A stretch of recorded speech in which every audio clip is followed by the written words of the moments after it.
Good evening, ladies and gentlemen, people from all over. Karibuni sana, karibuni sana, karibu. Welcome to this awesome fine edition we are about to have. Kama kawa, nilikuambia hii mwaka itakuwa imejaa vitu, sarakasi, bwembe na vituko. Nothing is demeaning. Hakuna kitu inashukashuka, kila kitu inapanda. As far as Kenya is concerned, every day there is content after content. I thank you so much for always tuning in at this hour to be part of this awesome conversation that we normally have in Apotimu hii masaa. Karibu sana to Africa 24. Here we keep and give you good conversations every single night inapotimu midaa hii ya saa 4.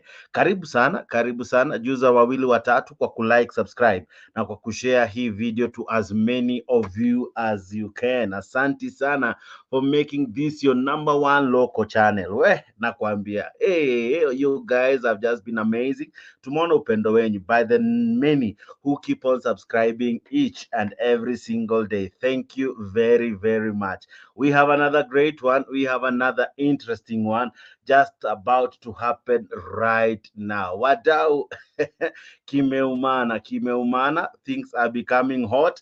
Things and temperatures zimepanda. Watu wamekasirika huku nje. The president's speech seems to have rubbed many. I told you yesterday that this is going to get hot, and it is already hot. As I told you yesterday, this was what we discussed, war on judges, and as I guaranteed you, this was something that was bound to raise eyebrows. Na sasa imeraise, and today ndo ingine kali, we are talking about Ruto above law. Is Ruto operating above the law? That's what we are discussing tonight. Is even above law to start with, but anyway, karibu sana, jiunge nami, nijuze unanitazama ukiwa wapi. Welcome to this awesome conversation we are about to have. Raila Odinga is firing, gun blazing, Miguna ametokeza tena. Justice Koome amejitokeza. Theory, the Law Society of Kenya chairperson amejitokeza. People have come out to fight the statements from one William Ruto. Yeah, yesterday he spoke, thought maybe he's just speaking freely, and he was asking the people to support, that the people should say things should move on.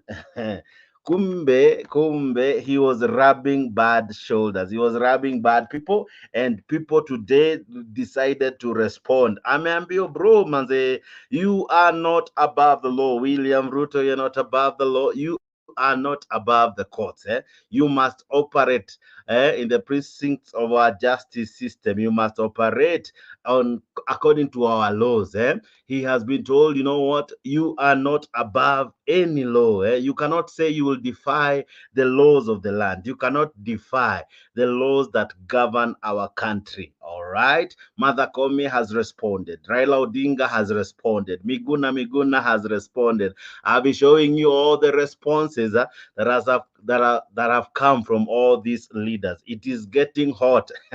It is the third day of the year, and I am telling you already, ni kugwang kumoto. Ni kumoto tu sana, and it's about to get even hotter. Karibu sana kwa hii show. Nijuze unatazama ukiwa wapi. Karibu sana. Let me know where this is finding you from. Watu wa USA, karibuni sana kwa hii show. Watu wa wapi? Watu wa United Kingdom, watu wa United Arabs, watu wa DRC Congo, watu wa Nairobi, watu wa Kisumu Pacho, watu wote ambao wananitazama, karibuni sana. Welcome to this show. We are about to have a very hot debate here at Africa 24. Raila Odinga has told William Ruto, you are a product of the courts. You cannot defy these courts. Wewe umetoka kwa hizi koti. The courts gave you the ability to rule. After jamaa aliitwa Chebukati gave him the victory, the courts upheld that victory. So he cannot come back again and defy the same court. So it's about to become interesting. And I'll be telling you of another interesting senator who yesterday told Ruto, you know what? We vunja sheria, hakuna mtu atakuuliza, hakuna mahali utapelekwa. I think I should begin with that one. Karongo Athangwa, this is what he said yesterday. Kuwa nikizunguka hapa na pale, nimekutana na watu wa Nyandarua na wengi wamenituma Mheshimiwa Rais, wakaniambia ukirudi kule Kiambu, ambia rais mwenye alikuweko mulituletea hapa 2013 na 2017 na tukamchagua. Rudi kwako Kiambu, umwambie apatie Rais William Ruto nafasi na yeye atufanyie kazi. Na Mheshimiwa Rais, sababu nasikia hapa hata Nyoro amesema yule anasponsor makesi ni rais aliyekuwa hapo ambaye ni mpigaji kura katika kaunti yangu. Sasa ajue tuko na rais ambaye ni William Samoei Ruto, ambaye tuliamuka asubuhi na mapema tukamchagua aendeleshe Kenya yetu mbele, si ndio? Na sasa vile niliambiwa hivyo na watu wa Nyandarua, nikaketi chini, Mheshimiwa Rais, nikajiuliza, wakati koti ambaye anataka kutumia ilitoa sheria ati yeye aachishe ma-CAS kazi sababu hiyo kiti sio constitutional, yeye hakufuata sheria ya koti hiyo. Wale waliendelea kukaa kazini na yeye hakupelekwa mahali. Mheshimiwa Rais, hatukwambie uvuje sheria, lakini jua pia wewe hautapelekwa mahali. Ilifika watu wa Korogosho, Mheshimiwa Rais, koti ikaamua wasitolewe pale, lakini yeye akawatoa na hakupelekwa mahali. Mheshimiwa Rais, hatukuambie uvuje hiyo, lakini pia wewe hautapelekwa mahali. Mheshimiwa Rais, wanataka kutumia koti ndio usijenge manyumba. Mheshimiwa Rais, Mheshimiwa, mimi nakuomba tafadhali, hawa mahasla wanangoja kazi. Wewe wacha tujenge kazi, amini manyumba, na sababu wewe hautapelekwa mahali. Ya mwisho kabisa, hii barabara ya Ihithe na Donyonjeru, tumekuja hapa na Senator Medhu sababu mimi ndio mwenyekiti wa barabara. Rais alinipatia hiyo kazi. Rais amesema atajenga. Waziri our deputy president amesema atajenga. Wabunge wa hapa wote wamekubaliana itajengwa. Mimi kama mwenyekiti nimekubalia.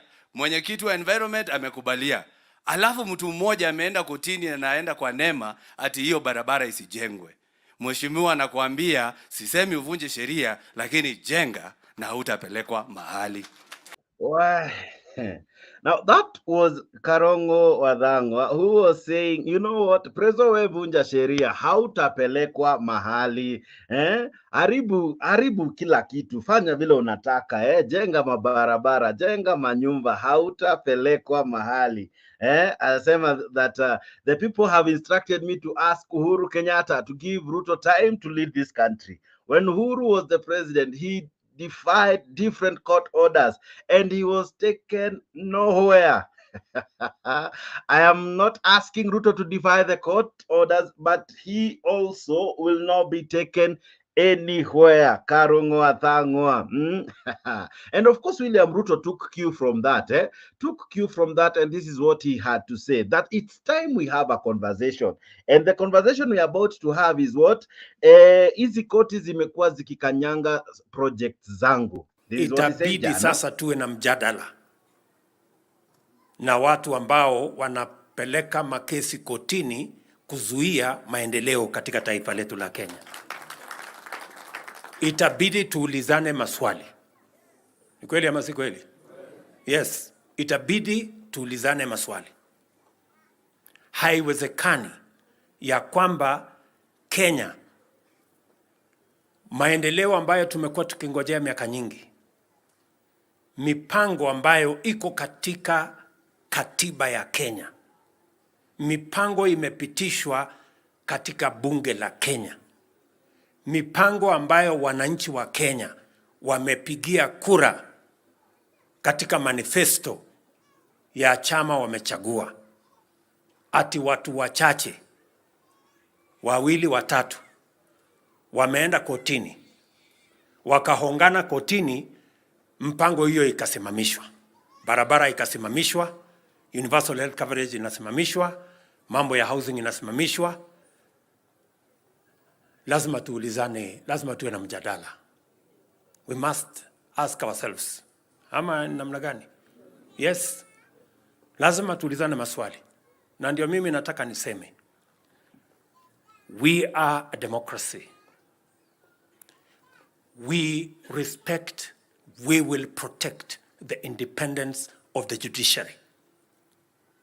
What we will not allow is judicial tyranny and judicial impunity. That we will not allow. That will not happen.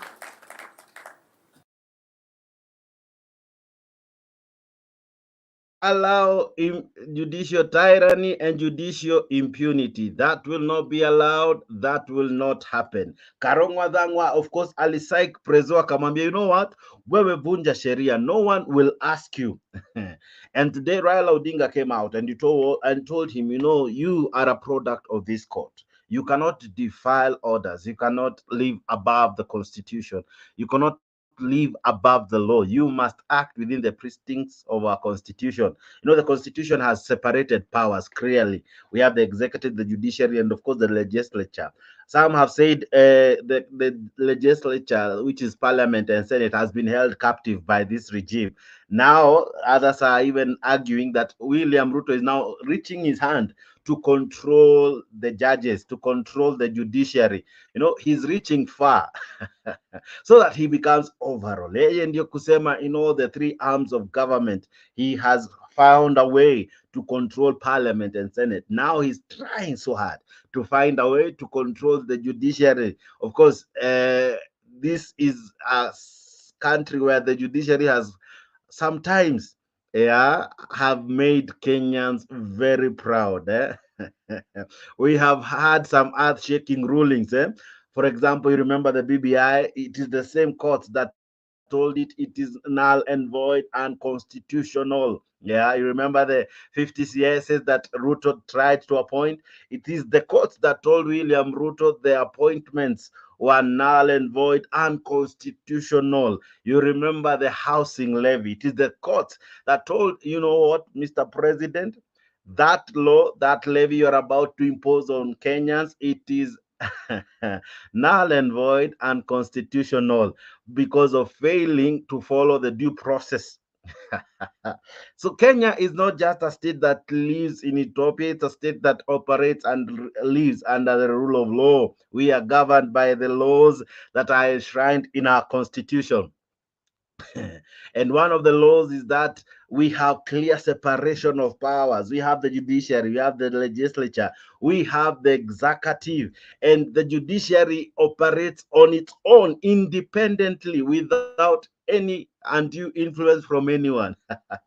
So William Ruto yesterday was telling the courts, you have stopped many projects, you have stopped many programs, and I think it's time I live and defy the law of the land. Yeah, he was saying yesterday, and of course, this is what appeared in the newspapers today, that I will defy the corrupt courts. I will defy, I will live above these courts. I will not operate in any way through these courts. So Ruto is seemingly appearing to say he will be above the law. He will rule above the law. He will rule above the Constitution and above any judgment that will be sent his way. Ladies and gentlemen, Raila Odinga, of course, in a quick rejoinder, this is what he told him. You know what? You were elected, of course, and Chebukati told us that you had won, and he quality tells him that Ruto's career or political career has been saved by this judiciary. It is ridiculous to now hear the most prominent political beneficiary of judicial decisions in Kenya's history accuse the institution of sabotaging him.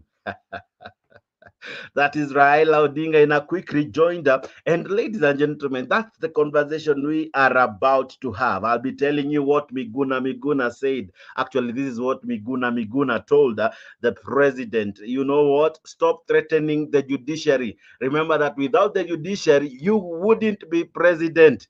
You can't pretend to protect the independence of the judiciary through threats. That is Miguna Miguna, and many. I'll be playing many clips, including what Chief Justice Mother Koome had to say in as far as judicial independence, the judiciary's independence is concerned. Of course, I'm joined, of course, with other able panelists to discuss this and many more. I'll be playing clips to explain all we are discussing, but it is becoming hot. If you wish to join us here on stage, I'll be sending you the link, or rather the link is there on the comment section. Let us discuss. What do you make of Ruto's threats to the judges, to the courts? What are you making out of it? Is it justified? Is it justified?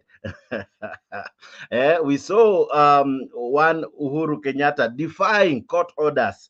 Is that what William Ruto is suggesting that he will be doing? We saw him saying, you have stopped so many things. You guys, you are rogue. Hmm? He called the judiciary rogue. He called it that some people are going to the courts just to stop everything. You remember people went to court to stop food program in Nairobi. People went to court to stop BBI. People have gone to court to stop the housing bill. The financial bill has been taken to court. Yeah.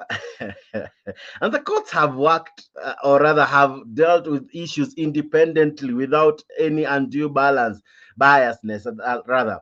And at times it has supported, at times it has rebuked, at times it has opposed, at times it has sent the government back to the drawing board. But Ruto seems to be saying, I might rule above the law. I might operate above the law, because this court seems to be rejecting my decision, seems to be opposing my pet projects. so as to disrespect the courts. This is what he's saying, that I will defy corrupt courts. Are our courts corrupt? Are our judges corrupt? Of course, just the other day we saw Justice Shitembwe dethroned from being a judge. From where I sit, what do you think? What do you think? Others are saying William Ruto never supported this constitution. In any case, he led the no team. He is a man who never supported this constitution. So how can he even believe in it? How can he even operate in manner suggestive that he supports it? All right. Interesting conversation we are about to have. But before even I bring all the panelists that I have with me today, allow me to play you some few clips, even as we put this show running. Asante sana. This is Africa 24. Consider subscribing, and thank you very much for the humongous support we are receiving from you wonderful people. And this is how we kickstart our show. Welcome to this conversation. President William Ruto has come under heavy attack over yesterday's threat to deal with what he called rogue judicial officers. Chief Justice Martha Koome, as well as Azimio leader Raila Odinga, blasted Ruto over his remarks, terming the sustained assault on the courts as a path to anarchy. The CJ, in a hard-hitting statement, defended the judiciary, calling on the president to respect the rule of law and constitutionality. Raila, on the other hand, castigated the president for overstepping his mandate and told Kenyans to remain vigilant against sliding into the dark days. KTN's Imanuto opens our bulletin with that story. We will protect the independence of the judiciary. What we will not allow is judicial tyranny and judicial impunity. Just a day after launching a scathing attack on judiciary, calling some judges corrupt, Chief Justice Martha Koome has come out guns blazing, firing salvos at the head of state for what she called setting the stage for anarchy in the country. In a statement sent to newsrooms Wednesday evening, Koome said, and I quote, "Declarations of corruption in public events and activities without corresponding procedural reporting mechanisms exposes an institution such as the judiciary to public suspicion and distrust." She adds that, quote, This trend, if let to continue, will break down the governance structures set up by the Constitution, exposing Kenya to anarchism as opposed to democratic reverence and the rule of law. Koome adds that attacking judges and judicial officers who made a decision in the public undermine all the values of our constitutional order. Koome then directed President Ruto to seek redress at the appellate court if he is dissatisfied by the decision of the lower courts. The CJ adds, and I quote, "When state or public officers threaten to defy court orders, the rule of law is imperiled." And on corruption allegations, Koome advised that any concerns regarding misconduct or corrupt acts should be channeled to the Judicial Service Commission. The statement by the Chief Justice was also echoed by the Law Society of Kenya, which has organized peaceful protests against the attacks on the judiciary. We call upon all our members of the Law Society of Kenya, starting next week, to don purple ribbons throughout the week and join in peaceful protest countrywide. It is imperative that as the head of state, he must comply with the Constitution where he has evidence of corruption within the judiciary. We are reminded of a saying in the African setup that before a hyena eats its children, it always accuses them of smelling like goats. The condemnation from the bench and the bar was also supported by the Kenya Magistrates and Judges Association, which called on Kenyans to stand up for the Constitution and the independence of the judiciary. The outrage from the judiciary also received the support of the opposition, as the Azimio la Umoja One Kenya leader Raila Odinga also joined in the fray. Having captured Parliament, Ruto now wants to intimidate, subdue, and capture the judiciary. We want the judges not to hear cases against his policies, dismiss such cases, or always rule in his favor. Odinga cautioned the head of state against taking the country back to the dark days when judges were persecuted for handing the executive unsavory orders. Kenyans know we have seen days when judges got transferred, sacked, or even got poisoned for delivering rulings that did not favor the state. Ruto wants to return us to that era of terror. Others who have blasted President Ruto over his remarks are senior counsels Bar, who said the statement must be condemned by all law-abiding citizens. Emmanuel Toh, KTN News, Nairobi. And President William Ruto's had his... All right. Ladies and gentlemen, the president has been told, you cannot operate above the law. This is a man who has come out to say, I respect the courts. But where? Juicy said he has the sword. He was given the sword. He was given the mantle to lead the country. He said the sword was not to slash skuma wiki. Haikuwa ya kukatakata skuma and all. Ilikuwa ya kufieka watu. Now, amekuja akisema, I will not listen to you judges anymore. Nimewasikiza for quite some time, and the best you're doing ni kusimamisha tu miradi yangu, right? And of course, Raila Odinga had issued a report, or rather a statement. I'll be playing it just now.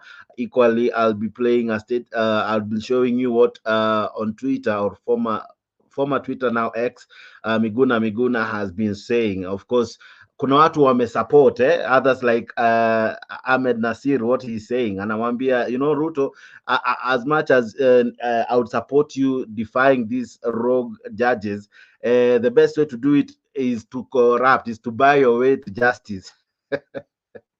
I'll be showing you that and more. But zaidi yote jiunge nami kwa this conversation we are about to have. Allow me to still make you understand what we are discussing by bringing you to board on this clip I'm about to play. Now, President William Ruto's declaration of defiance of court's decisions unmasks a history of a checkered relations between the president and the principle of the rule of law. Well, the president's political career is dotted with instances of blowing hot and cold on the rule of law and authority of law courts, with Ruto either praising or condemning the judiciary, depending entirely on how favorable or unfavorable the court decisions appear to him. Well, Brenda Wanga walks down Ruto's history of a love and hate relationship with the judiciary and the principles of the rule of law. When President William Ruto was sworn into power, two instruments were handed to him, the Constitution and the ceremonial sword. Critics are making hay of the fact that the new president did not lift the Constitution as symbolism require and instead held aloft what critics now call his tool of preference, the sword. Kwa sababu si mnajua nilipatiwa panga pale, nilipatiwa sword kubwa hivi. Kwani mnafikiri hiyo sword ni ya kukata mboga? Si ya kufyeka wakora hawa? Ndawafyeka kabisa. From public threats to use authority of the sword, President Ruto's impatience with court decisions and due process has been escalating in the past few days, and the president is now seemingly pointing his sword in the direction of the judiciary. What we will not allow is judicial tyranny and judicial impunity. That we will not allow. That will not happen. Ruto's latest attack on the judiciary on the basis of corruption allegations going against the tone assumed when he took over power in 2022. During his inauguration, the president was all about advancing the judiciary's independence. My administration will respect judicial decisions while we cement the place of Kenya as a country anchored on democracy and the rule of law. And even before that, when the Supreme Court determined him the winner of the contested presidential poll, President Ruto was singing the judiciary's praises. And I thank the judiciary in general and the Supreme Court in particular for staying strong as the shining beacon of constitutionalism and the rule of law, even in the most daunting of circumstances. And you know what I mean. Indeed, to show his commitment to the judiciary, the president's earliest duties when he assumed office was to swear in judges whose appointment had been pending for months and increasing funding to the judiciary. The relationship between the two arms of government then appeared rosy. That we intend to empower the judiciary and the criminal justice system as required by the Constitution, as well as respect the decisions and orders of the courts as they relate to the executive. Expect no more or no less. But that relationship has since soured with each court's decision that goes against the president's wishes and desires, right from the challenge to the Finance Act 2023 that led to its temporary suspensions, to the suspensions of his key projects, the housing and healthcare programs. The president has become increasingly impatient with the judiciary. However, it isn't the first time that the president has blown hot and cold with the judiciary. Even before his election, the president's thoughts on the judiciary have swayed depending on whether decisions go his way or against him. He praised the judiciary when the Building Bridges initiative was thrown out by the courts, but was highly critical then with the former President Uhuru Kenyatta when their election was nullified in 2017. Na tunataka Maraga tusikie vizuri. Kwa sababu he has had his day. Ours is coming. And by the way, that is not a threat. He has had his day. He has done his game. Our day is coming. That disdain for the courts, when they don't favor him, extended even outside the boundaries of the country. Ruto was equally critical of the International Criminal Court, the ICC, when he and former President Uhuru Kenyatta were charged there. Now, with him at the helm of the country's leadership, critics argue that the trend of attacking the judiciary and defying court orders amounts to the sharpest decline on official accountability and regard to the rule of law since the advent of democratic rule in 1992. Brenda Wanga, Citizen TV. A president who once said, you know what, Maraga, after the nullification, you have had your way.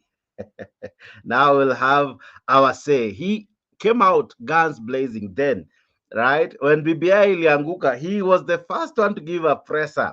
celebrating the judges, celebrating the courts for upholding the destruction of BBI. Now he knows that the housing bill is a matter in court. Actually, tomorrow, I think the courts will decide if the 10 days that are on 10th, if that stay order will continue. And then before the end of this month, it will give a final ruling on the same. That is the Court of Appeal. So as to know kama hii housing bill itaendelea ama haitaendelea. So the president seriously is under threat by the courts, and he feels that, I cannot really take this one. I cannot really take this one lying low, and I must use the sword. I must fieka the mikoras in courts. Now listen to what Raila Odinga had to say in response to all this. Raila Odinga has told off President William Ruto over his tirade against the judiciary, saying the head of state is trying to return the country to the dark days of dictatorship. Raila says the judiciary must stand firm and refuse to be intimidated by the president. The opposition leader accused the president of trying to compromise the judiciary after having compromised parliament. Francis Mtalaki has more from Mombasa. Day after President William Ruto took on the judiciary, saying beneficiaries of graft had teamed up with corrupt judicial officers to deny Kenyans development in the affordable housing project and implementation of the universal health coverage project, opposition leader Raila Odinga told of President William Ruto, saying he has crossed the line and his remarks against the judiciary were meant to intimidate judicial officers and show disregard for the rule of law. Ruto's threats against the judiciary pass as those of a leader who is ever getting frustrated with the reality of imminent abject failure.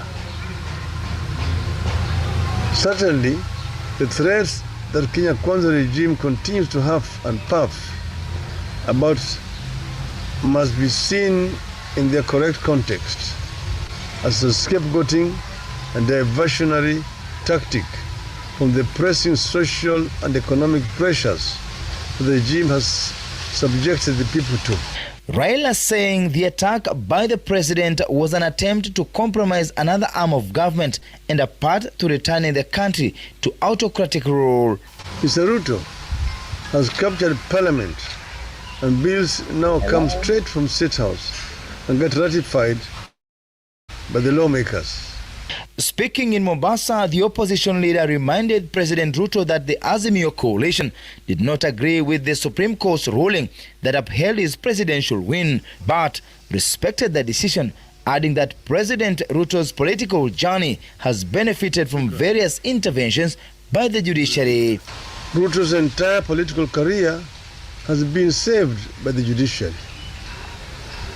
When he was charged with the fraud and stealing of Kenya pipeline land, it is the judiciary that saved him. When he was sued to stop his presidential bid with President Uhuru Kenyatta on account of commission of crimes against humanity, it is the judiciary that saved him. While admitting that there are corrupt elements in the judiciary, Raila differed with President Ruto's attempt to paint the judiciary as the most corrupt arm of government. The opposition leader saying the collapse of high-profile cases and scandals in government was an indicator of corruption within the Kenya Kwanza administration. Our judiciary is imperfect. It has corrupt elements. But Ruto cannot convince us that the judiciary is more corrupt than the executive branch of the government, which he leads. Corruption resides in the executive. Odinga wants judicial officers and judges to stand firm, saying they are the only hope left to save the country from sliding back to the dark days. Francis Mtalaki, Citizen TV, Mombasa.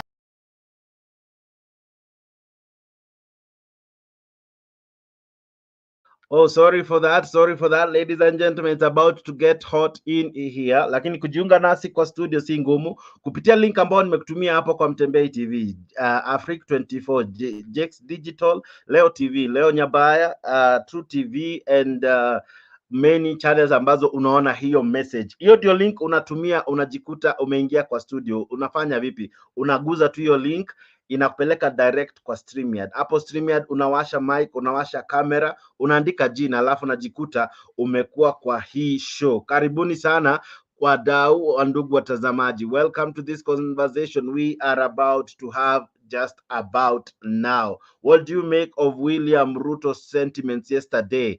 He is ready to defy the courts. He is ready to operate above the courts. What do you make of it? Imezidi kuwa moto na kunakaa kuwaka. It's not easy. It is not about to be easy. 2024, as I promised you, itakuwa moto hata zaidi. Welcome sana Bwana Alex. Welcome sana Mr. G. Welcome Mr. Captain. Na wewe ambaye unajiunga na sisi, karibu sana to this great conversation we are about to have. I want to begin with Mr. Alex. What do you make of the president saying, mimi nitaoperate above our majaji? Wamekuwa wakinisimamishia miradi, lakini sasa this miradi must happen. It must go on. I cannot be stopped any further. What do you make of this, Alex? But zaidi ya yote, Happy New Year to you, my brother. You know, for the first time, I agree with William Samoei Ruto. These issues of the courts stopping things like feeding children, like everything BBI, it's beyond. I cannot tell you that I'm so pissed off with the courts. Why did we even stop the BBI? Why are we stopping the children feeding program? Why are we stopping so many other things that the manifesto of the president is supposed to work? For the first time, I agree with William Samoei Ruto. Because, look, the courts cannot keep on denying the president to do his manifesto. That was his manifesto. He campaigned for it. Those who vote for it, bought it. And we cannot allow the courts all the time to keep on just kila kitu wanakataa.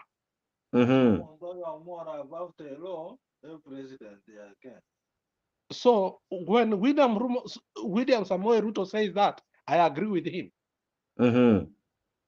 We are not going to allow the courts all the time to stop things that are supposed to help common mwananchi. But the courts also, I agree with the courts when it refused the housing levy. That one was okay. But when the courts keep on kila kitu, wanaanza kusumbua watu. You see, during Uhuru Muigai Kenyatta time, walisumbua huyo jamaa bwana, mpaka hakuna manifesto yake hata moja ilifanya kazi. What I'm saying is this: the courts have become rogue. Let them go to the nearest cell and jump. Okay. We are not going to allow the courts to be sasa hao ndio wana stop kila kitu. Kila kitu. Ukiangalia school feeding program ya watoto wachanga wana stop. Ukiangalia tena program zingine za president anataka kufanya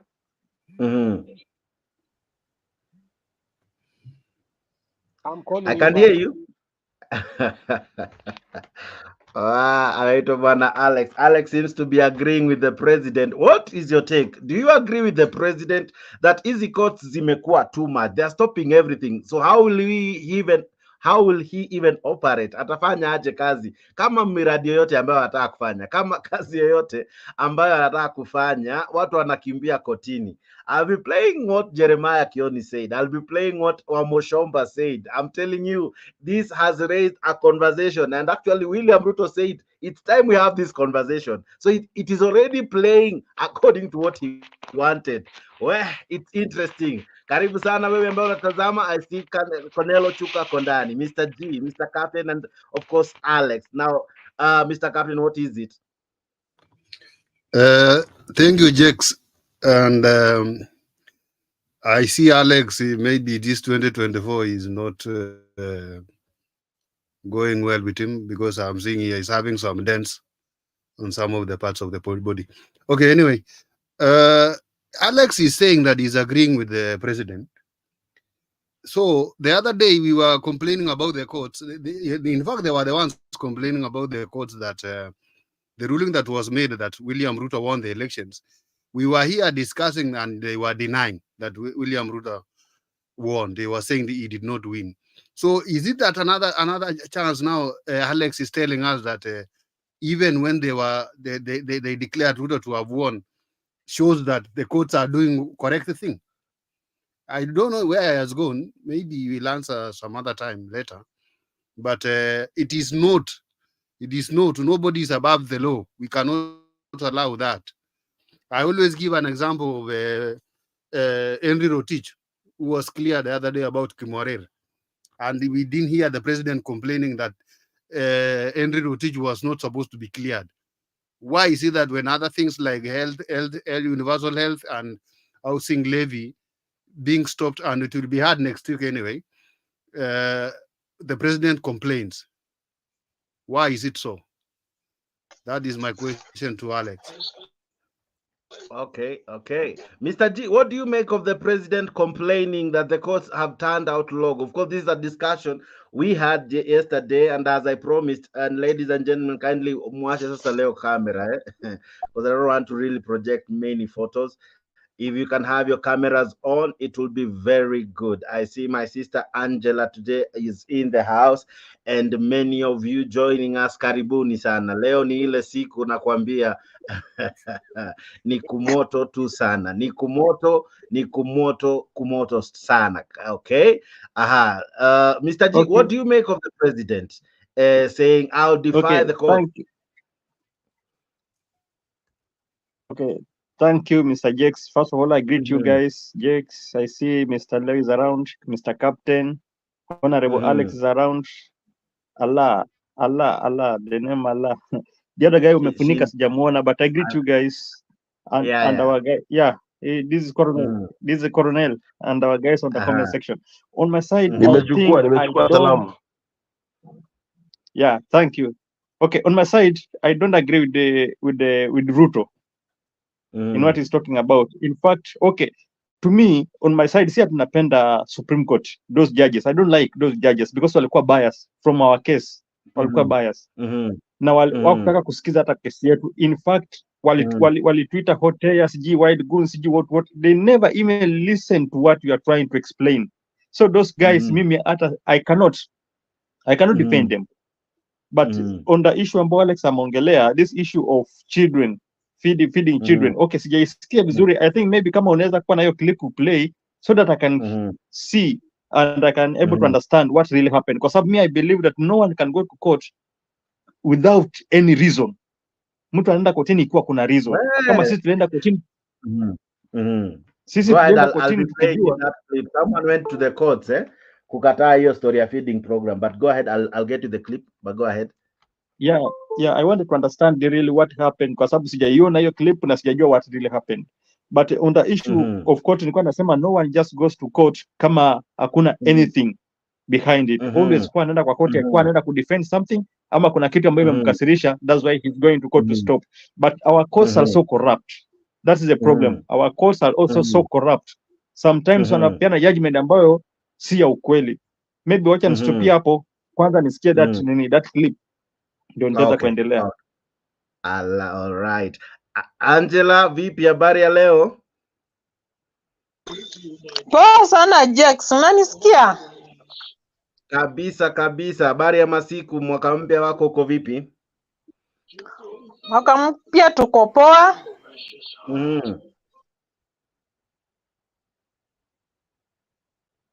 Endelea. Mi nashukuru Mungu niko mzima, Mungu amenifukisha nikiwaona nafurahia, isipokuwa ni Sakayo wetu tu yamekuwa kichwa ngumu zaidi ya kila kitu. Okay. So wewe unakubaliana na venye anasema I think yeye hataki sasa kufuata sheria, hataki kufuata uamuzi wa mahakama. Unakubaliana na yeye? Mimi sikubaliani na yeye. Anakosa mwelekeo. Amekosa hekima, amekosa maarifa ndani mwake. Anatumia kifua. Na unajua hata inafaa like wananchi wakilia, anafaa kuwasikiza na akumbuke ya kwamba hao ndio walifanya akawa jinsi alivyo. So, iwapo atatumia kifua pia na sisi tunalia, Mungu atatumia tu njia yote ile kumshusha yale madaraka yake. 2027 si mbali. Yeye wacha amee pembe, amee kifua, amekosa mwelekeo. So sometimes nakaa chini najiuliza, who normally advises Ruto? Nakaa chini najiuliza nikiona akona kina Musalia na kina Wetangula, kina Nahumicha, and so on, nakaa najiuliza, are they reasoning or they just wake up and say something yenye wametaka kusema? Hadi nashindwa, hadi kuna mtu anasema ati we are back in Moi eras. Moi eras was somehow good. Wakati wa Moi ungesikia mafuta ilipanda lakini ilishukishwa saa 7 ya mchana, kila mtu ameshukisha mafuta. Kama wananchi wangejua sana, lakini yake imesidi. If anafika to the next and anasema koti iko chini yake, yeye ako juu, then what do you expect next in this Kenya of ours? That's why the other day I told you that tutaamka tu kesho unasikia wa China wamenunua Kenya mzima, mnafaa kuhama and you have nowhere to go.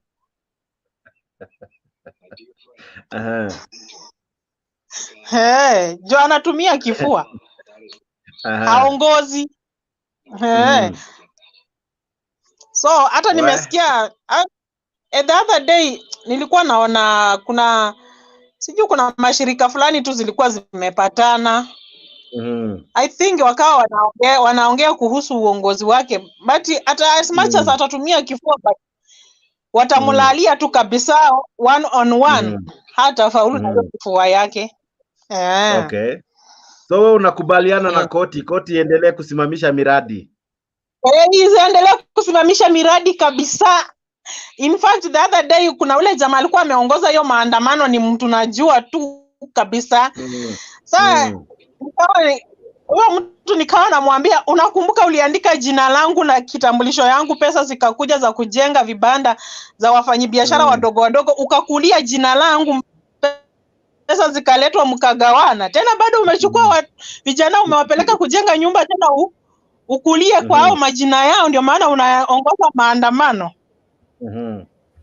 Akanyamaza, hata hakunijibu. Akaniambia wewe naye umetokea wapi? Nikamwambia mimi nimekuona kwa TV ukisema ati hao vijana utapeleka wapi? Wakati mwingine, wakati wa uhuru wakaleta pesa za wafanyabiashara, mkatugonga, mkatuandika majina zaidi ya 200 people wafanyabiashara wadogo wadogo, pesa zikakuja mkameza. Tena sasa nikamwambia wewe umebahatika sana. Okay. Shikilia tu hapo Anji, leo tuko wengi, wacha nipe watu dakika kidogo. Nije kwako bwana Konelo Chuka. Matamshi ya rais yanakaa yamekera kila mtu, hadi Miguna hadi wa Mushomba. I'll be playing all those clips just now and equally reflecting the statements. Una make what kulingana na vile rais anashambuliwa left, right and center, na alisema tu mimi sitakubali tena kukaziwa kufanya kazi na courts. What do you make of that? Sasa habari zenyu, nimefurahi sana kuona kila mtu. Happy New Year. Happy New Year to you sir. Mimi nimefurahia na matamshi ya rais sana, yananipendeza kwa sababu court yetu ya Kenya ni bure, parliament ni bure, government ni bure, wananchi, mama mboga, sijui bodaboda nini, bure. Kila mtu ni bure hapa Kenya. So hii ni njia ya kutuonyesha nchi inaenda kwa mtaro. Tuiokote kwa mtaro, because kama government yenyewe, rais mwenyewe anaweza tamka kitu kama hiyo, kitu ambaye mtu hafai kutamka, rais mwenyewe wa nchi. aliwekwa hapo na kotini, sisi wananchi, koti ndiyo ilimweka hapo, asisahau hiyo. Leo anakuja anasema the same court iko corrupt, hata sikia maneno ya court atafanya. Inamaanisha pia sisi turudi wenye tulikuwa kitambo, tuseme kama court ilikuweka hapo na uheshimu court, hata sisi pia ni mtaro kama wewe. You know, so Kenya inanifurahisha sana. Parliament imekuwa bogus, government bogus. Mimi sijawahi support judiciary hata kidogo. Hata right now we have issues with land, we have issues with wizi, we have issues with property. Court inafanyaga tu vitu zake. Magistrates wanaiba venye wanataka, lawyers wana corrupt, wanakunyang'anya venye wanataka, usipoclaim your own properties wanachukua. So nchi iko sawa, rais ako sawa, kila kitu iko sawa. Ile matamshi ambaye rais mwenye amekalia kiti ya uongozi anazungumza, inakuonyesha nchi iko kwa mashakani. Aliojiwa akasema Uganda, relationship yetu na Uganda iko sawa, iko intact. Right now tumeona Uganda wamekimbia watu wa kwanza kwenda kotini kuripoti mambo na oil. Inakuonyesha yenye rais anakuambia usiamini, ni midomo tu. So mwenye anafuata mambo ya rais I think ajui. Judiciary Koome, saizi ndio Koome anajua ile sura ambaye hajaiona, na bado watatuangwa zile pesa za kuunda kotini, mshahara zao, wale majaji zote ziwekwa chini ya carpet. But as per now iko sawa. All right. Okay, Geoffrey Omariba, vipi kaka? Karibu sana kwa show, natumai mzima. Maoni yako ni yapi? Wewe unakubaliana na majaji ama unakubaliana na rais? Geoffrey wako sawa kabisa. Habari yenu? Salama sana. Sijui kwa nini hujawasha kamera, lakini endelea. Nasema majaji wako sawa. Sana sana hii kitu ya au si tunataka kitu kabisa. Na pia lazima heshimu sheria.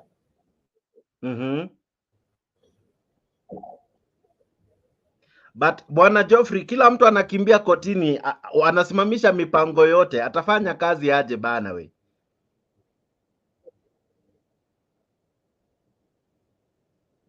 Geoffrey, hata pia wewe sana tunaumia. Yes. Huyu jamaa ongea na nguvu bana. Kwani atakula? Geoffrey, ongeza ka sauti kidogo, mimi nakusikia lakini kwa umbali. Ongeza sauti kidogo. Watu wakikimbia kotini na kila kitu, rais atafanya aje kazi? Amekunywa dawa ni sauti nini? Geoffrey, sauti vipi kaka? Geoffrey? All right, as I'm working on Geoffrey's end. Yes? Hello? Yes, nakusikia. All right. Bwana leo kitu anaongea.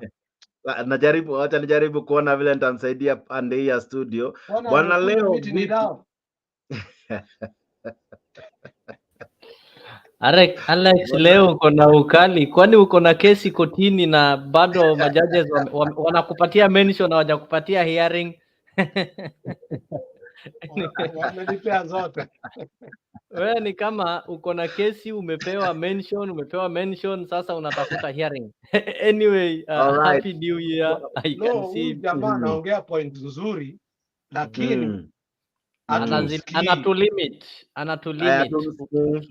Lakini nitajaribu kusema vile amesema. Nguvu tumsikize kwa sababu tuko kwa debate. Haya, bwana leo maoni yako ni yapi? Allow me wish you happy new year na ni wasalimie hapo Jex, namuona Mr. G, captain mwenyewe, ala huyu najua ni Angela, namuona dada Stella pale, Ashley pia leo amepatikana, na Geoffrey Omariba, Cornelo Chuka, long time hii mwaka. Happy new year. Happy new year, hii mwaka inaonekana ni mzuri. Ingawaje watu Na watu wametuwekea wawashe kamera ni watu waone wameweka wadau. kamera inakaa ni kama ni audio bwana. Hizi sura zenu inafaa tuzione. Ni mwaka mpya. Wacha tuone sura wadau. Good. Okay. I like it. Very good. Anyway, Sasa mnatuonanga kila siku hapa Nyabaya na hata Mungu tupea sikukuu. sikukuu ndio kusema nini? Wacha tuendelee na show. Let's because most of us are seriously waiting to hear what you have to say. Let's continue with the debate. This is what I have to say. What's happening on leo? This is what I have to say, Mr. Jex. I have to say that for the sake and for the record and for people to learn some lessons, President William Ruto is a product of judiciary. And number two, it's time for judiciary to learn. They are the ones who made William Ruto the president. Now it is their turn to realize that Kenyans were right. Sorry. Kenyan, I was muting Captain Kakumute Pole. Okay, Kenyans were right when they were trying to convince the Supreme Court that William Ruto is not the right person in that office. But they defied that and they made him president. And now it is their time to experience. It is called choices have consequences. So it is their time now to feel. And it is good they are being served right. They're the ones who made him president. Now he's now dealing with them. And if it were my wish, I would tell William Ruto, don't stop there. There's a lot of corruption. Can you clear all these magistrates, send the DCI, send the SST and all these agencies until they toe your line? They have to learn and they need to know people. Then number two, I also want to say that one is because of judiciary. But in reality, when we were told that, I liked this man called Wajakoya because he really told us that when he is made president, he will first of all suspend the constitution. That is what is needed in this country. But William Ruto did not say so. But right now he's suspending the constitution. What he did yesterday is driving this country into anarchy. And he really discredited the judiciary. So we, the common mwananchi, I don't think we'll find it. That one I know is Stella. I don't think we'll find it easy to go to these courts. If the head of state have told you is the court in the Bandia, and it is not the first time. In the BBI report, if you remember, the BBI proposed something called ombudsman, and William Ruto challenged it and said that why would we have ombudsman to check on the judiciary, which is independent? But he confirmed to us that really we needed this ombudsman because however much we say judiciary is independent, it is not independent. So we have a long way to go as a country. And what we just need to tell Kenyans is that they lower the expectations. The judiciary has been confirmed ineffective. So I'll wait to hear from Stella. They are the ones who work, that is their office. So I want to see what happens. So allow me, maybe I can see Alexa is raising the hand as I leave. Just allow me to give you this voice note of William Ruto, and it will tell you that these things are bound to happen, and it will also tell you that he speaks from both mouths. So just allow me give you that. The recommendation that has been made to have an ombudsman appointed by the executive into the judiciary, in my respectful submission, is a derogation from the independence of the judiciary. And we must be careful. We must be careful about the independence of institutions. We are coming from a history where judges received telephone calls, where courts were held at night. We do not want to go there.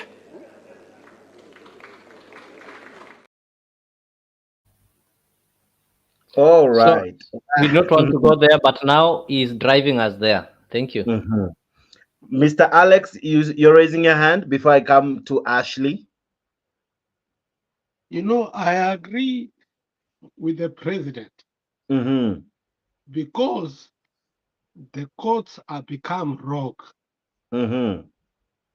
If you look at what they are doing right now, everything they are disagreeing. If Kenya, everything we disagree, Mr. Jakes, where are we going to go? I'm saying I'm agreeing with the president. I have never agreed with William Samoei Ruto. But for this time, I'm agreeing with him. The way the courts are working, everything they disagree. Unapata kuwa katika katiba Kenya hawa watu wanafanya nini? Kila kitu wanakataa.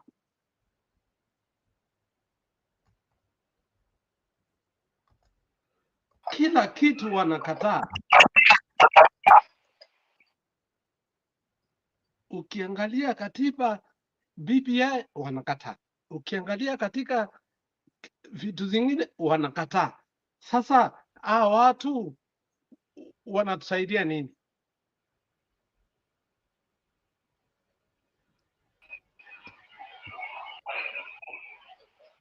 No, I don't agree with the judiciary. The judiciary. Stella, unmute. The judiciary. Stella, mute. Stella, mute.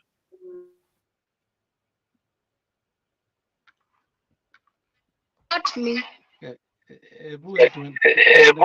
Tuendelee maneno mengine.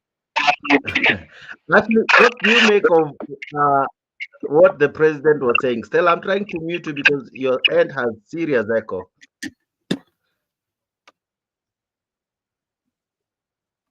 Ashley? Naona captain anaweka mkono juu. Lakini yeye ni nitakuja kwake tu saa hizi, na kwanza kila mtu apate fursa ya kuongea. Ashley, what do you mean? Captain, ngoja tu kidogo. Nani anakuita anaitwa nani? Mzalendo. Anakuita captain.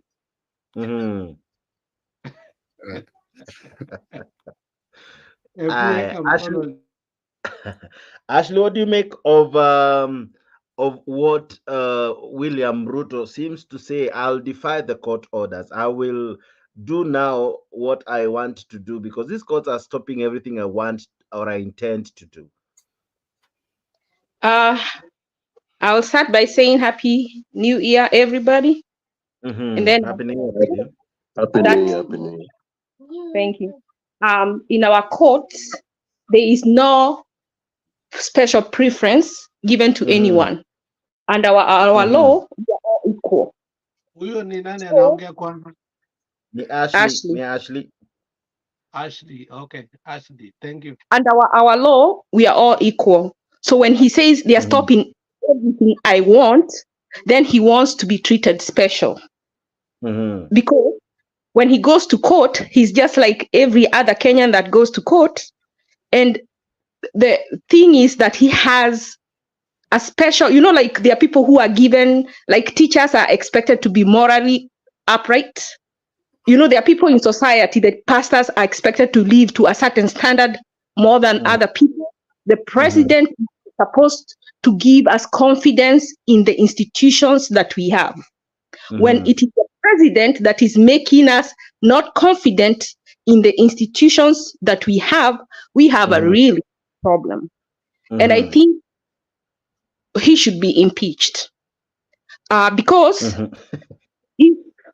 if they've gone to court, if he wants to disobey you say the president should be impeached? Okay, write your notes. Let me finish, please. So if he wants to disobey as a Kenyan, then what he's telling Raila too, he can disobey that they passed that Ruto was elected president. Now, if tomorrow we come and do a coup and he's removed, he cannot go and say it was the people's mandate. Because under the law that he's supposed to be you can't have it both ways. You either respect the law, whether it is wrong or right, and wait at that such a time when what you want can go through, or go back and look at what you want. Is it just? Is it legal? Because most of the things someone is talking about BBI, it was unconstitutional on so many grounds. Alex knows better. even when you go to do a referendum, you have to bring each bill separate. You can't couple them. You can't put them all in one basket. He knows better than that. He knows. So when it was unconstitutional. If they went and they want all those things that they wanted in the BBI.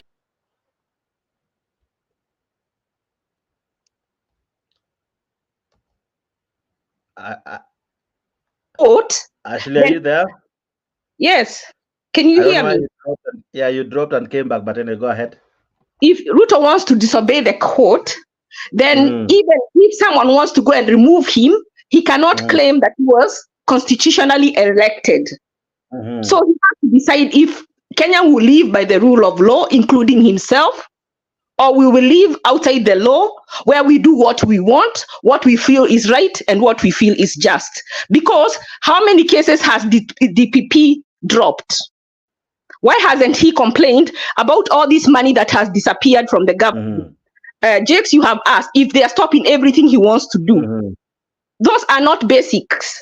People have said they are hungry. Money has been stolen. Nobody has prosecuted people from COVID millionaires. If those are the cases that were being dropped and he was mad, everybody would support him. His policies, the things that he wants, are not what the majority wants.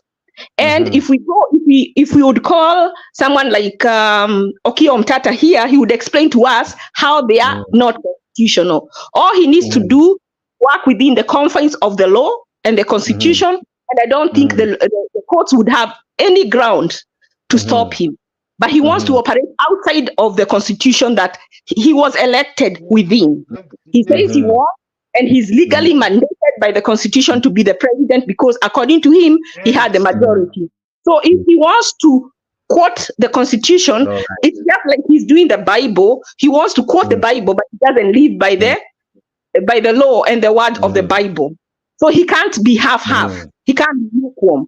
If he goes against the law, then we can also go and remove him against the law, and he cannot come and claim that he was constitutionally elected, because once he throws it out, we are going to do the same too. Yeah. Alex, what is it? So before Alex, maybe I just want to add on what Ashley is saying. Ruto thinks that the Kenyan constitution is a Bible where you can just choose it. You know, the Bible, God gives you a will to choose to obey or not to obey, with the promise that if you don't obey, there is a punishment in life after death. But the constitution is not a Bible whereby you are allowed to choose whether you want to obey or not to obey. It is obvious, and it is in black and white. You have to obey. Talking of that the projects are being stopped, no project is being stopped unless it is illegal. You cannot steal people's money. This is an example. I'm not saying you've stolen people's money. You cannot steal people's money to build a school. That is illegal. Whether that school is important or not important, as long as you've not followed the right procedure, it has to be stopped. There's this issue of the school feeding. I think we'll get an opportunity to talk about it. Thank you. Okay. All right. Alex, what were you saying? I had a question to Alex. Just one moment, Captain. Alex. Oh, now. Yes, I can hand out the question. Okay. Yes, Mr. Captain, your question.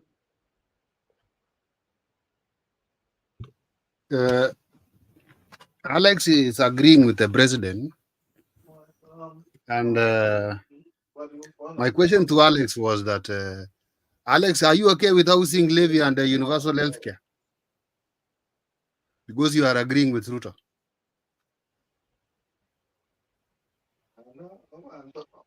Keep the universal elsewhere. The problem is this thing that has been developed. Leo, allow them to respond. I'll give you some time, Bona Leo. Yes, Alex.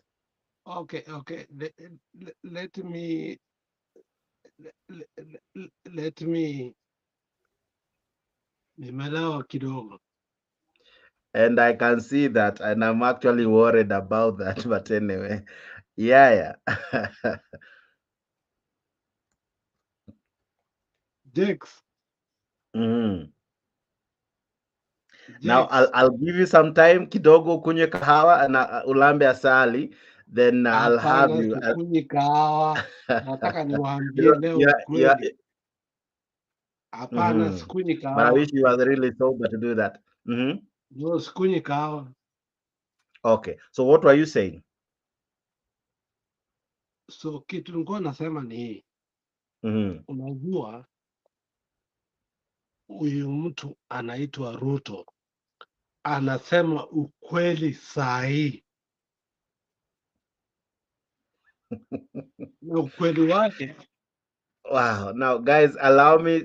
I know you know Alex to be very sober and to be very Ukweli wake positive in debate. anasema kuwa Wakenya sisi hatusemi ukweli. Koti zimeharibu vitu zetu. Unaangalia koti kila kitu wanaharibu kila kitu. Alex is not sober bwana. Nimeridhika na hiyo jibu. Nimeridhika. They normally say that just one moment, guys. You should understand. They normally say that at times a man who is tipsy kidogo can say ukweli kiasi, but I'll be coming to him in a while. So allow us to flow. So don't mind him. We know him to be a sound debater. So akukosangi those moments. All right. Okay. So let's go on. I want to bring in an advocate of the courts and Bwana Stella, Madam Stella Soli. What do you make of what President Ruto is saying? Of course, he took a cue from what Gatangwa advised him yesterday. Gatangwa, the senator of Kiambu, told him Uhuru defied court orders na hakuna mahali alipelekwa. Pia wewe ukidefy court orders hakuna pahali utapelekwa. And everyone now seems to be fighting William Ruto. But what is the truth that happens in the court? Do we have a fair justice system? Stella?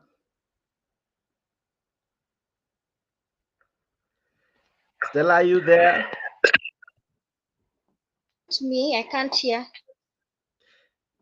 We can hear you now. If you wash your mic.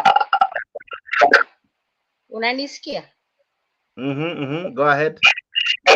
Happy New Year, everybody. Happy New Year to you. Happy New Yes. Okay. When Stella is speaking, all of us should mute. She normally has a problem. Only her should be. I'm on the road. Hello? Stella, you are okay. When you are speaking, we should all mute. Because when we mute, we'll hear you. Just proceed. Yeah. Happy New Year, everyone. So I know it's kind of disappointing 2024 with the opening remarks of our president. I think it's very exhausting, especially for us in the judiciary, because you see, when we are compromised, we are unable to perform our duties. But we have gallant soldiers in our court, in our judicial system, who are bold enough to tell the president you're doing wrong. And he has to accept. So I heard someone saying that the court is trying to sabotage of what the president is implementing. Do know that the court and also the people who are filing those matters, they've gone through the due diligence, but the government itself and also the advisors of the president did not go in a proper legal structure. In quotes, we say it as a legal framework. The things for the housing fund and the NHIF, everybody knows, yes, this thing was touched through our throat. It never went to a legal process. It doesn't have a legal framework. And also, even you saw the orders that the public participation never was not conducted on doing such things. It is saddening to see even today that there was a clip which was shown at Mtembei TV where there was a woman who was fighting in the hospital because of a kin who has been paying his NHIF dues but cannot access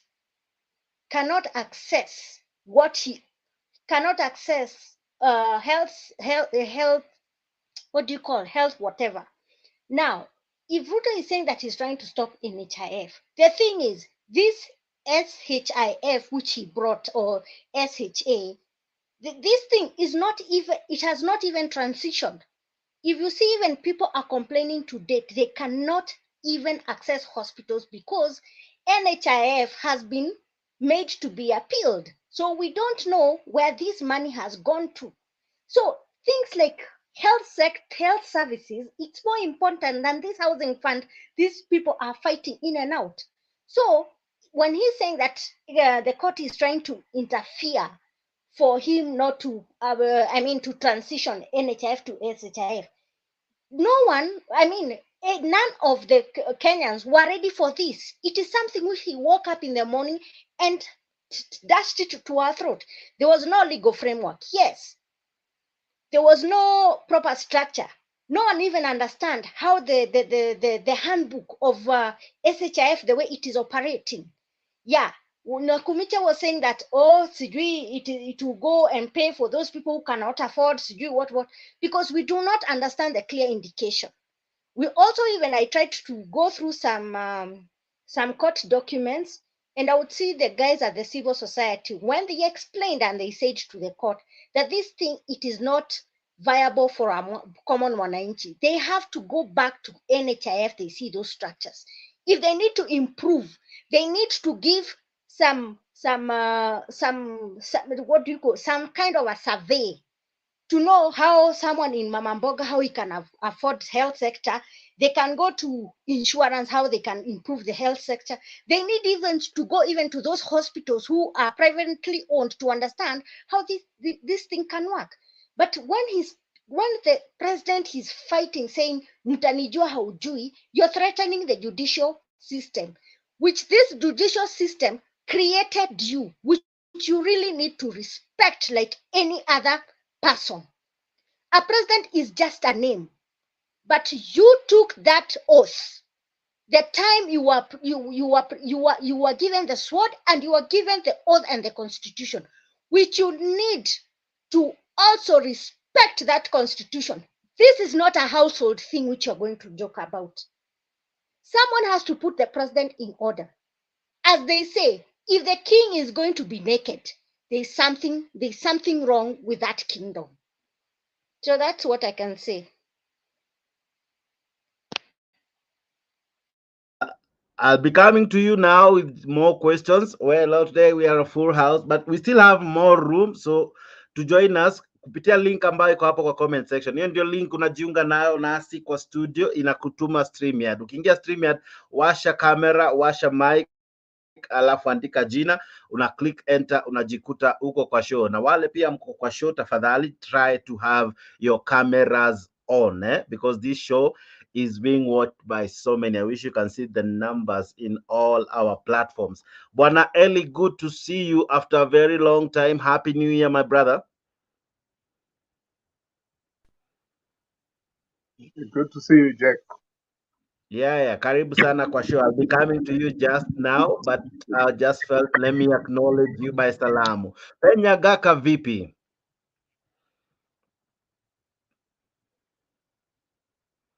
Bwana Pen, are you there?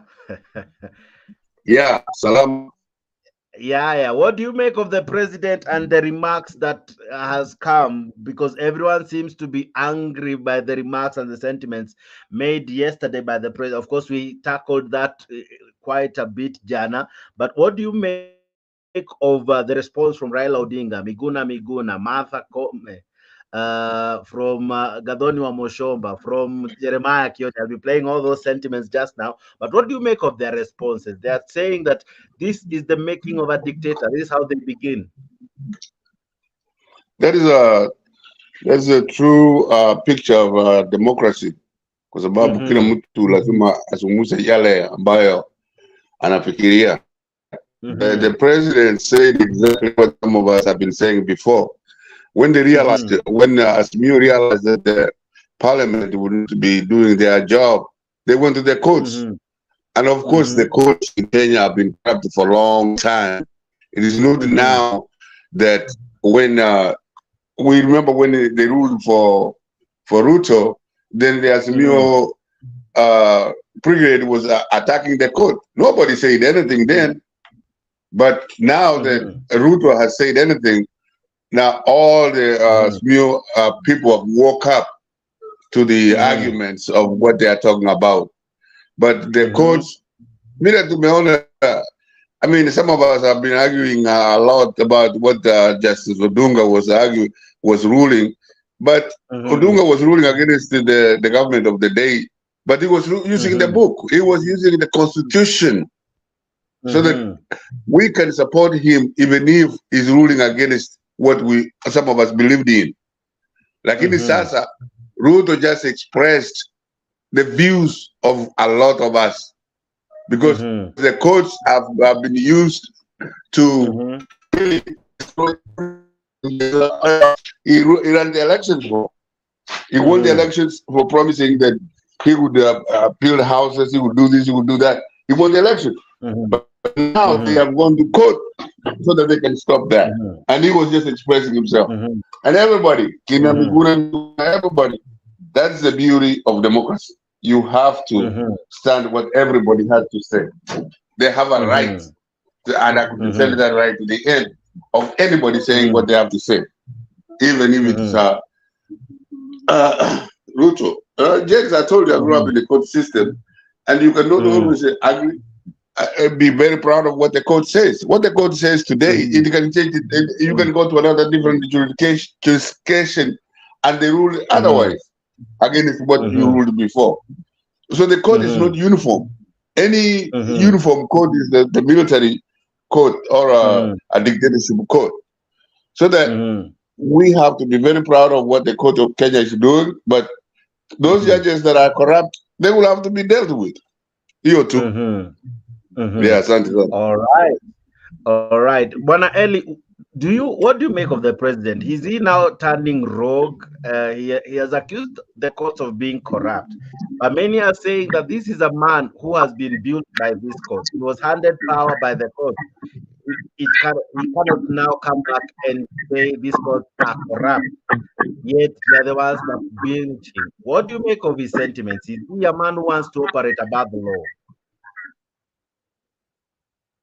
Thanks, Jax, and thanks to everyone there. Number one, I don't recognize the regime, so I'm actually people like Ashley, who previously, like yourself, Jax, were supporting and still supporting this Kenya Kwanza. You were fans of this regime during the pre-election time, and you knew what you were doing, you corrupt the system was going to be. Not to say that Raila's side was less corrupt, but we know how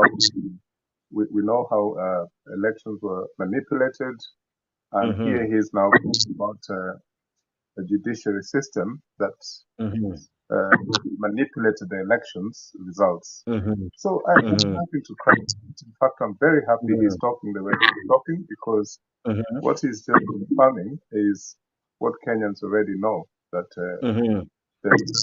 you see, Ashley ameshakimbia hapo because she knows exactly.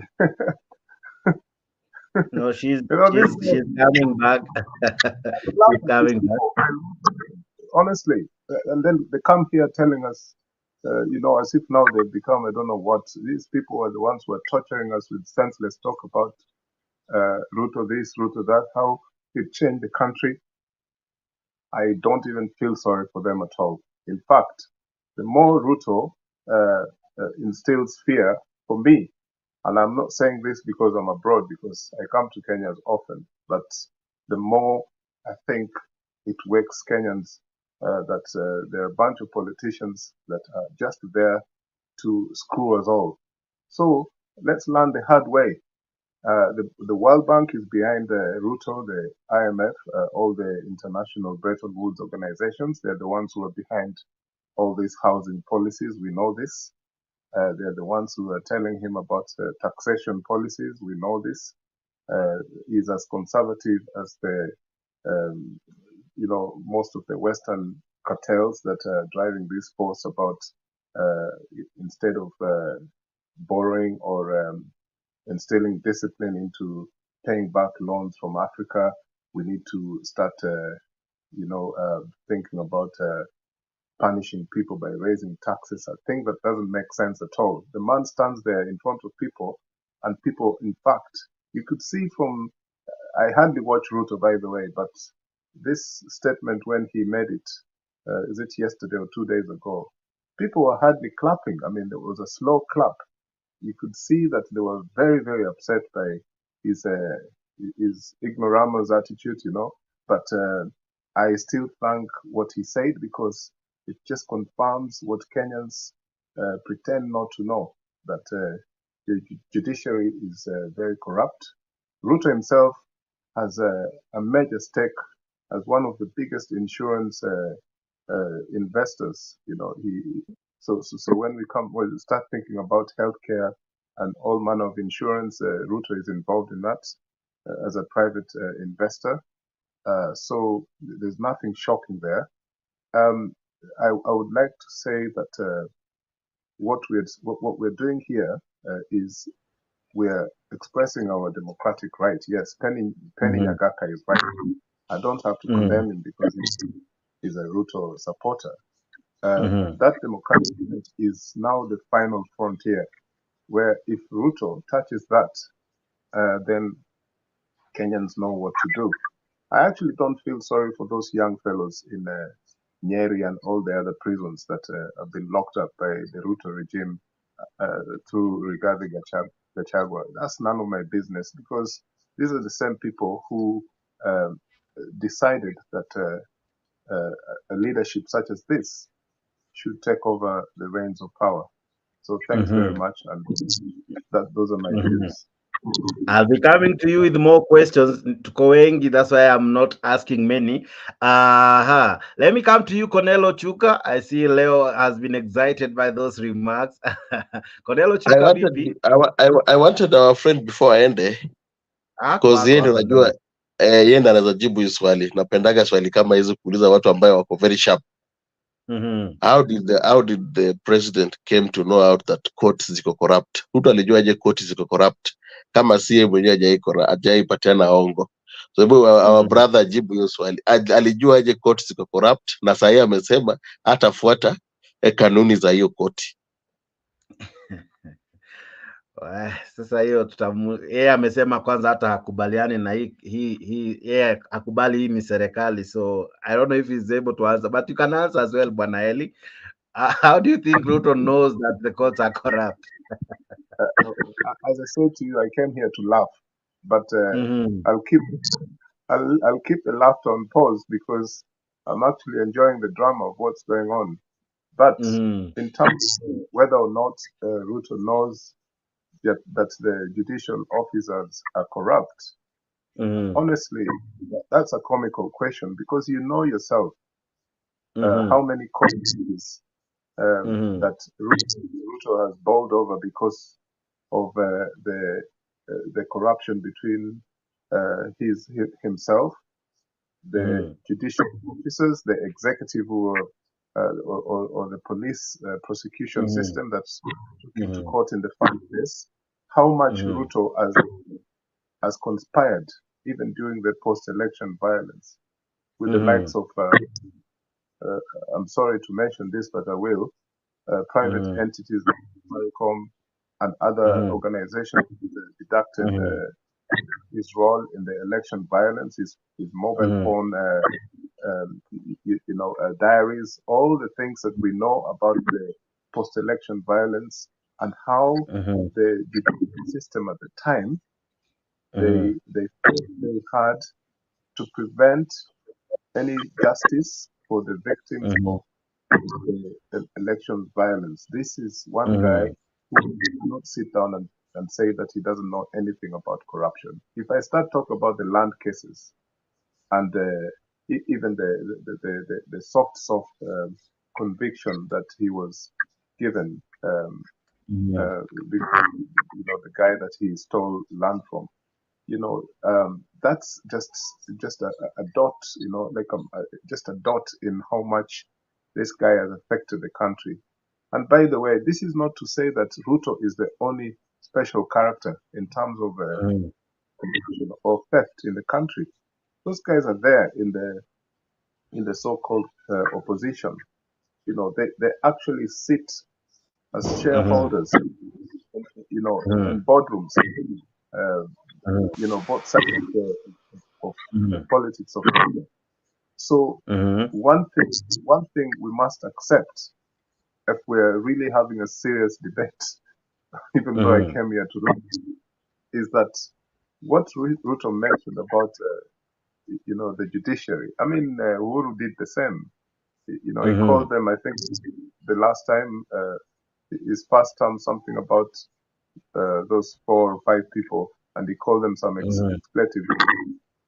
They all know that corruption is deep in the Kenyan judicial offices. Yeah? And you guys, all of you seated there, you know. So it's not something new, something we all know. It's going to take a very difficult length of time to change, but it needs to change. Me, I can't see any meaningful change in Kenya for the next at least 20 years. It's not happening unless we have some form of velvet revolution. I don't see anything happening. Yeah, thank you. Wow, beautiful sentiments, ladies and gentlemen. We are discussing the issue William Ruto raised jana, where he said we must have a conversation on how courts have been ruling, especially stopping most of his pet projects. And that's why we are having this debate, because today many responded to that. Many leaders came out gun blazing, telling Ruto, we cannot allow you, we won't allow you to defy court orders. We won't allow you to live above the law, neither will we allow you to operate above the Constitution. Of course, Martha Koome issued a statement. I'll be highlighting what she said, as well as what Raila Odinga said, what Miguna Miguna had to say, what Theuri, the Law Society chairperson, had to say, including as well what Gadhonwa Mushomba, what Jeremiah Kioni, all these lawyers, what they had to say, the reaction therein to what the president had said. Mr. G, from where you sit, some of these of these rulings from court, some have been termed as you know, they have been cited in other courts. They have made precedents, you know, that in Kenya a presidential election was nullified. So we have seen the courts really coming out to showcase that it is truly a citadel of justice. There Kenyans can get their justice. Other institutions have failed. We have seen the parliament failing. We have seen the Senate failing. Our religious sectors have not really been anything to smile about. So it is only the court that remains. If William Ruto get hold of it, will we even have a country remaining? Mr. G? Well, sorry. Yeah, Mr. G, silale bwana, endelea. No, today I will take a break bwana mapema. Today I will take a break mapema. Yeah, but before I come before I come to your question. Yeah, before I come to your question, I had a question to Colonel, but I wanted to know first before I ask the question if he's the one for the airport. I'm a CA.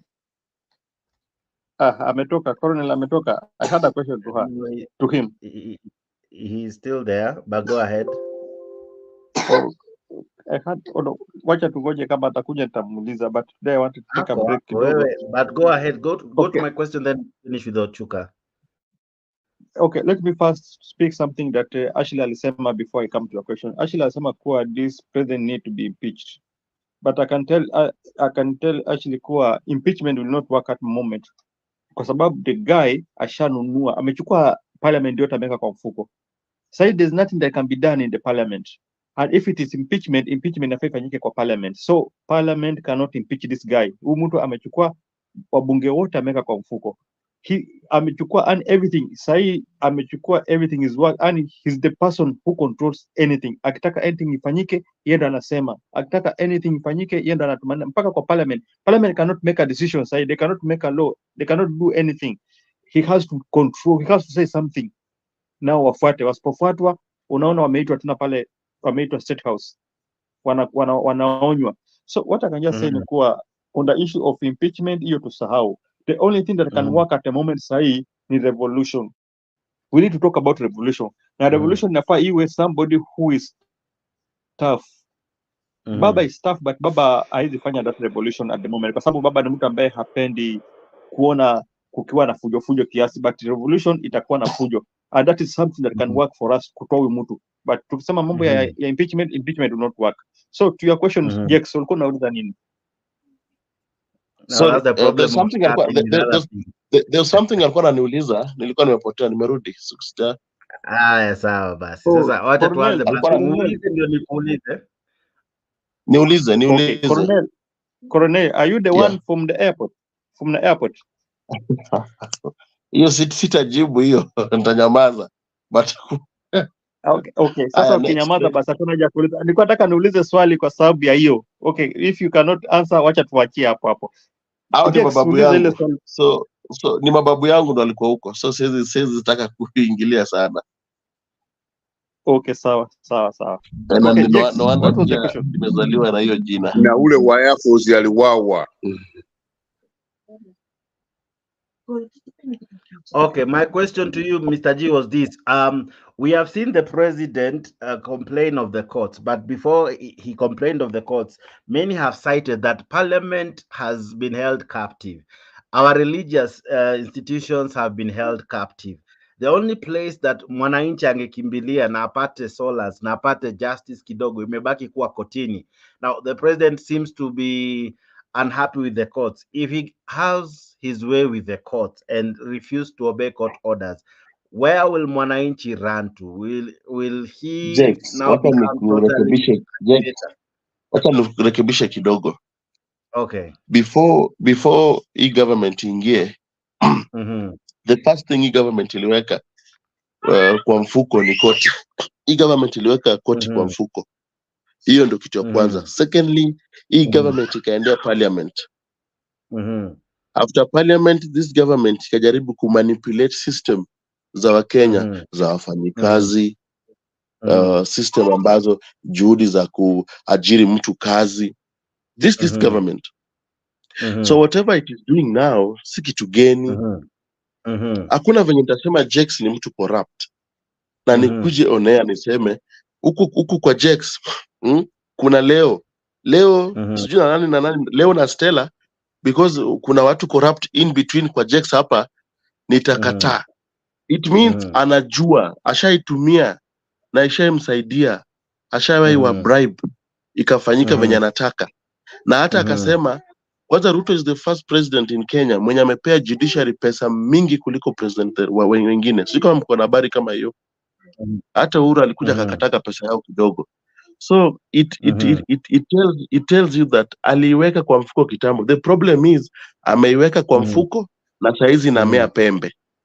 Na inamuuma that judiciary inaanza kutoa pembe on the right na left.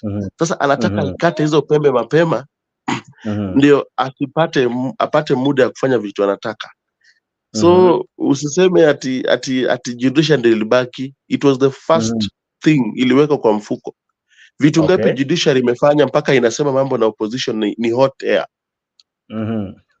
Mambo na shamba ngapi? Au kama unazashika watu 300 unawaweka kwa police station ati kwa court.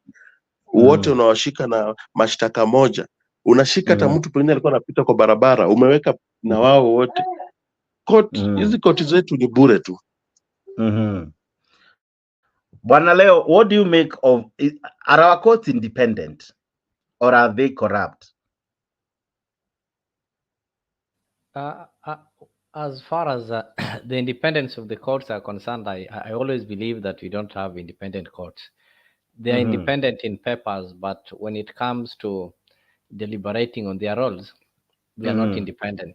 And these are some of the things that are always said by people who've been involved. If you want to know about how corrupt courts are, then you need to listen to this man called Abdullahi Abdi Nasir, senior counsel. So he used to be accused to be a beneficiary of the corrupt system in court. And right now he's the one who is really shouting out and telling us some of the things that happen behind the scenes in these courts. And he will tell you that most lawyers and advocates like Stella here, they'll tell you that nowadays they don't get clients simply because anybody can go to court and convince a judge. They don't convince a judge on the court, maybe during the proceedings that you see, but they tell you, why do you need to pay a lawyer or an advocate if you can buy a judge? So that is what people do. So there are specific lawyers or specific advocates that have an ear of the magistrate. They'll go and tell the magistrate or the judge that, you see, I have this amount. So that is final. That's how cases are won in this country. So the courts are not independent. And Kenyans have really been complaining of it. And the people who've been experiencing this are the poor. You have your case then because you don't have money to go and bribe these judges. So you end up not getting justice. So it is good that the president is confirming the same. He is confirming that Kenyans, you people have really been speaking the truth. He is confirming to the Azimio people that you people, you really got some rogue court. He is confirming that. And all in all, I don't expect to see the judiciary crying or the judiciary maybe lamenting and complaining, because this is their product. They need to own up and say, this is our kid. We birthed it and we raised it. Now it is big enough. It is now swallowing us. They had an opportunity to stop it, but they did not stop it. So we as Kenyans will just celebrate. We have nothing to lose, actually. At the end of the day, we are used to suffering. So we'll have to celebrate so that next time they learn. Mr. Geoffrey or Omariba, let me ask you this. Do you see William Ruto surviving without the courts? How will he even operate? If he chooses not to obey any court order, if he chooses to operate, how will he survive the wrath of people who as well will also choose not to obey court orders or obey or follow the Constitution? How will he survive? Mr. Geoffrey? Yes, I'm getting you. From my side, I can say that Ruto is not going to survive because this same court which elected him as the president, it is the same court which is blocking those projects which he has set. And for this housing levy, it will not succeed. Even as we are suffering here, we have no food to eat. Children are crying, parents are crying. Even the investors are running away from the country, and I'm seeing this country sinking. So Ruto is not going to survive anymore. So you're saying Ruto won't survive anymore because even as per you, the country is sinking. There's a lot of funny things that is happening under his watch. Wow, interesting remarks. Penyagaka, how will Ruto move from here? Because either way, we must find a way to move forward. Will he? If he defies court orders, what will happen when mwananchi mwenyewe pia aanze kudefy court orders? No, Jakes, he just spoke. He does not defy any court order. He just spoke what a lot of people in Kenya, Vile Nyabaya amesema, they are questioning what kind of court do we have. We just had a judge get fired the other day. Even if he was taped, I don't know whether it was legal or not. But if you hear what he was conversing with the other judges and who he gave the money, it's questionable. But what nimwambie huyu ambaye amesungumza before me, Ruto will not go anywhere until 2032, because as of right now, there is nothing, as Mio is saying, as to how it has to be voted in 2027.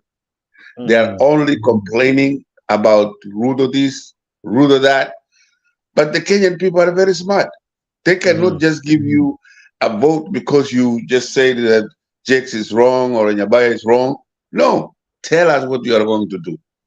So he has not defied any court order, and I don't think that it would be proper for him to, defy any court order.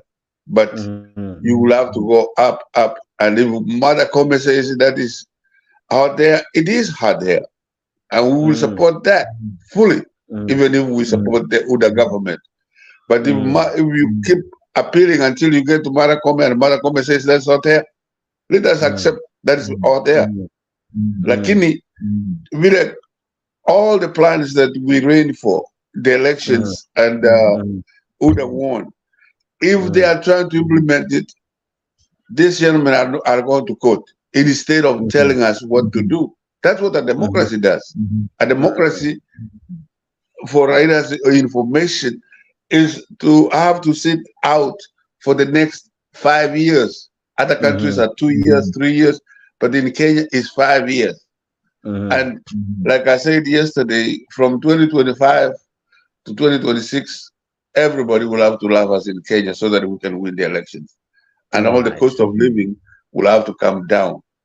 Because anywhere in the world, when there is a change of a regime, it is very difficult for that regime to even win any election. Anyway, it's not only unique to Kenya, it's everywhere in the world. That is exactly why Uda refused that we go to a referendum. No, they will lose hands down. They go walk in there knowing that they're going to lose. All right. Now, Kenya Rebel, is this a statement from William Ruto signifying a man out to defy the rule of the land, a man ready to operate as he feels, as he thinks? Hi, am I audible? Very. I'm happy with what's happening, whether it's Ruto or whoever is talking, whether it's the courts, because this is part of the growing pains. That shows that we are actually growing, because during Moi days, the courts will not pronounce it, or they will not offer their opinion on anything about their conflicts with the president. I just wanted to correct a few things. Not correct, but address. When Leo says Ruto is a product of the courts. Ruto is not a product of the courts. Because the courts don't declare anyone president. It's the IEBC that declares who the president is. The case was taken to the Supreme Court, the highest court of the land. And the Supreme Court only had to adjudicate on the matter based on the rule of law. Evidence. When you go to court, what matters is evidence. Now, my friend Eli, who I haven't seen for a while, I'm glad to see him, he's telling us that the election was kind of rigged, or whatever the case is. When we go to a court of law, you have to produce the evidence. You just don't say it because you feel it's rigged or because you lost. Provide the evidence. Okay? Azimio provided the evidence, and it wasn't sufficient. Actually, it was ridiculous. That's why they called it hot air, because they were asked several questions. Can you tell us, where do you see, what part of which server are you claiming that the elections were rigged in, where it was tampered with? And in fact, the server is not even the issue. The election was to declared at the polling station. Okay? So when Leo says that the Ruto is a product of the Supreme Court, that's ridiculous. The Supreme Court has nothing to do with who becomes the president. They just adjudicate on the matter that's brought before them. And they did so, in my opinion, rightfully so. I think in 2022, Ruto won fair and square. Now, I didn't vote for Ruto. I didn't vote for Raila. I think they're both colonial puppets. And also one thing, this whole idea of saying, I had also earlier, wacha nigwaruze kidogo, my brother, I haven't seen him for a while, so mpaka nigwaruze.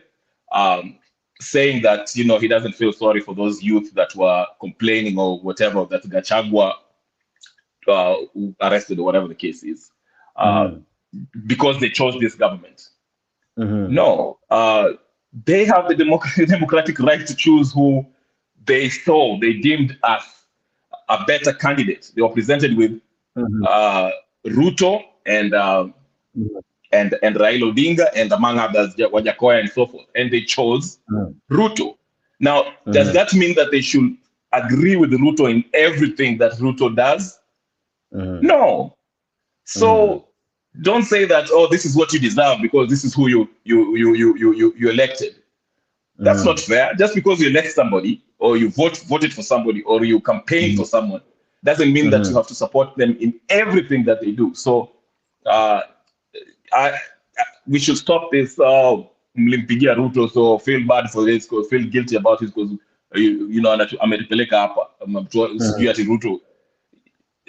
Everyone has a right. In their eyes, they use their judgment and they saw that Ruto was better option than Raila Odinga and his financier Uhuru Kenyatta. So let's not whatever. But anyway, to answer your question, Jakes, I'm just going to say that to me, I think it's a good thing.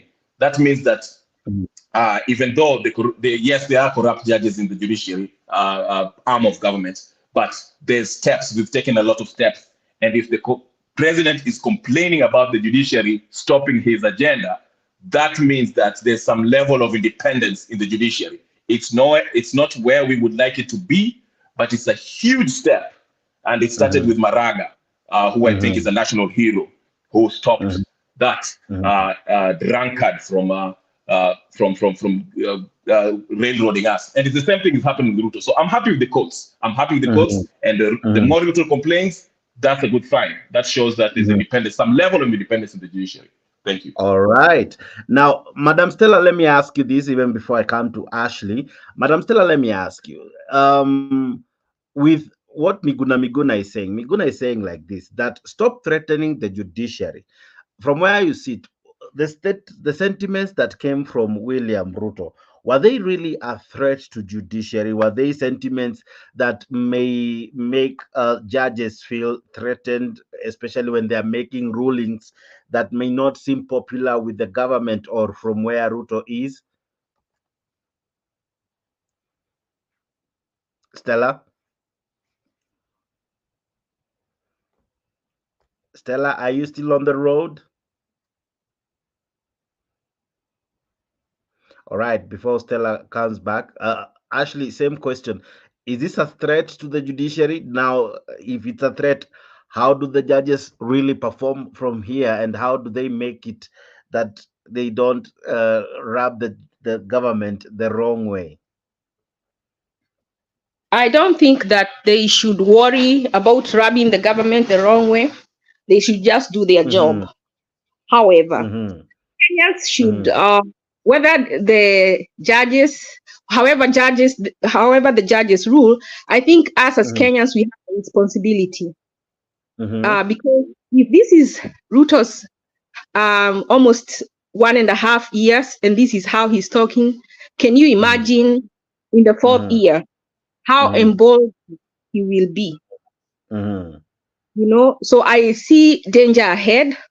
And because he has deep roots, I think as Kenyans, we have power. You know, and we need to look for a way to get him out. And I think we don't have to, someone said that we need to do forceful. It doesn't have to be, we can learn from other countries that have done it successfully without bloodshed, without violence, without force. If I've had the teachers say that they will not go back to work, you know, you have to accept. You were not made a slave. When the slaves were being taken, you are left and you're a free man. How can you allow someone to make you a slave? If you're a teacher, how can you work 2 years for 20,000 when someone like Sudi did not go to high school and he's earning ridiculous amounts of money? If all the teachers would team up and say, we are not going, they're saying they're not going to school, whether the parents bring their children or not. I like that. And I hope they keep their word. Let them stay home as many as possible, if not 100%. They say we are not coming to school. We are not coming to teach. You have to give us contracts. You have to do what we want, because like people, they are going out there, money, there's money, but it is being put in the wrong places. If just a sitting in parliament, they make that 20,000, yet they want to pay a teacher who actually does something that is tangible, that you can see. So you have to make Ruto listen. These conferences, these complaining we do here on Mutembei and other shows, and telling Ruto should understand, Ruto doesn't understand. Ruto understands. You just put a clip here when he was talking about how we should, when he was talking during BBI, how they should obey, how they should not go outside, how they should welcome people's opinions. So how come suddenly he has amnesia? How come suddenly he doesn't understand? And when we say he doesn't understand how to rule, then we are excusing him. And he does understand. But he's choosing, maybe in his house, his word is the law. He's forgetting Kenya is not the world. We are not his property. We have put him here to govern under the law. He doesn't want to obey the law. We can stay home. Yes, the other day I came here to put ourselves on lockdown. So let us sacrifice, instead of sacrificing life, let's stay home and give those who don't have food. Let us, if you have to go 3 days without food, I'm telling you, stay home for two weeks, even a month, even 2 months, he will have to bow down. He will have to do something and have some irreducible minimums that he has to abide. Even he can stay in power, but the people will show him they are not paying the finance. If that finance bill, that's what I'm saying. Even though the courts decide that he can have the housing levy is goes through the courts because he can buy them. Now he has threatened them. You remember what he did to his this guy called Kenei, who was his bodyguard? He disappeared. So they can fear and pass it, or they can be paid and pass it. But as Kenyans, as the majority is Kenyan and we are at home, you can decide we are going to stay at home. We will not go to work as teachers. We will not go to work as taxpayers until you remove that housing levy. I think if people do that, that is the only way we win this time, if we are not going to take it out through a coup. That is my suggestion. Stella, what I'm hearing from Ashley, she's almost calling people to protest and to practice their rights in a way that has now been seen before. And William Ruto as well is seemingly threatening the judges. How do we even operate in such a country? The president doesn't want to obey the law. The citizens want to defy him. How do we balance all this?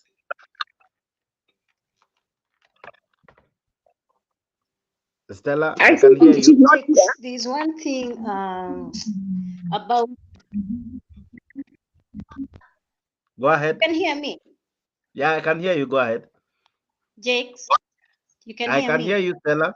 I can hear you. Go ahead. You see someone like, yeah, that's what I was saying. You see someone like Ruto, you cannot wake up and decide that you're going to threaten the courts, because these courts are the ones it's the one which molded you to be. So you have to respect it. So if you had an issue with those corrupt judicial officer, you name them, you say it is judge this, judge A, judge B, so that we can understand where the judicial officers are corrupt. But you can't say the entire judiciary is corrupt. So that means he's afraid of something. And remember, when these people went to take this, they faulted the government. It's because the government decided to run the like a kangaroo. I mean, like a jungle, where he thinks like they don't have their rights. He's forgetting when he took an oath, and he mentioned that he's going to respect the Constitution, either in ill or will. But now the problem is someone who is advising Ruto, and the person who I'm going to fault is the AG. If there was one matter which had gone to court, which was faulted, and I think it was about some housing levy or this thing for the CAS, where it was known that the CAS office it's illegal. I don't understand why he's not understanding that this thing is illegal. So that means he's afraid of something. And he has to understand the judiciary does not take, they don't take puppet instructions, because the judges who are there, when they went through the JSC, they were vetted. They were told when they can understand the laws of the land, and those of the land, if it can be respected. And if someone faults the laws of the land, what happens? Are you prosecuted, jail, or anything? But if Ruto was defaulting the court, he can go and appeal. And I don't understand why he's not going to appeal. You come and discuss this thing when you have either won or lost through the appeal. But do not discuss this thing in public if these matters are going through the court process. So that means he wants to sabotage and instill fear, not only to the judiciary, but to the people of Kenya, who made him to be the president. And if he feels that he cannot perform, he gives it to the deputy president, or he kick rocks, we go back again and we do our referendum again. That's simple. All right. That's simple. Ladies and gentlemen, listen to what some leaders had to say. President William Ruto over attempting to weaken the judiciary so as to lay grounds for passing legislation that would see him extend the presidential term limit. Equally, the Law Society of Kenya has urged the president to table evidence of the corrupt judicial officers and desist from making roadside declarations that undermine the independence of the judiciary. And as NTV's Sydney Chazima now reports, the LSK has now planned countrywide protests starting next week, aiming to protect the independence of the judiciary. It is now evident that the claims made by President William Ruto that there allegedly exists some corrupt elements in the judiciary who are hell-bent on crippling government projects through endless litigation have not gone down well with practitioners of the law and the political class as well. The Law Society of Kenya has already issued a call for mass action to its members starting next week. The Law Society would be organizing a countrywide peaceful demonstrations where we will read and affirm the oath that each and every one of the advocates of the High Court of Kenya took to protect the rule of law, the independence of the judiciary, and the Constitution that we have. The president was on record claiming that the Kenya Kwanza administration's flagship projects were facing unending litigation, going as far as stating examples of the Housing Levy Fund and the newly introduced Social Health Insurance Fund. According to Ruto, the numerous court cases have sabotage written all over them. That decisions that have been given by the judiciary have been procured through corruption. Yet he is a beneficiary of a decision that has been made by the judiciary. It basically is an oxymoron. It is something that is not making sense. But amidst the claims by the president, the political class opines that there is more than what meets the eye. Jubilee Secretary General Jeremiah Kioni claims that the president has set his sights on a bigger picture that may include amending the constitution to increase or scrap the presidential term limit. His intention is to demean the judiciaries in the eyes of the public for the reasons that he has something he wants to achieve, which is unconstitutional, and he does not want the judiciary to raise a finger. I am completely shocked that what I had my president say yesterday came from him. You know why? Because I campaigned with my president. And everywhere he went, he pledged to obey the courts of law. Practitioners of the law want the president to follow due process in dealing with the alleged corrupt elements in the judiciary. If he has evidence that they are rogue judicial officers, and we are not saying that they are not, but we are saying that if he has evidence, then that evidence ought to be presented to the Judicial Service Commission so that it can be processed and dealt with as prescribed under the Constitution. In his end of the year 2023 speech, President Ruto hit at the opposition, accusing it of forum shopping for favorable judges who would rule against government programs. Kioni didn't object. We will not keep quiet. And he is not going to intimidate us by saying that we are sabotaging him. Where we think we need to go to court, we will go to court directly or through other people who can be able to meet to help us with the costs, because the costs are also very high. The president's remarks came on the eve of the hearing of the Housing Levy Fund case at the Court of Appeal. But Githunguri MP Gathoni Wamuchomba not only wants the Housing Levy Fund scrapped, but also the Finance Act of 2023. We must repeal the Finance Act, and we must repeal the issue of house levy. And if really the president wants to collect money to do his things, to pay his debts, let him come clear and tell us, nataka munisaidie tulipe madeni. Lakini asituambie ni maneno ya nyumba. If he doesn't want this to happen, let him go through public participation. And when Kenyans say, hii ni mzuri lakini hatuitaki saa hii, wachana naye.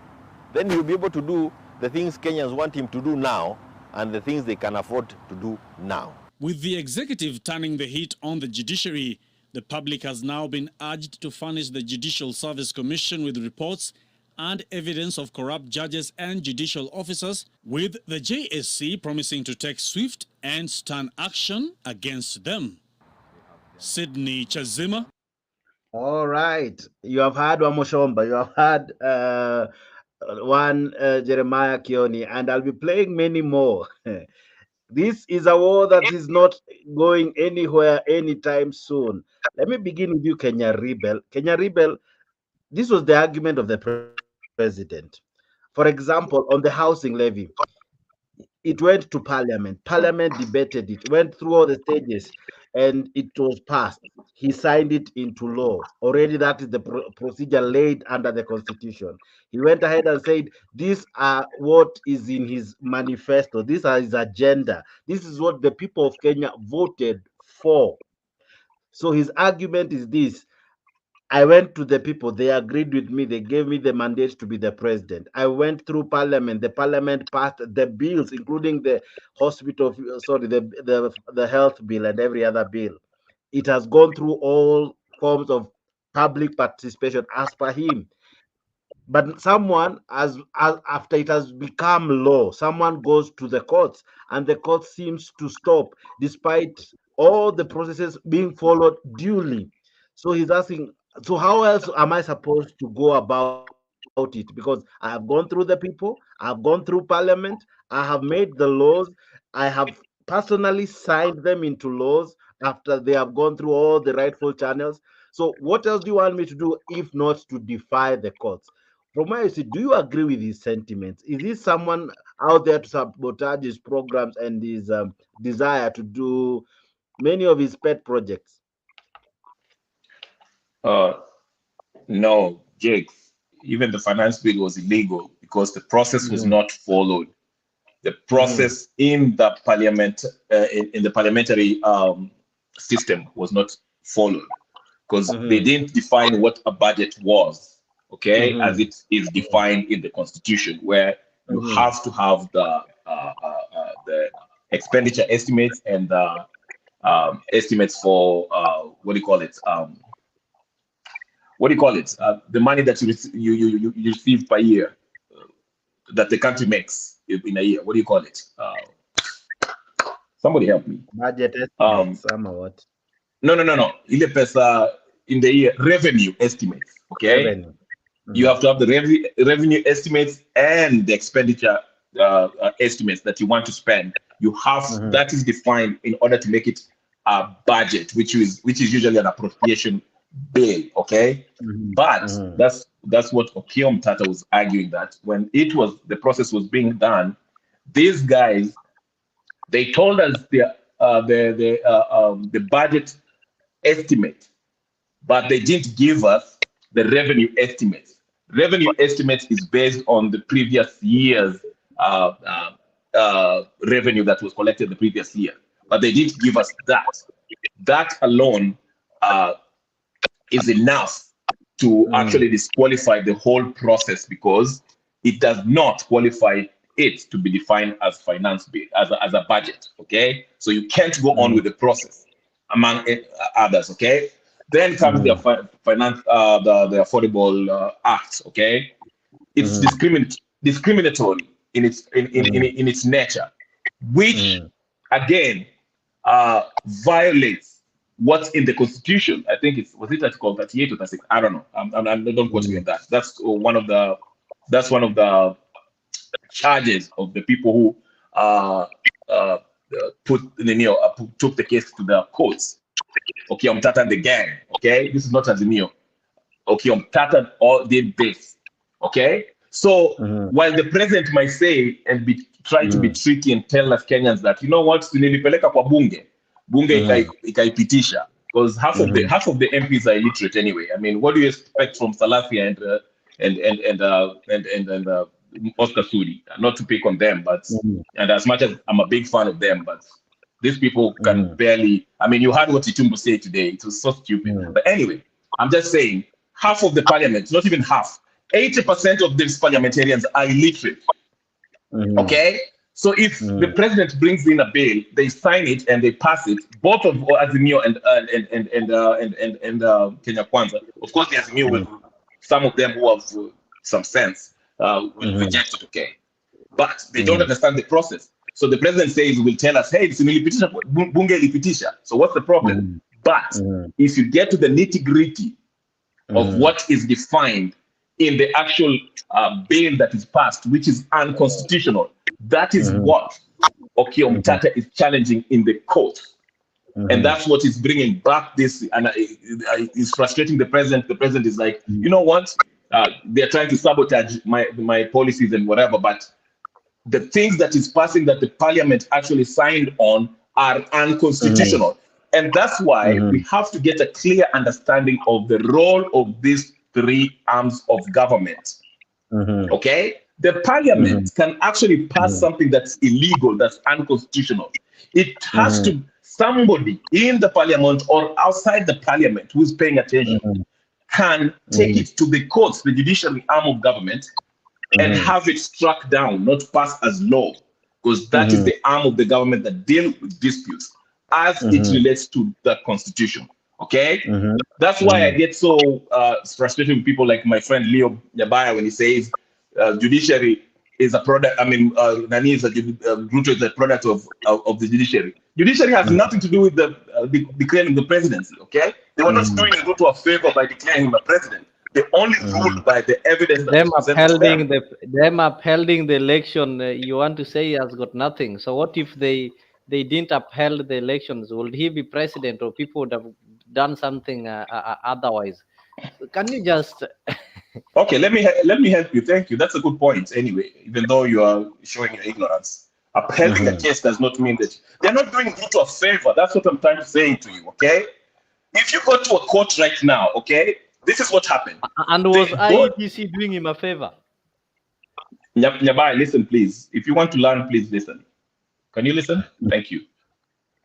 IEBC, as per the Constitution, is the institution that is given, tasked with the sole mandate of actually making sure this election process is done according to the law, which means transparency and all that good stuff. Okay. And that is the body that will declare who won the election. Okay? So they declared Ruto as the winner of the 2022 elections. Then the conman Raila Odinga and his psychopathic followers, they were not happy about that. I knew you had to go there. I knew you had to go there. But actually, no, let me finish. No, let me finish so you can get the point. No. This thing was disputed. Respect my time. No. Leo. Okay, finish up. Okay, the IEBC, that's the body that conducts the election and declares the winner. They declare the winner. Raila Odinga felt that this process was not transparent and they broke the law because they were saying they were rigging. And he followed the right channel. He went to the judiciary for this so that they can actually adjudicate on the matter. He was asked, obviously, if you go to court, and I'm sure you've gone to court in your can you please, Nani, please, Jakes, so I can finish. They looked at we can hear you. We can hear you. I'm about to finish. I'll be brief. So they put in a petition. They put in a petition and they were told they brought in their evidence. Okay, because if you go to a court of law, what matters is evidence. Kupiga makelele kwa barabara will not help you. Go with the evidence. They looked at it. Justice Wanjala, Smoky Wanjala, asked them, "Can you show us where exactly were they stealing this thing?" Because help me understand. The presidential election was to determine at the polling station, not the server. And if you think it's the server, which server do you actually think that something will happen here? Because once it is at Minio, the Azimio agency will sign, the Minio IDC member will sign, and the Kenya Kwanza will sign, and it's transmitted in the portal, so you can see it for everyone. Okay? So they looked at it and say, these guys had no case. And they say it is hot air. So they upheld the decision that they say there's nothing wrong here. I think you're not interested in those long stories, Kenya Rebel. You should just okay then. Ruto is also I'm trying to help you. And why is Ruto not taking evidence to court to prove that what he's doing is illegal and is within the law? Why is he also making noise in the funeral? He's in court right now. In the funeral? He is in court right now. Leo, why is he's in court. Yes. Which court? He is the in one court. I saw in the funeral. So courts are relocated. No, listen. In the funerals. Okay, you're acting like a villager. Listen to me. No, sometimes you have to be this smart. Come on, let's be adults about this. He made those pronouncements at public, but he has his lawyers at the court because Okiom Tata took the matter to the court. Please. The Jacks are log off. This is how we're going to argue. Want to make pronouncements. You know it is wrong to discuss matters that are in court. Okay, this is Chinese. Just one moment. Kenya Rebel. No, Jakes, listen. Yes, Leo has to understand that it's not a village where you can go under a tree. If Ruto had sentiments of faulting the court's decision, he has the AG to go and appeal, but don't go and try and have the propaganda in funerals. Do you understand, Leo? So if Ruto had his sentiments given to the AG, they go and discuss this thing at the Court of Appeal. Now, the Court of Appeal is going to give its final ruling. But what he's doing, he's sabotaging the court system. You do not go and discuss things which are already in court. You have to wait for Koome made a statement. Koome also made a statement on the matter. What's wrong with that? Ruto can say it in the funeral if he wants. That is right. I don't find anything wrong with that. No. We might find what he's saying problematic. Yes, you can. No, it's not affecting the case. No, I know it is not affecting the case. But the thing is, maybe whatever he spewed, he never spewed the truth. Maybe there's something the court was asking from Ruto where they did not even provide forensic accounts of those monies which have been collecting and how the public participation was held. It's just like BBI. What I'm saying is this. The nitty-gritty. Okay, listen. What I'm saying is this. The nitty-gritty of the case, the evidence, shall be discussed and provided and argued in court. What Ruto says in a funeral or what Koome is saying in a statement does not really matter in the court of law. That's their opinion, which is fine. What will matter is the evidence that's provided in front of the judges and that is argued upon. Okay? So that's why I'm not worried about when Ruto says, if he actually does that, then there's a problem. And actually, the statements are problematic. Yes, we can criticize it. But I don't fault him for saying that in public. That's how he feels. That's fine. As long as he doesn't do it, and we shall stop him. That's why the court is there. All right. Can I interject? Yeah, please do. I was coming to you, but go ahead. Still, I wanted to know can the president be held in contempt of court?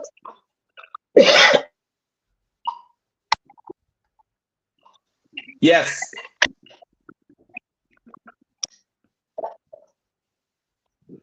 So what I think our constitution is vague about it. No. What I think it's no, what it's I not. vague about it. No, okay, it's not. You've been talking of Uhuru Kenyatta, who was in contempt of court. Was he arrested, or what happened to him? And you're saying yes, and you're saying no. The Constitution is silent on this matter. That is why Ruto was able No, to it's not. several. No, it's not. I'm not defending Ruto. I've said he can be held in contempt. Remember, Practically impossible on papers. Remember, it's very practical. So this is what my suggestion was. You see, we talk a lot, we complain, we hold Uhuru meetings. shot Justice Muita's bodyguard. Uhuru shot him to death. That's the difference. Shot him to death. How clear can it be? No, let's. You started shouting. Let's talk things we know that we have facts about. And I'm telling I you, do have facts. Uhuru is a killer. How can I tell you? How else can I explain to you? Jake, you bring really, but honestly, no, I don't bring anyone here. One moment, everybody, one moment. Kenya Rebel, according to the Constitution, Article 143, it reads as follows, and I've just highlighted the first part, that criminal proceedings shall not be instituted or continued in any court against the president or a person performing the function of that office during their tenure of office. So Kenya Rebel is right. The president cannot be held against any criminal proceedings. what about civil? What about a civil proceeding? We have asked. Now, civil proceedings, the president, when it comes to the president, he's never involved in who normally represents him is the Attorney General. So the reason I ask this is because I know right now we have a case going in the US against the former president, and he has been asked not to discuss the case outside. He has been put, like they've put, is it, what do you call it? Something like he can't hold or something like that. Gag order. That's a gag order, but what do you, Yeah, the US has a different constitution. The US has a different constitution. That's a different case. The US is constitutional republic. We are a constitutional democracy. There's a difference. So that's why I asked Stella about the constitution in Kenya. And before we amend the constitution to increase or to add offices, we need to do constitution to safeguard our security, our constitution, so that the president can stay within the confines of the law. And once he gets outside of the constitution, then he should not be protected by that constitution. Those are things that we, the people, should do. One thing I've noticed about Kenyans is that the people seem powerless, yet we are the majority. I want the donkey to get so tired, they don't have to wait for Raila. Raila is comfortable. They don't have to wait for anybody else. They need to rise up. Whoever is president has to fear the people, and he has to try to please the people, not our leaders, not our judiciary, but the people, not the outsiders, but the people themselves. How do we do this? We have to demand it. We have to demand it. And that's why personally, I think we can put ourselves in personal lockdown.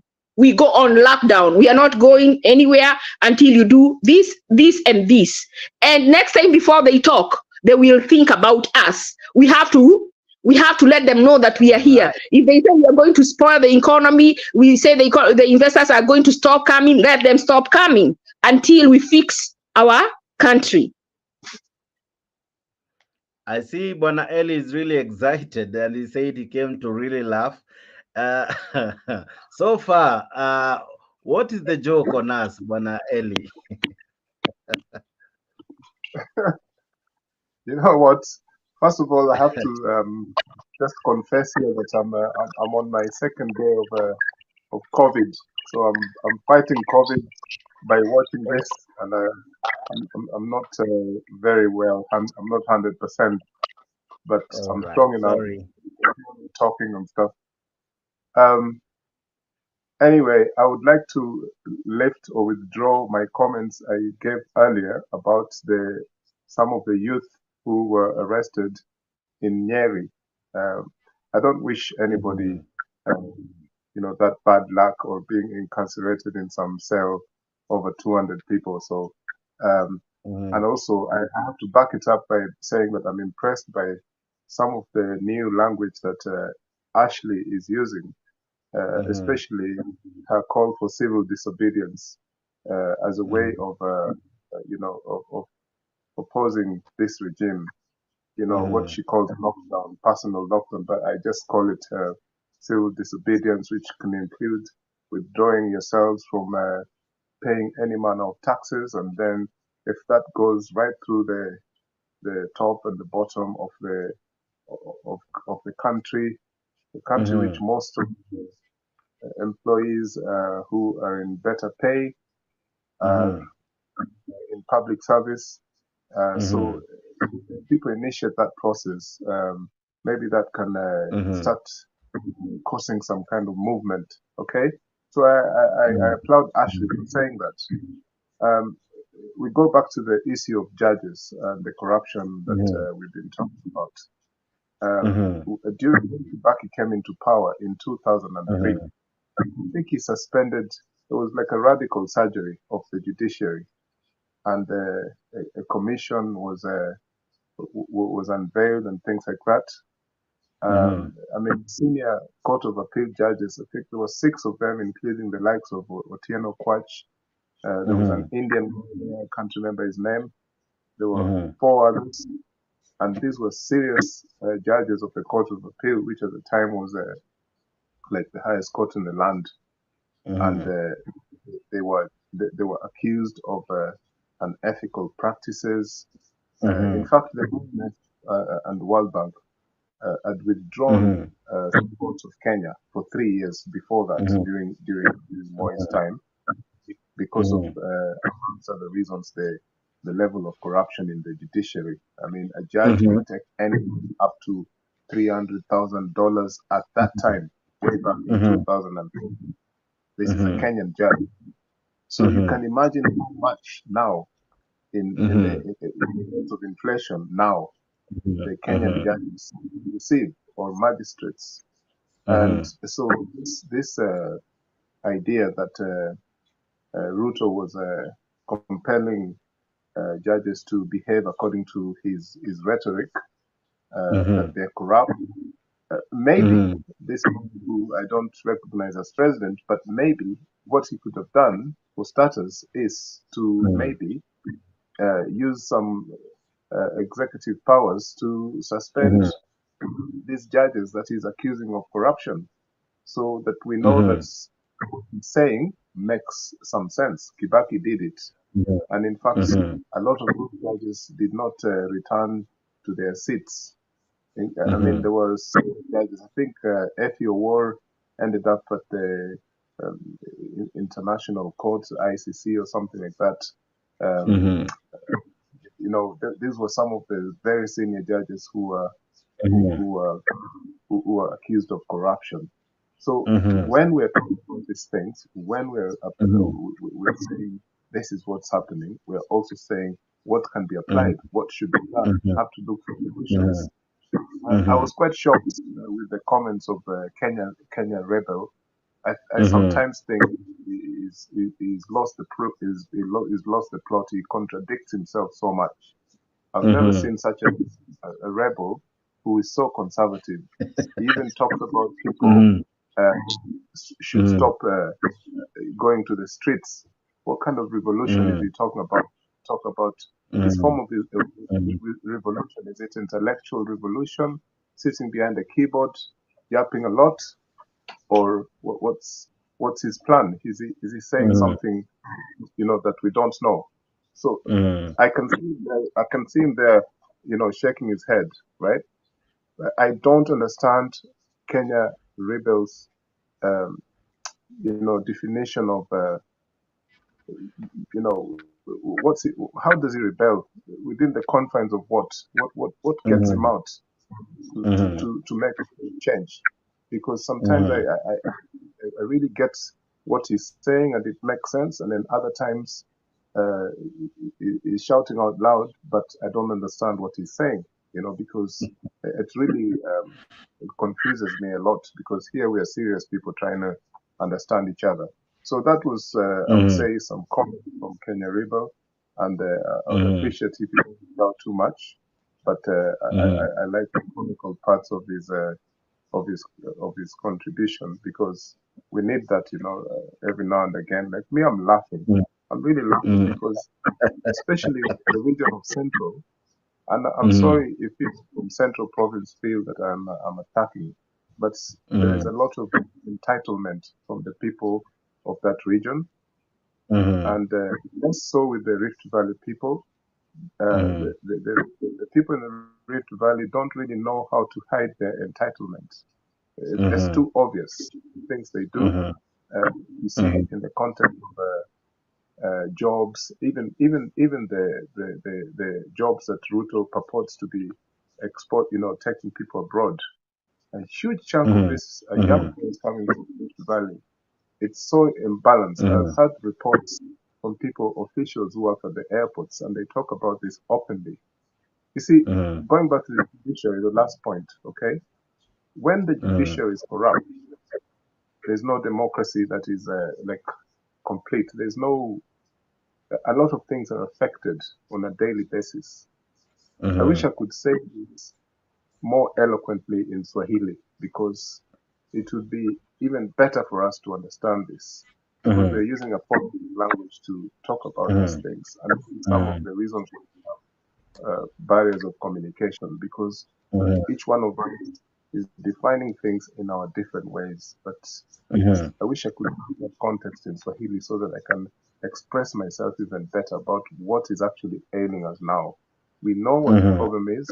We need to look for the solutions. The guy wants to go the Kibaki way and institute some kind of extrajudicial means. I don't know how he's going to do it. Let him do it. So thank you very much. Now, Leo, I want to leave you, Dogo. I want to ask for like 15 minutes. I'm coming back.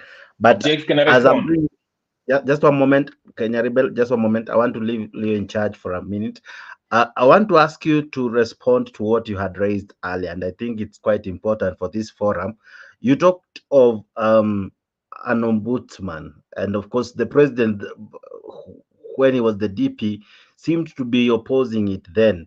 Do we need such a person to check the judiciary so that there could be some truth in what the president is saying? Some people can decide to truly frustrate whether something is good or not, whether we have followed the law duly or not. Some judges may choose to be rogue, because if Justice Shitembo is anything to go by, a judge can be rogue, and maybe we don't have ways of proving it at the moment, but maybe in the future we can be able to discover that kumbe some rulings were made because of either incentives, corruption, and other dealings that derailed the government, or anyone who had an idea that someone felt that were rubbing them wrongly. So do we need an ombudsman? So I want to bring you, Leo. Even as I leave you in charge for a few minutes, I'll be back with more sets of questions. But remember to bring in Akina Stella, Ashley, and of course, don't forget Mr. Oriba and Penya Gaka. I know you have the ability to add more people. So go ahead as I step out just for a while, but I'll be back.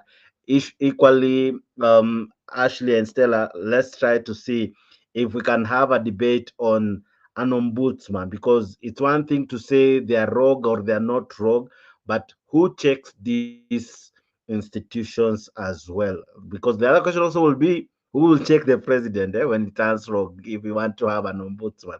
So Leo, go ahead and equally consider Kenya Rebel, Mr. Lee, and everyone else. And you who is joining us, asante sana for making time to be part of this show today. I see many are still tuned in. Asanteni sana. we go on with the conversation. But I just have to step out for just a few minutes, but I'll be back. Mr. Leo, go ahead. I think what you've asked is a good question. Just as we get Kenya Revolutionary maybe to enlighten us, is just to say that the role of ombudsman is normally to investigate and file complaints against influential individuals in government. There are some positions that are so influential, like the positions being held by the judges and the magistrates. So you need a special body that will be able to file some complaints against and investigate. The same we even have with the police service. We're having the IPO or something like that that is responsible for investigating. Though the problem that we've been having in this country that I also have to admit is that we've been having these offices, but they've never been effective. We've had the EACC, the anti-corruption. They've never been effective. So maybe the members here will be able to tell us what should be done so that these offices can be effective. We have the office of the EAC, and these officers, I don't know, they normally submit their loyalty to the appointing. Is it the appointing a body that is the problem? Because if you're appointed by the president, it's obvious that in most cases, unless you are somebody who's principled, save for people like PLO Lumumba, you will always have to dance to their tunes and follow their directions. So could it be that the way in which these guys are appointed is what is messing us? But in this country, we have these offices, but they are not working. So Kenya Rebel, maybe I just start with you as we move on. For the judiciary, there's a Judicial Service Commission that takes care of that, checks the judiciary. That's number one. Number two, who checks the president? It's supposed to be the parliament and the Senate. Okay, so those questions are all there, can be answered. Now, yes, you can say that parliament is not working for us. If the parliament is not working for you, then what do? You, the people, and the machinani, the constituency, should demand more from their MPs. Stop looking at these MPs as if we are working for them. They are working for us. So let's demand from them to do what we need them to do to check the president. Okay, that's why we have this whole checks and balances, three arms of government. Okay, I just wanted to respond to my brother Eli, who was, and first of all, I would like to apologize for yelling. I couldn't help myself. So sorry for all the listeners who saw me lose my mind for a second. I just wanted to say to Eli, the reason why I'm against Mandamano, okay, or protests, or what Ashley is telling us, we should just, what is it called, civil disobedience. It's not going to work. We've tried that. It's not going to work for the simple reason, not everyone is on one page, in the same page, okay? If we are to have civil disobedience now, who will go out there and do that? Even that Mandamano that you're claiming. Okay, Raila tried it. Who will be there? It will only be the folks aligned to, right? First of all, number one, people are waiting for Raila to tell us, okay, Raila tell us to go to Mandamano. Then he'll tell us to go Mandamano. A few people here in Nairobi, there in Nyanza province, a few in Mombasa. Ruto will send his deadly forces and it will be thwarted, as we saw, okay? So I'm saying all Kenyans, the majority of Kenyans are not in the same page.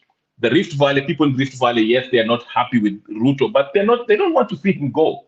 The people in Central Province, yes, they're not happy with him, but I'm not sure if they want to see him go, okay? So there's so many, Coastal Province, Eastern Province, they're not happy with the economy, but does that mean that they're ready to go out in the streets and let him go? No, they're not in the same page. So while some of us are frustrated, especially on the opposition side, we might say, we want this guy out. It will not work. He will thwart it. We saw it. Raila tried everything. Remember, he was saying that they were going to exercise their power directly as the people, but the MPs still wanted to receive their salary. So it's not going to work. That's what I'm saying. So Mandamano is not going to work. Civil disobedience is not, sorry, I'm yelling. So civil disobedience will not work. So what will work? It's for us, number one, as Kenyans. This is the only way it can work. If we all are the majority of Kenyans, because everyone will not agree, but the majority of Kenyans decide what Ashley is saying, and we've agreed that that cannot happen because We are calling each other to gagas, the people of Central. So we are divided. So what I always say here, and I told Mr. G, the only way Ruto can live without finishing his four years is next to impossible, but it's this: military coup d'etat with the help of a foreign entity, foreign powers like the Wagner. Kenya right now has a group called Banford. Is it Banford? It's an American version of Wagner Group that is actually training our forces in Kenya. So this is a multi-layered. They're trying to. I was just reading this today, and they're also expanding. They're trying to go to Central African country. In short, what I'm trying to say is this: any legal way that the people, we the supreme people, the sovereign people, we cannot overthrow Ruto because we the sovereign people are divided. So you don't have a majority enough who are pissed off enough to go out there and remove Ruto. That's why I'm not saying this, Madam. Mandamano will only cause chaos. And guess what will happen? After we kill each other, the leader who is leading the Mandamano, who is most likely going to be Raila Odinga, is going to say, okay, let me go sit down with Ruto and we shall agree on something. The narco nonsense. And they will agree, change the constitution, and guess what will happen? He will have his post as the prime minister and all that. You'll have a big constitution, but Wananchi will still be on the same page that they were. We saw this in 2017, okay? So that's why I'm against it. That's why I'm saying the only way is through a military coup d'etat. It will be bloody. It will be bloody. Military coup d'etat helped by the Wagner Group. Using the constitution, it will not work. That's just the real, think about it, sit down and think, there's no way you can take this guy out. He has so much influence, but you can use, what we can do is, while we are in this system, we can use people like Okiya Mtata to challenge him through the courts, challenging, get influence from the people, because now you can see, we are talking about the judiciary. Ruto is challenging the judiciary, because who started it? Okiya Mtata. He went to court and said, this thing is menial. And now we are rallying around seeing that this guy is actually trying to usurp power from all the other arms of government. So it's a step. It's not going to take him out, but it will limit his power. Okay, it will limit his power. So I hope I've answered your question, Leo. Thank you. And maybe as I bring in Stella, you're saying that there's no way that William Ruto is going to live or maybe be terminated prematurely before finishing the 4 years constitutionally, unless we do it outside the constitution, because the coup d'etat is not within the constitution. So what about this provision of a recall? Can't Kenyans recall their MPs, and through that recall, maybe even if we don't succeed in recalling, can't we try recalling the MPs so that it becomes a wake-up call to them that, okay, they've really failed in their duties, so that they can be able to perform their duties in parliament? Just if like 20 or 100 constituencies initiate the recall process on their MPs, do you think that one can't work still?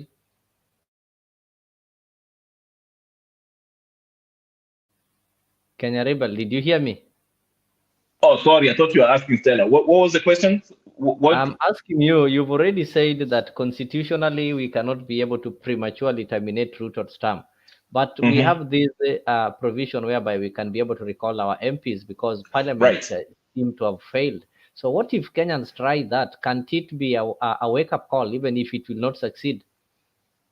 Okay, I think it's in the Election Act where, in order to recall your MP, it's you can't recall him. Is it 18 months after the election? And I think it's 18 months before the next election. So you only have a 1 year window where you can recall your parliament. I think it's an Election Act under Section 9. I think that's where it is. So, and if you listen to Mbadi also, he was talking to Surprise FM. He said, we the MPs we deliberately made it very difficult for us to be recalled. Okay, now. Let's be practical now. Let's say, Leo, today we want to. Who do you want to recall? We are. Let's say, Leo, where are you from? Let's say you're from Langata. Okay. Okay. I'm from Kasarani. My MP is the CEO of this betting company, Sportpesa. It's called Captain. Okay. Karauri. Whoever that is. Or let's use the Embakasi East, Babu Owino, our favorite boy, we are saying is going to be the next governor of Nairobi. Let's say, okay, Leo. We feel like Babu Owino is not doing his job. We are happy with him, but we want him to impeach President Ruto. And he doesn't bring a motion to impeach him. Are we going to rally people in Embakasi East and say we want to take out Babu Owino? How many people shall we actually rally and gather enough signatures to take him out? Remember, Azimio tried this too. Remember the story of signatures, 20 billion signatures by Martha Karua and Raila Odinga. They tried this. These are not things that haven't been tried. They said, oh, we have 20 million because the whole idea was to bring, I don't know how many million of signatures that saying that they want to take out, they were exercising their sovereign right as the sovereign people to take out Ruto. Now, that's why I want to use that Babu Owino example. How many people can you organize to recall Babu Owino right now as the member of the constituency of East Embakasi?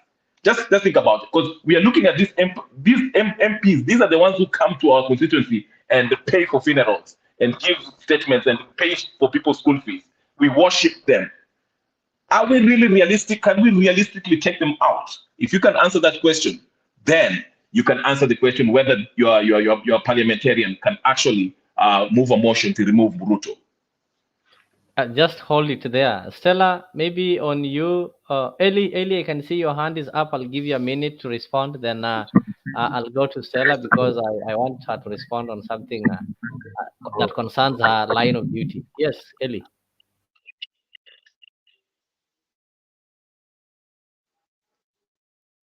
All right, Stella, if you can hear me, just unmute, and maybe the question I'm asking you, we are having this issue of ombudsman, and remember we are having the Judicial Service Commission, of which has got the role of not only recommending judges to the president for appointment, they are also the ones who looks at the welfare and also does the investigation and the punishment and even removal of some judges and magistrates who have some questionable backgrounds.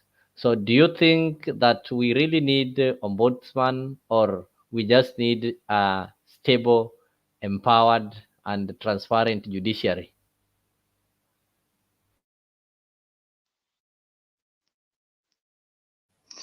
So for me, I believe we just need a transparent judiciary who cannot be bulldozed. Like our former Maraga and someone called Willy Mutunga. These were the gallant soldiers of the judiciary. But now, if we go through the ombudsman, you see some of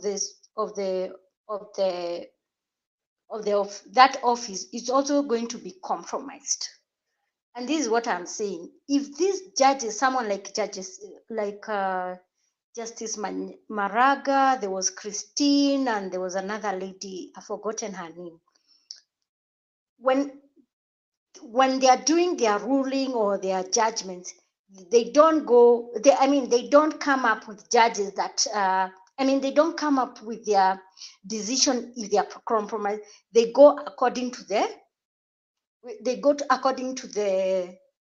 rule of law. So now putting ombudsman, I think that office is a toothless dog. It doesn't do anything. It doesn't do anything. For me, I'll just say let the mess up happen for now. We wait for 2027, and I urge all Kenyans, since we have seen this person, the way he's performing, we should not let him back again. Let's do the way like how the US guys, they never returned Trump. So this is the same thing. I'll just say Kenyans, they should, they'll take the bitter pill. They need soldier on. 2027, we are there. Let's go ask Zuraku.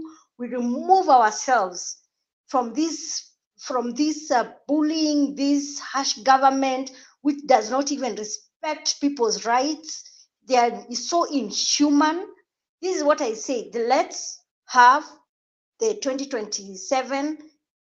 We remove this government away, so that next year we can also tell the youth. So in the next term, when we are having another president, we have to come and put in force. We say that we need to have a referendum to amend the constitution. So where the flaws are in this 2012 constitution, we are able to amend.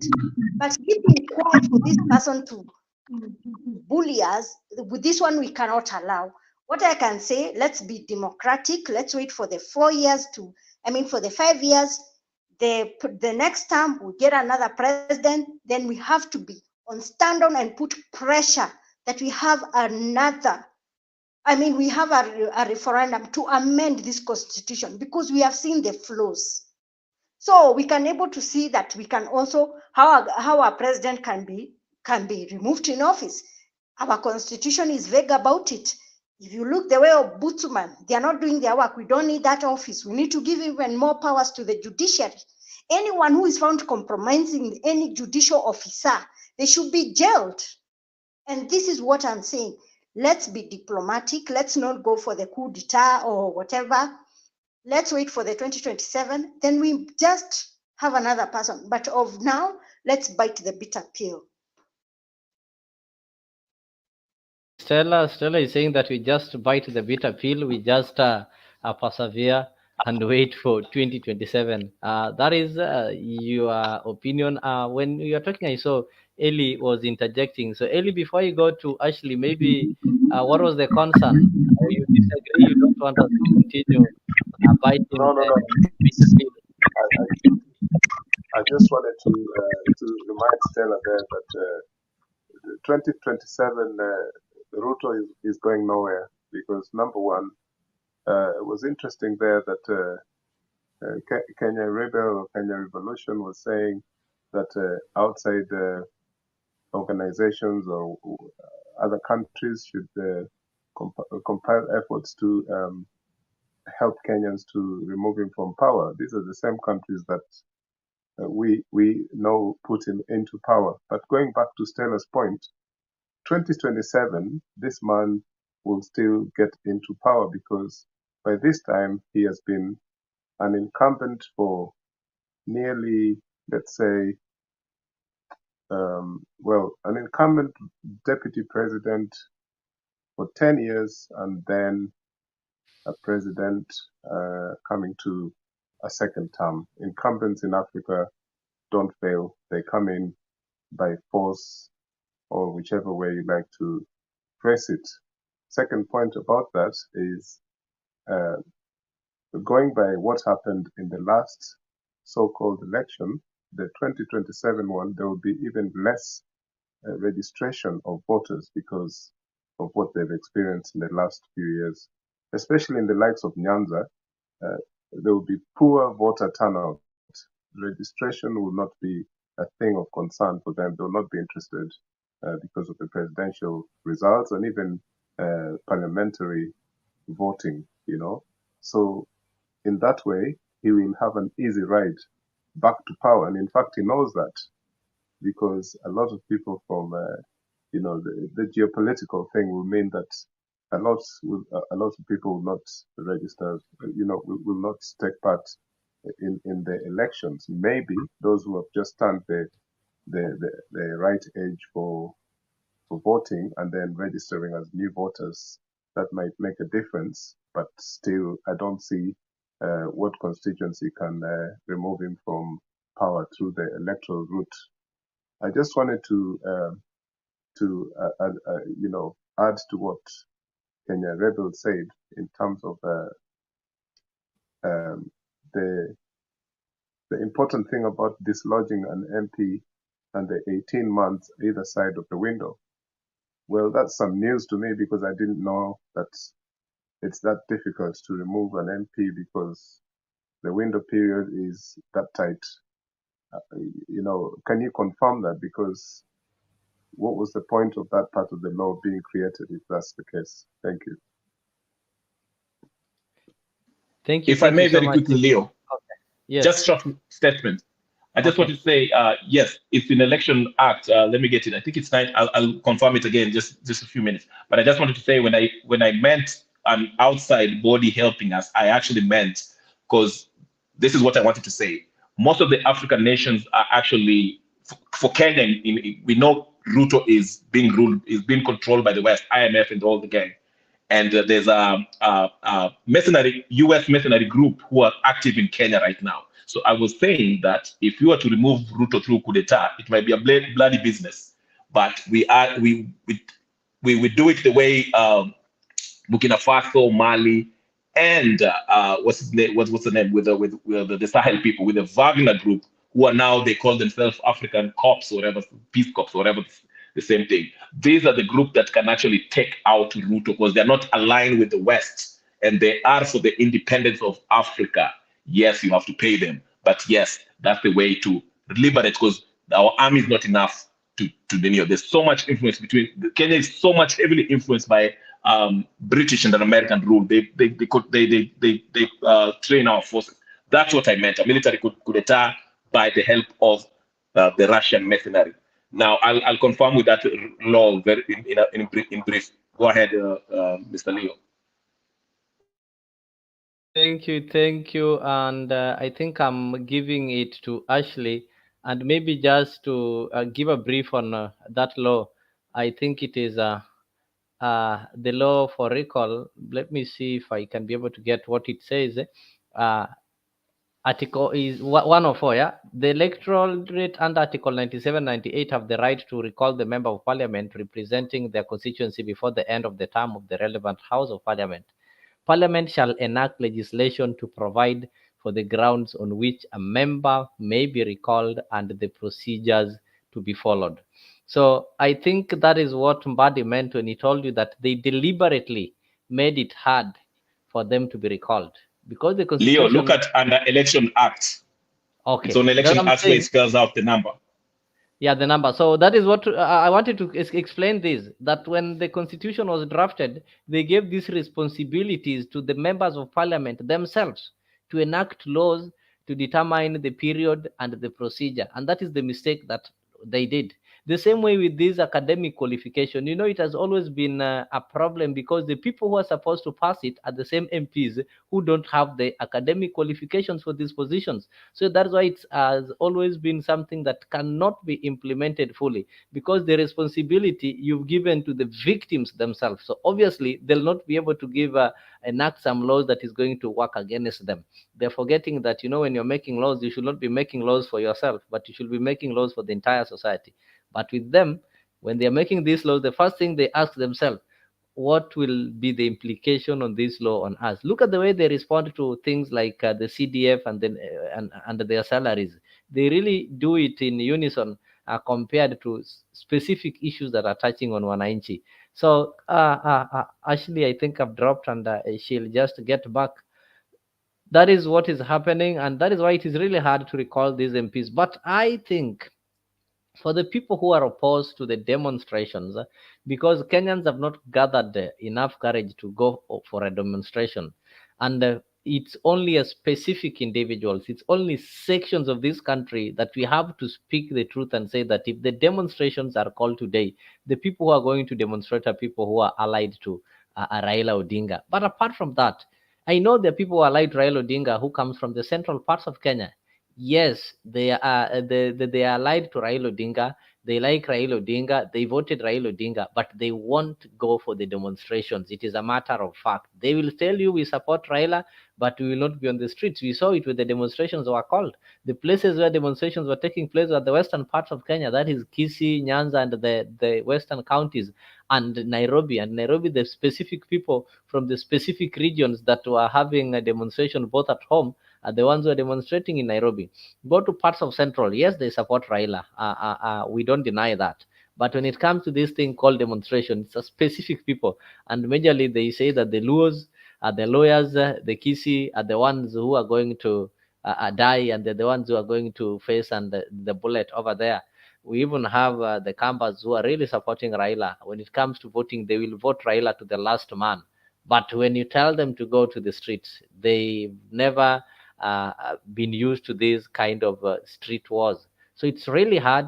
And you can see on the comment section over there, Goodia is saying that Kenya has never united. So we need to fight tribalism first, so that whenever such kind of things are called, people will think as Kenyans. But what happens now? There is a problem.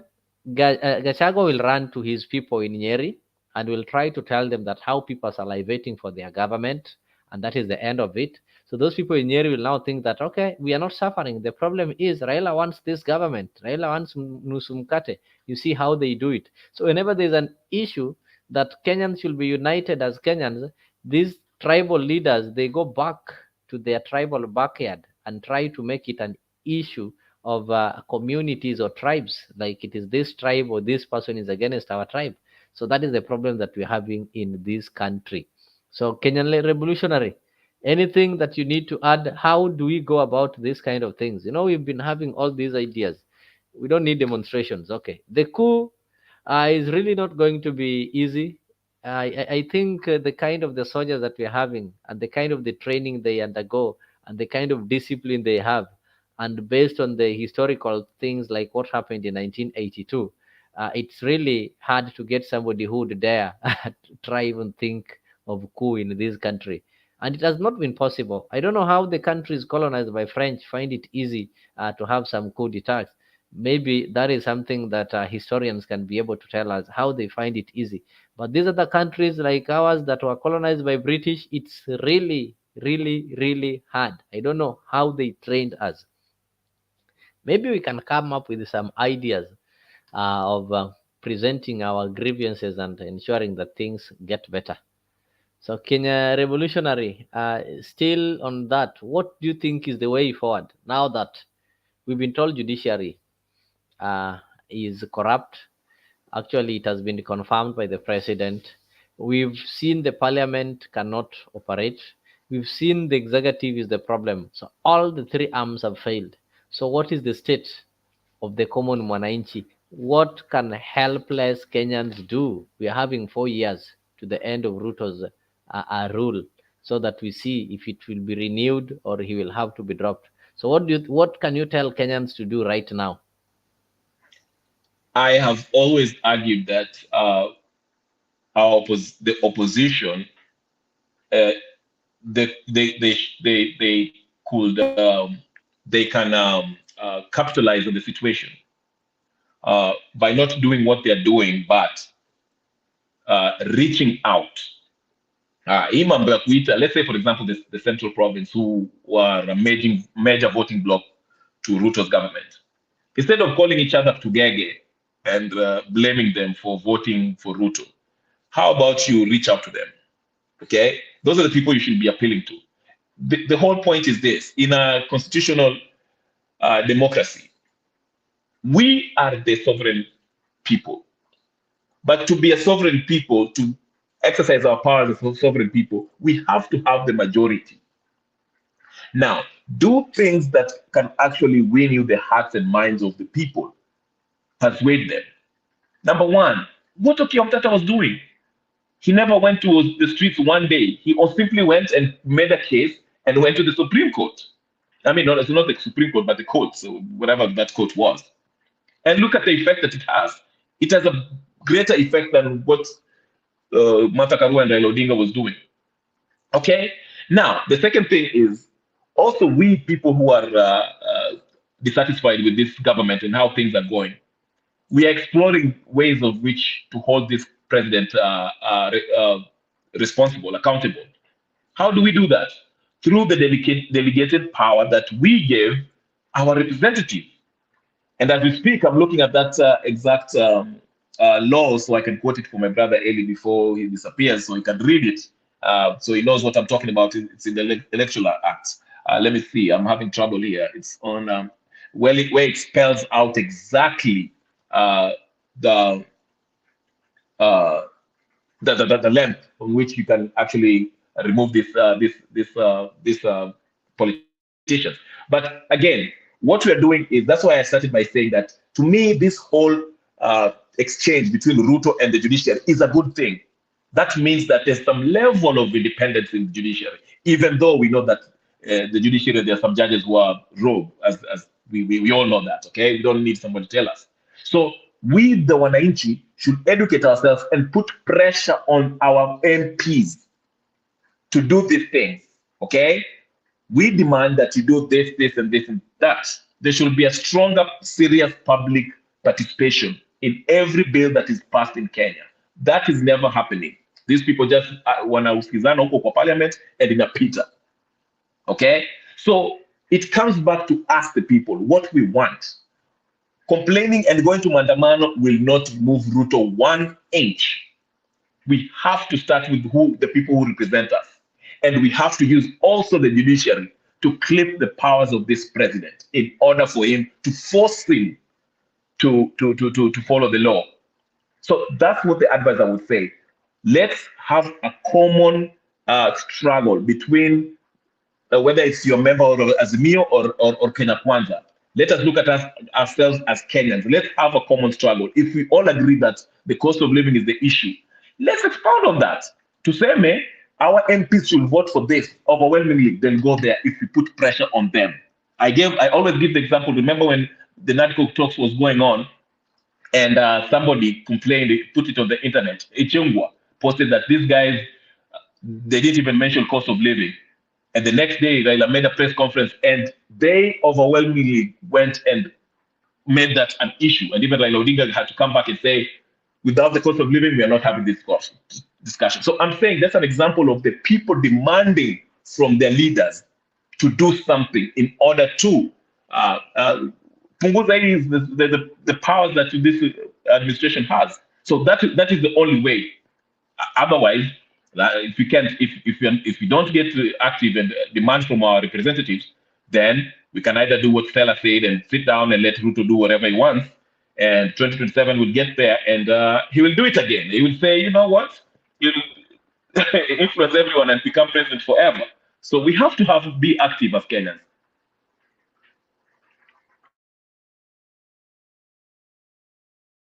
Meanwhile, I'll find you the law, the exact place. It's in the election. Try looking for it. Try looking for it. Somebody is telling me, Leo, you asked and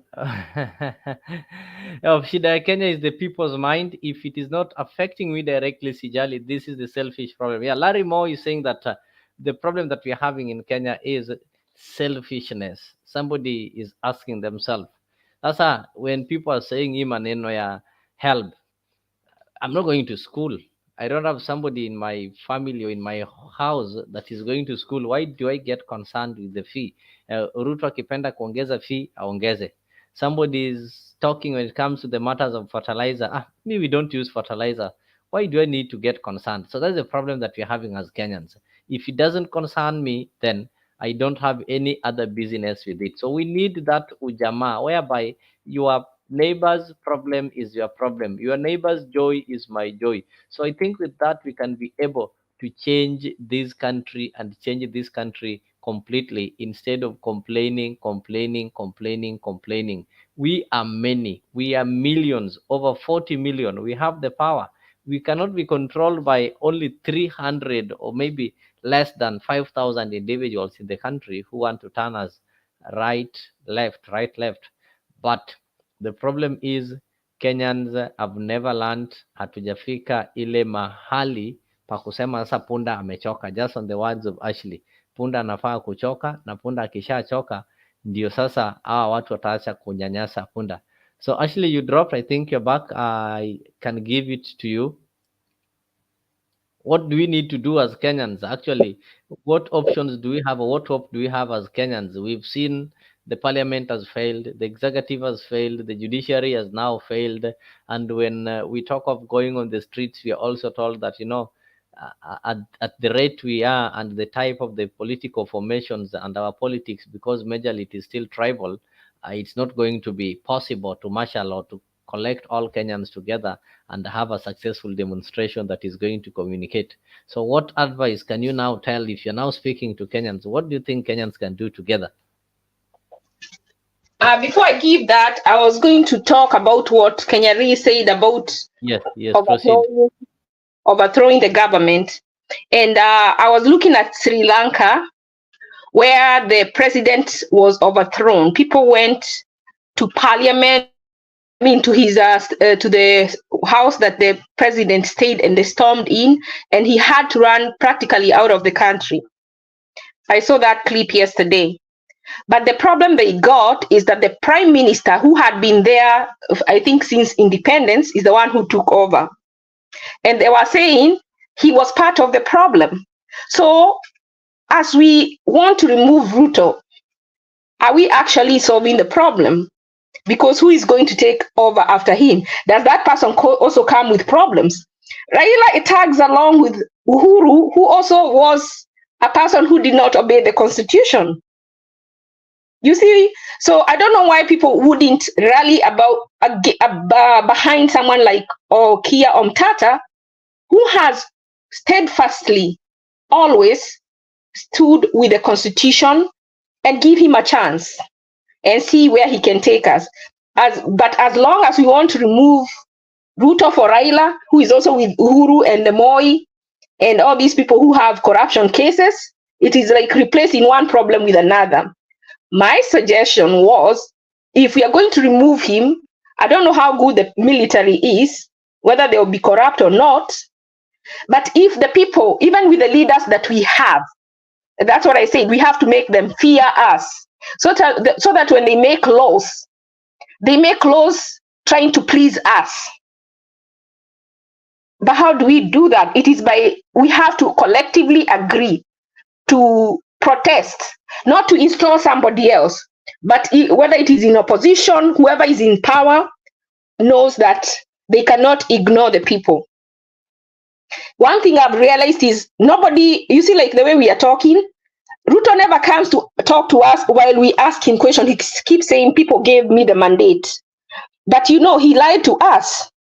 You see, like when you have a contract, the material, what is the material of like if you have a contract and someone withholds information from you, misrepresents themselves, that's a breach. And as such, the contract cannot continue. And you cannot withhold the material substance of the case. He withheld how he was going to do the houses. He withheld how he was going to do the things that he said he will do. And he's not just doing the things that he said he will. He's saying that they are stopping him from carrying on his mandate. But I'm asking, must the money come from the poor? Why can't he try and go after those people who have stolen? They say they know Uhuru took money. Why haven't they gone after him? Why don't they start at the bottom? Why don't they start there? Why don't they start getting money that was stolen from the loans that we got before they come to the people and ask them to pay loans that we did not profit from? And then when he complains about the judiciary, it is not only the judiciary that has failed, and the judiciary is not working for us. What most people do not understand, these are supremacy battles between Uhuru, they are political supremacy battles. So even these judges you will find, they are not fighting for the people. Don't say it's only the court that works. They've been bought by one side, and maybe Ruto was bringing the outburst because he tried to bribe them, and they refused because someone else has already got them in their pocket. When you hear him say, I have to do it, he's fighting. You understand what they are doing? They are fighting. We heard that Uhuru was going to build a city in Northland. So you see now Ruto wants to build houses. So they are fighting. These are fights that we don't understand. We just see the outburst outside. We see the judiciary siding with one side. You don't know they were bought. I heard Jimmy Wanjigi said, when you saw these cases going to court, I was the ones financing them. These people are financing some of these things, not for us. They are fighting within themselves for supremacy. Oh, so Uhuru now is a trillionaire. I will be a bigger trillionaire than him. And Stella, if everybody thinks that like you, we are doomed. If we give Ruto up to 2027, he will not go anywhere. He will be another Museveni. If he can do this in less than 2 years and be as defiant as he is now, can you imagine him at 5 years? He will make sure he might even ban campaigns. He might imprison some people who he thinks are going, and if somehow he is going to make it work to where he gets elected back by a landslide, and then start intimidating or already have intimidated some judges or kill one of them. Yeah? Ashley, before you finish, I just wanted to give a reference where you can check it, and I'll let you continue. Look at Election Act Part 4, where it says recall of member of parliament, down under section 45, right of recall. Read it down to the subsection 4, where it says a recall under subsection 1 shall only be initiated 24 months after the election of member of parliament So Leo, can you look at it while Ashley continue with our submission? Oh, Sorry, that Ashley, we go already ahead. know. I think we already know about that initiation of recall. Now, I think that Ellie, the what last is time it? that we need to start eating into their majority, because once we can eat into their majority, then we weaken them. And we can start with the weakest link. There are some MPs that have practically done nothing. There are some MPs whose counties are crime scenes. Now, when Ruto says that the judiciary is not working, doesn't he know that is how mad we are? The police doesn't work. How these police are paid but with money from the people, yet when you go to report a case, you have to pay them, you have to put gas in their car. You know, this right now, people in their diaspora know there's these crimes that are going on, scams or cyber crimes, where Kenyans are defrauding and scamming Kenyans. It has been reported to the cyber criminal investigator, Kinyua. He has done nothing. Yet, they want to overcharge us when we go home. They want to overcharge us when we send M-Pesa. So, Ruto is not the only person whose tax money should work for. This money should work for everybody. And the thing is, there is total collapse of the institutions that we have, all of them. The hospital don't work. The other day I saw a kid, a baby who had stayed in a mortuary for 11 months because they refused to release the body because the parents didn't have money. They gave 20,000 and they still held, and each day the money was accumulating. So I am so disgusted that we are here discussing Ruto while every other Kenyan has a story to tell of how this government doesn't work. So it is not just not working for him, it is not working for each of us. What do we do?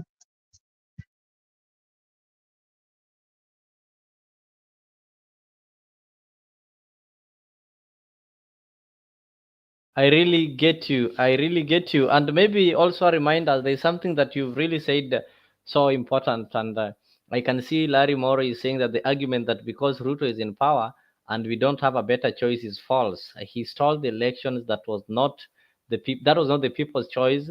Since people voted for Raila, why not give him the ham?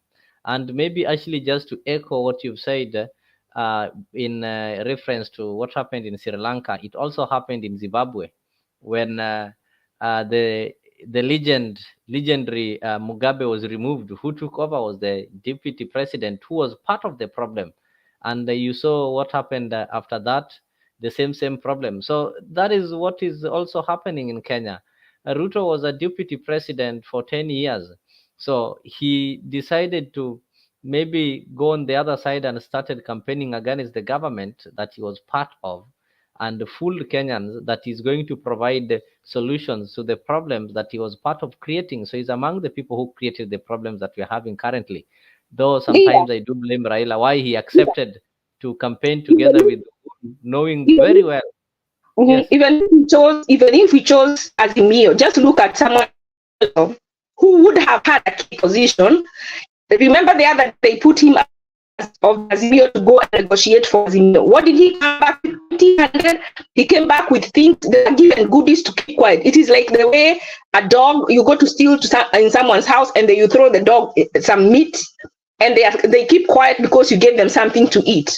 So even on the other side, we have problems. That's the problem. So even if we had elected Raila, we would have problems. Starting with what we saw Kalonzo do the other day. There are people on his side I've had with criminal cases. So what I'm saying, we have criminals on both sides. And even if Raila was in power right now, maybe we would still be here complaining about him and the things he has done or he's doing. Look at someone like Orengo. He was accused of stealing money. Nobody has talked about it. Those are right-hand men of Raila. So what government would they have formed? Is my question. Look at where Haiti, where we sent some police. They killed their president, but the problem didn't go away. So apart from saying Ruto must go, who must we replace him with so that this problem stops? We are not replacing a problem with a problem and solving nothing. We have to come and be honest, being patriotic, and not be tribal. and choose a person who will fix Kenya once and for all. Otherwise, we are wasting our time.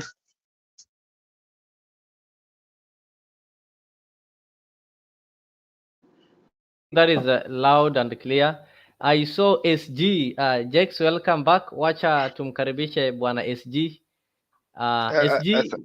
Asante sana, habari ya wananchi wenzangu bwana. Leo Wananchi bwana tuko Jex salama. nani, unajua zamani huyu MP wa Githongoli Kiambu alikuwa anasema wananchi, hakuwa anajua kusema wananchi. Anyway, that is not why we are here. I am really disturbed when I hear somebody say that Raila is not an option. You know, he could not have done better. The team is corrupt. You know, some of these things, sometimes we say them, it is assuming. I like the way she says, maybe. Because maybe not. It could have been better. So we cannot really judge someone who has not been there, who has not done anything. So we would like to say that we had many options in that ballot box, and some of us chose because of our emotions and our tribes, and that is why we are where we are at the moment. The issue of somebody talks about recalling MPs. You know, some of these things that are written in this constitution are not practical, because you can imagine you are initiating that issue after 2 years. Then we also say that there is a lot of delays in the court. Somebody goes to court, he puts an injunction that you should not be arrested, I should not be chased away.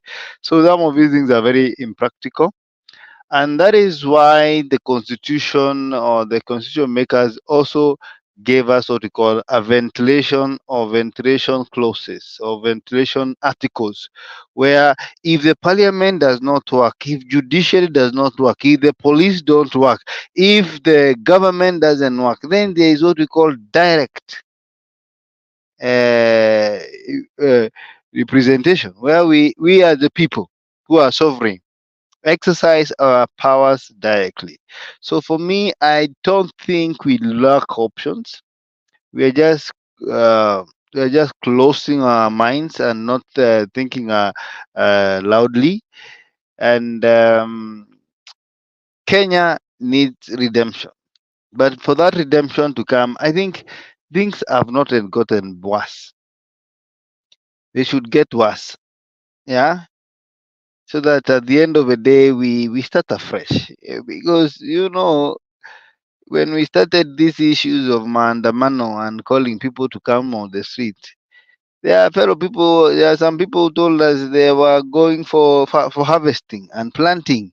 Yeah, some people in Iroiro, I saw them saying that maandamano inaharibu biashara. Unajua sisi kama watu ya biashara hatuwezi ingia maandamano, tuwezi weka sufuria kwa kichwa, lini tunapanda, sijui tunavuna Sasa kwa sababu hakuna maandamano na biashara zinafungwa, what is causing it?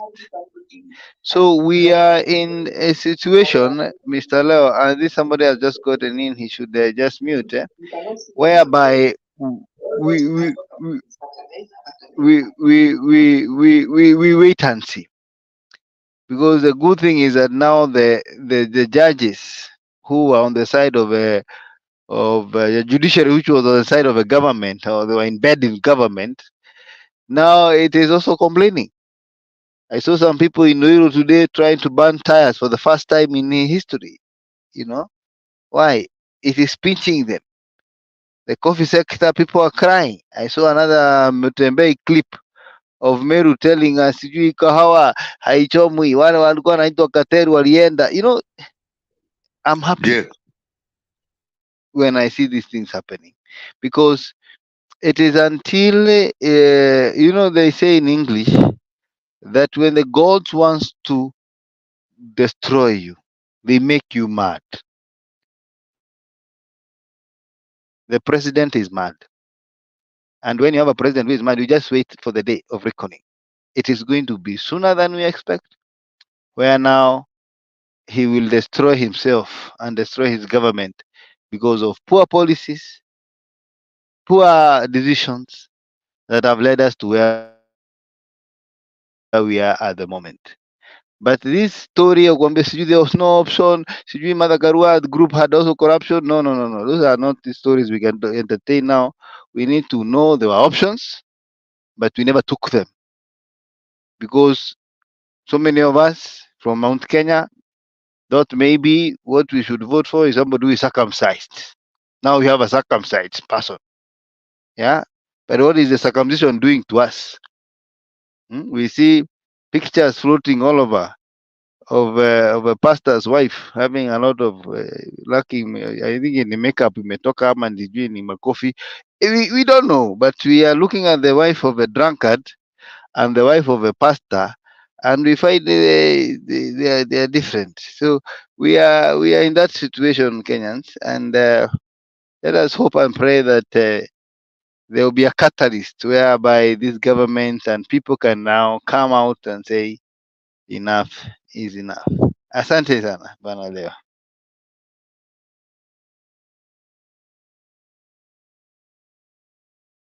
Asante sana Mr. G, SG, the Secretary General. Umesema, but I also saw it that people were demonstrating. When you are talking, I saw ni kama Pen Nyagaka alikuwa ameinua mkono. So Jex, maybe you will allow him to talk. Najua hapo kuna venye ameumwa. Pen pia natoka mahali kuna ni kahawa ama ni majani chai. I saw majani chai, kahawa, beretram. Nafasi ni yako.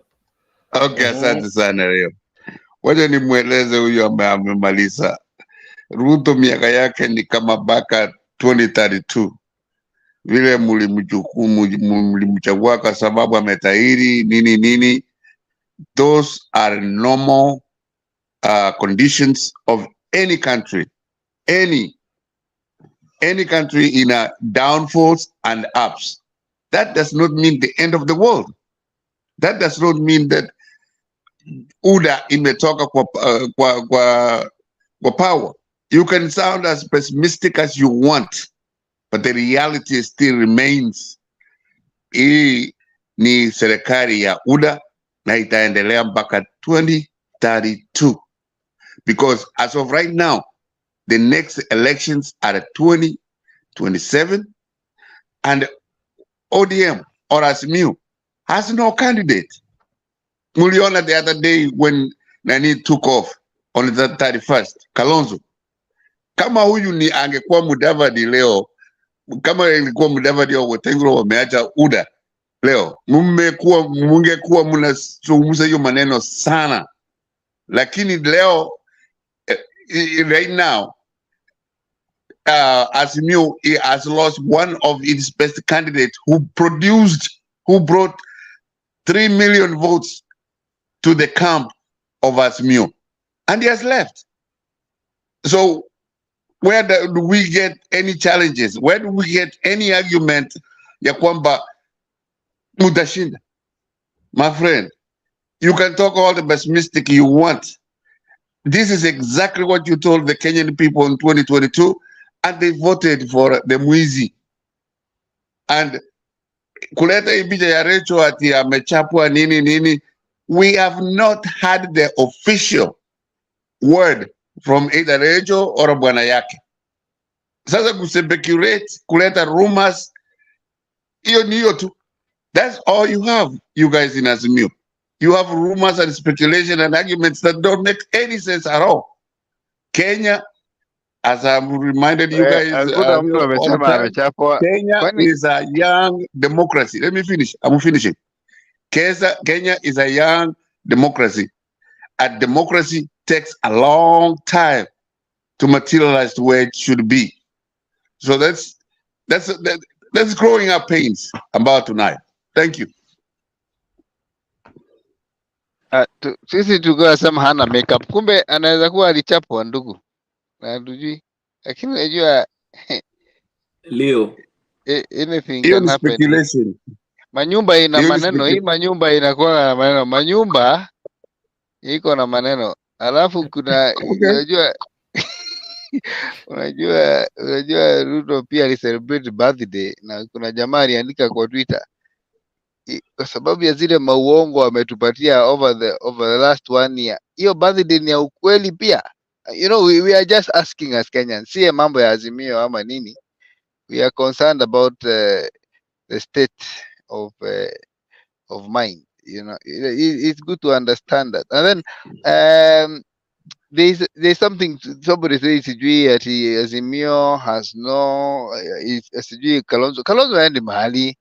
Kalonzo has said that many years. Hata last time alikuwa amesema anasimama president na achi mtu. But as I told you, the enemy of your enemy is your friend.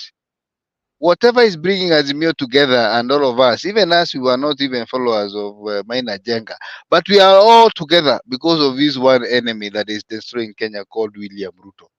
So if you're expecting Azimio to be disintegrate, forget it.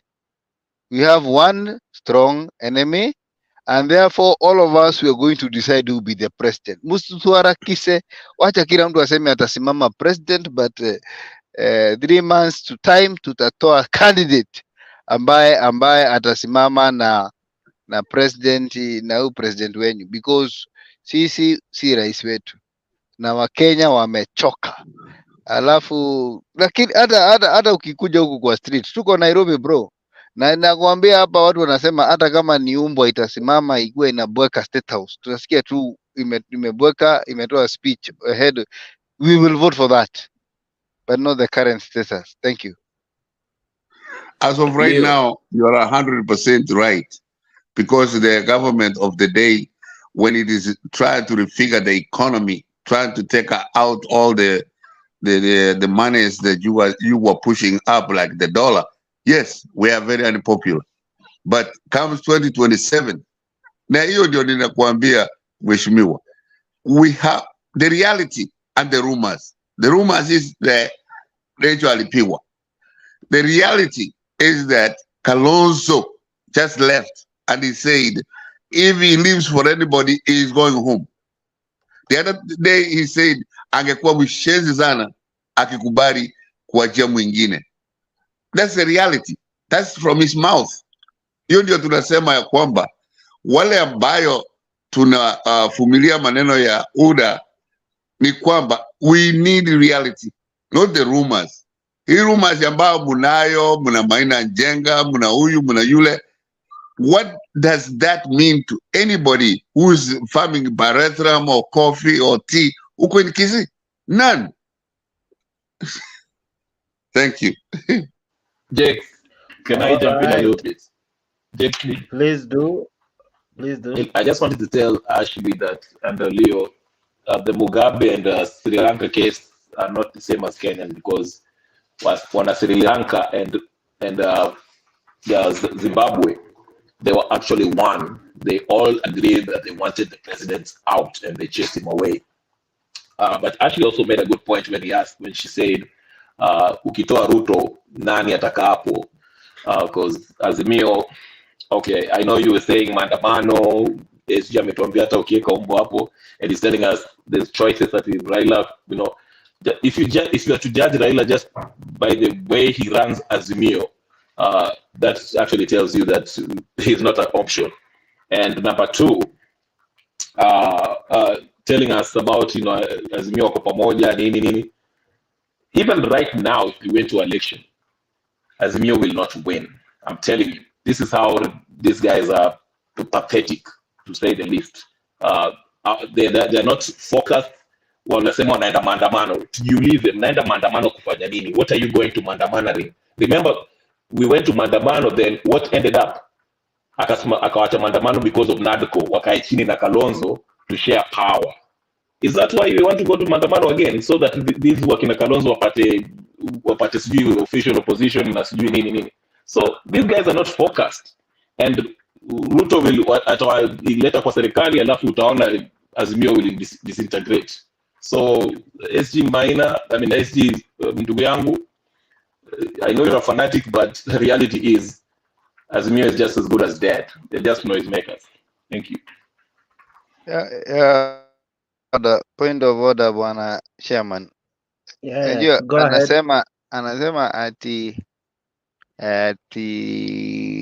what has shocked me as a person who is listening keenly ni kusema kwamba ati tunaenda maandamano kufanya nini? I mean, don't you read the constitution? Kwani hii katiba iliandikiwa nani? People read the constitution na don't read it upside down.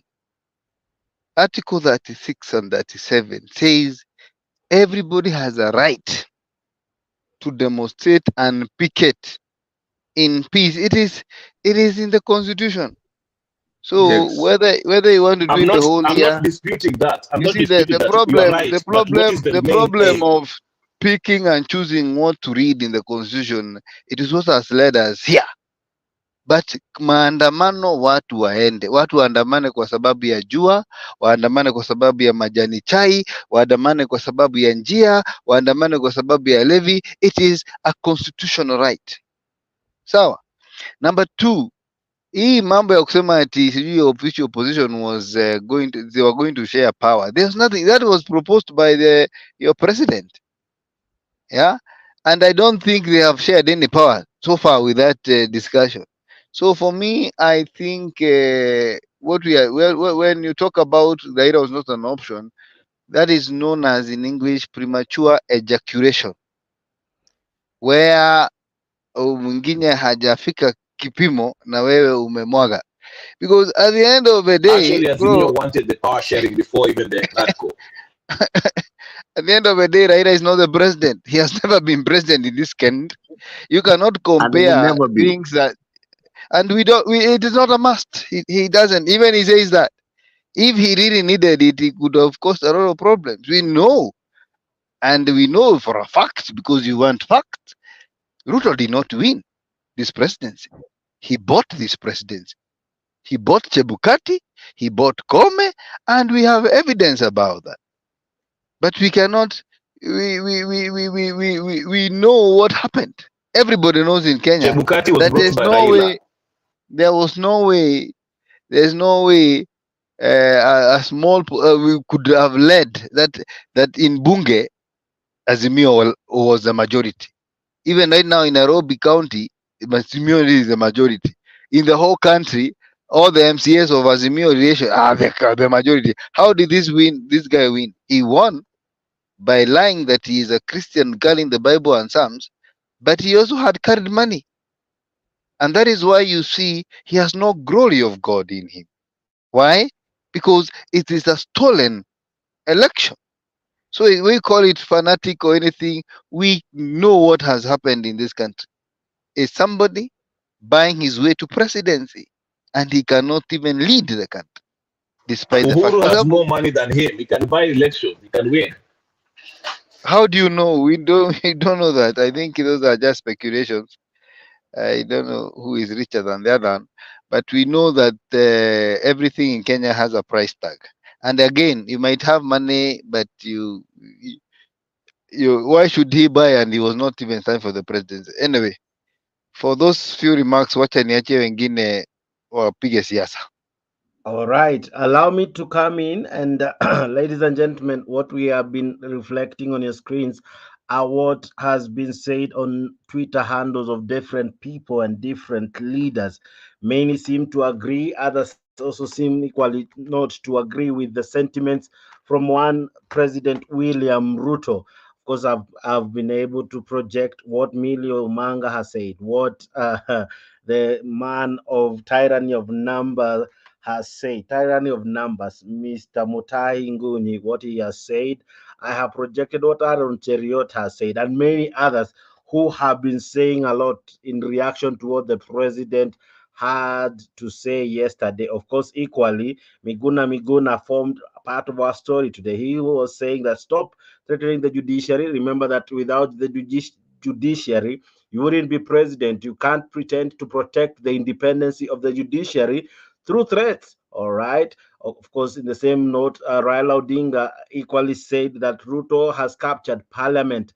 Bills now come through straight from State House and get ratified by lawmakers. Sometimes up to 2 bills are approved in one afternoon. Having captured parliament, Ruto now wants to intimidate, subdue, and capture the judiciary.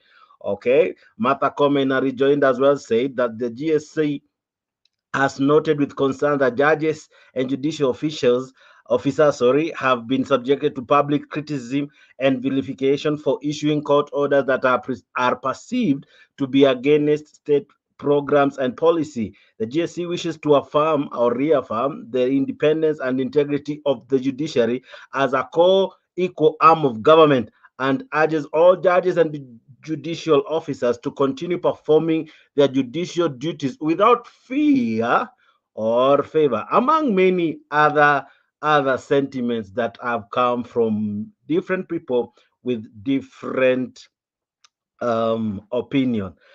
All right. Okay. Now, can I count? Now, I've heard from SG, I've heard from Ashley, and there's something while I was behind the tents, I had Ashley say, and it's true that some people can be paid to cause to sabotage an idea, whether good or bad. Some people can. One time, Jimmy and Jiggy was here bragging of how he used to fund some of these um, court cases. Actually, I want to begin with you on this one.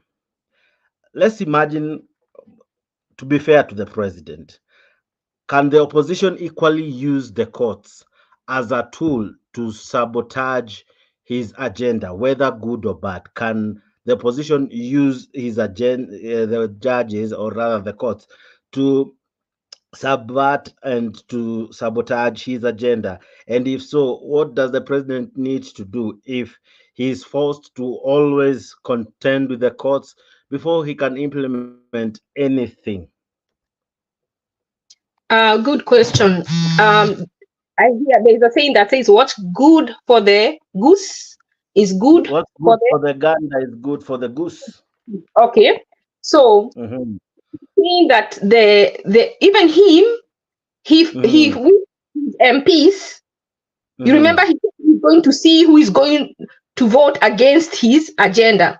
So if he wants to also manipulate, then he has to let the other. You see, we have to either agree to be a country ruled by the rule of law, or a country not ruled by the rule of law. So what does he need to do? He needs to be an example.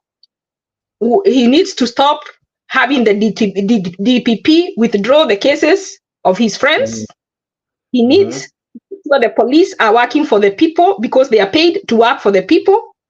He needs to make sure our hospitals are working. He needs to make sure those people that he is saying are sabotaging, he seems to know them. He has the instruments of power. He needs to have them brought to book. Then when he has done that, then he can complain it hasn't worked. But he cannot be doing it himself and get mad when someone else is doing it, because he is a Kenyan just like us. So if he wants to manipulate, when he's unable to manipulate, then he can't get mad because someone else has been able to do it better than him. And some people say he stole the election. Let me tell you, if he stole, he didn't do it because Raila was so righteous that he didn't try. What I believe is that both of them tried, and one thief was smarter than the other. So we either live in that way, or we become people that live by the rule of law. That is my sentiment. Where is everybody? Everybody's there. I'm just highlighting some points from people's reaction on Twitter. Now, Bwana SG, even as we near summing up, can the opposition decide to sabotage a government? Because today is Ruto, tomorrow it will be whoever.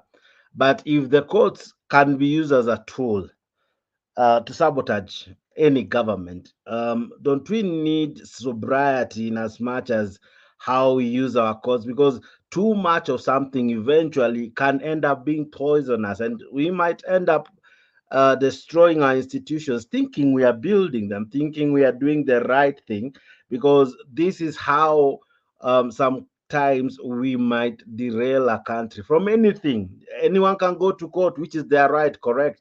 But as well, the judges should rise above and be able to filter out what is fair, what is just. Because as much as we are saying that Ruto is bad, equally, according to law, he who comes to equity must come with fair hands. The opposition with clean hands. Is the opposition clean? Is those who going to courts, are they clean, or they have an ill motive? What SG? Before SG goes, I think you've misquoted. The Ruto that is complaining himself is the one who needs to come with clean hands. Those who go into court are going to court because he's making unconstitutional law. I'm looking at it from both ends, because by the end of the day, as I have said, whether it's good or bad, because this is not the last time people go to court. They have gone before court in so many reasons, even others that are not really, how do I put it? Because people have gone to court even to stop feeding program. Yeah, among many other things that people have gone to court. Now I'm asking, can anyone go to court just because if you spite the government and you don't, and maybe you feel you have a vendetta against Ruto and against his regime, probably because you lost as your preferred candidate is not the one ruling, could you be equally using the courts as a tool to oppose everything? Now that you seem not to be having your way in parliament. What do you make of that, Bwana SG?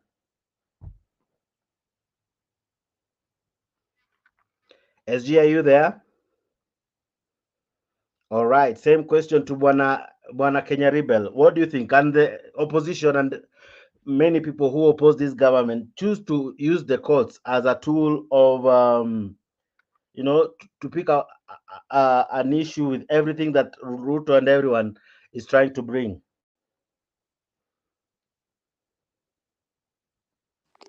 Jake, can you hear me? Yeah, I can.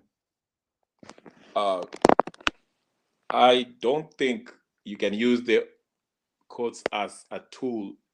A court is independent, and a court's job is to adjudicate on an issue based on the law, what the law says. So when Ruto says that the opposition is using the courts, that is false. When you bring the case to in front of a judge will look at the case based on the evidence. Is there evidence that Ruto was violating the Constitution or not? Okay, and they will go through it, and there'll be arguments made, and then the court rules according to what the law says. So you can't say that it's been used. Okay, and to again to Mr. SG who just left, this whole thing of this, they need to get over this idea that Ruto stole the election. They lost. I don't know how many times I should tell him that, but there's nothing to help him that. But anyway, that's all I wanted to say about that. That Azimio needs to find a way of actually getting people behind them. Hii mambo ya kusema ati sijui tuliibiwa. You're saying Ruto bought the sijui Chebukati, bought the courts, bought the kids. Again, the Kenyatta family has more money than the country itself. They can buy everyone, including Ruto, if they want to. So don't come here telling us that they are trying to buy I don't know what. That's just nonsense. You lost square and fair. Go back to the people. Usa sera zako. Wait for 2022. If you want to impeach him, try to impeach him through your MPs and get the MPs who are aligned to you to try to impeach him. Do something like that. But kukuja hapa kutuambia sijui Ruto aliiba, sijui he's not anointed or whatever, you're wasting everybody's time, including yours. Anyway, that's all I have to say. Bye. Bwana SG, the same question I had asked you, I still pose it to you. I'm not saying it's happening, but I'm asking you on a very to be open-minded about this. Maybe someone has noted there's a weakness, there's a link of weakness in the judiciary, and they have decided, you know what, we cannot have any other way to stop this government. So the best we can do, we can use our courts. And they use this corrupt, let me just use the president's words, corrupt officials, corrupt leaders in the judicial system, so as to find a way to stop almost anything. Now it's happening to William Ruto. It happened to Uhuru Kenyatta. When will this stop? When will we have slightly some degree of fairness? I'm not saying the courts are not fair when only they rule for the government, but I'm asking, how can we really make sure we don't have rulings that are almost favored by money or influenced by someone's hand somewhere, but they are based on the rule of law? Bwana SG. Yeah, yeah, yeah. It's very hard to separate these things. It's like splitting the hair. And we know that I just, the way I look at it now, the government controls more than 70% of the courts. Correct. And 30% are people who maybe cannot be controlled by the government. So they are, you see, these are human beings. These are Kenyans. They live within us. They know the problems. They are the same people who go to the supermarket with us. Unaenda na magistrate anasema sukari ni 500. Akienda kuweka mafuta pia ama kulipia mtu shule anaambiwa help haiko. Anafika mahali anasikia ala mafuta ni 212 per liter. So anaangalia anaona vile KCP maybe hata kuna magistrate sister yake ama brother yake mtoto wake alikuwa na perform 400 500 420, alafu hii regime ikammakia akakuwa na 212, ama alikuwa ende alliance akaenda hii shule iko Kazozweni. Those are things that are affecting the judges too and the police. So for any normal person, any person will have his own persuasions, whether he's given money or not. There are people who are in judiciary are staunch Azimio. There are those who are staunch Kenya Kwanza. Because even in the US, there are judges who are known to be Democrats, known to be Republican. It is always there. But the question has always been, are the cases being taken to court have any merit in them? And the answer is yes, because, for example, let us analyze the issue of housing. Yeah, my brother, we have been told, or let me put it this way, because I am not an economist. I want to understand like a 2-year-old. A government hurriedly puts a bill together and hurriedly passes it in parliament, saying every employed person in Kenya should pay housing levy. You understand? And you're paying this housing levy for what?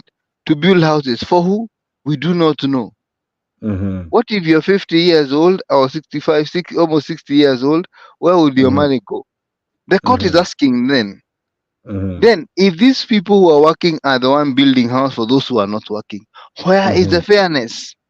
I mean, one hii serikali iko na utoto, because how do you ask a question? How do you tell us that you're building houses for everybody and there's a part of a group here that is paying for that? And then to make matters worse, you're even forcing the employers to pay for the houses, and yet the employers are paying these people housing allowance.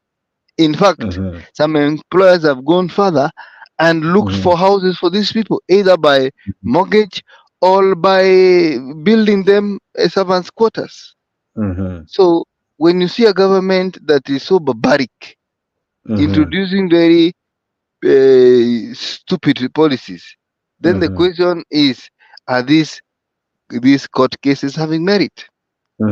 So when you look at the housing, for example, those housing issue, it is bad and stinks to the highest heaven, because it is not yet pure. It is a good idea, by the way.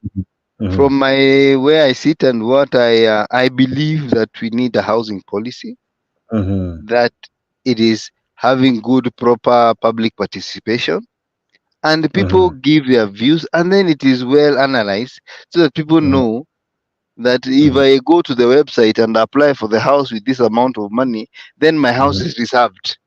You understand what I mean? Rather than where you are saying we don't know who will get the house, when you'll get the house. Sometimes we are told the reason why there is housing levy is just because it is creating employment. Then we get out from employment, we are told it is for the people who are the slums. My brother, what is what? You understand? So we go and look at the case. And I told you the other time of Jerugedai who said that anybody can go to court for anything. It is important to go to court because what we do in court is arbitration. It is somebody who comes between two people who are having a dispute and tries to understand where the dispute is coming from and creates a way forward or gives a way forward on the matter. It is okay to go to court and claim that you're the owner of KICC. You're the owner of the sun and the moon. You can go and tell the judge that, but the case will proceed. People will come with the evidence. If you have the title deed of KICC, it will be checked. If it's an original one, then the court will say, surely you are the owner. You take the KICC and go with it home. You understand? So when you see a president so threatened by the courts, or then you see there is a very big problem because we can now see this guy is being exposed. He was actually the problem in Uhuru Kenyatta's government. That is the clear, yes. Even as I near really wrapping up, a good person should wrap a show more than twice. Now, Ashley, Kamau raises very interesting points. Justice Shitembwe was a case that can be cited that a judge can work or rather can give orders under influence. He was the first judge to really upheld the impeachment of Sonko. Sonko, despite them being related in a way, found a way of exposing him as a rogue and corrupt. I'm not saying our judges are corrupt, but we know our country. We don't want to almost praise that every other place is corrupt apart from our judges and our courts. Could there be an element of truth in what William Ruto is saying?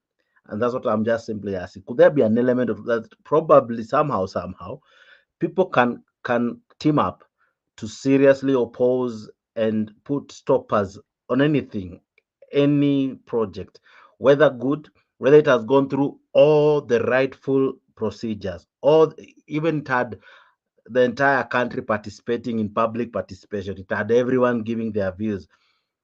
From where you sit, do you see a possibility? I'm not saying it's there or it's not.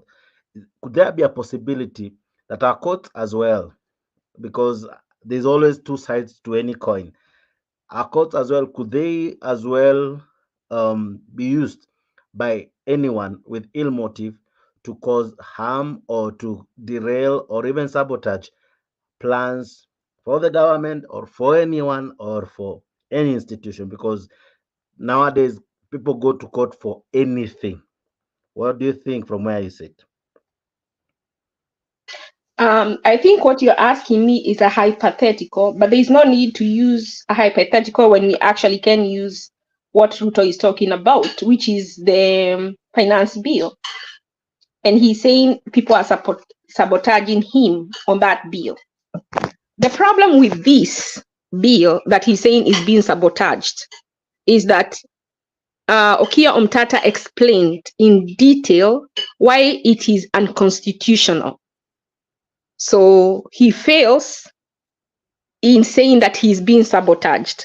What he's asking the court to do is to pass it, even though it is unconstitutional. He's asking them to do an injustice. And I think every judge, when they go into office, they swear to uphold justice, to uphold the law.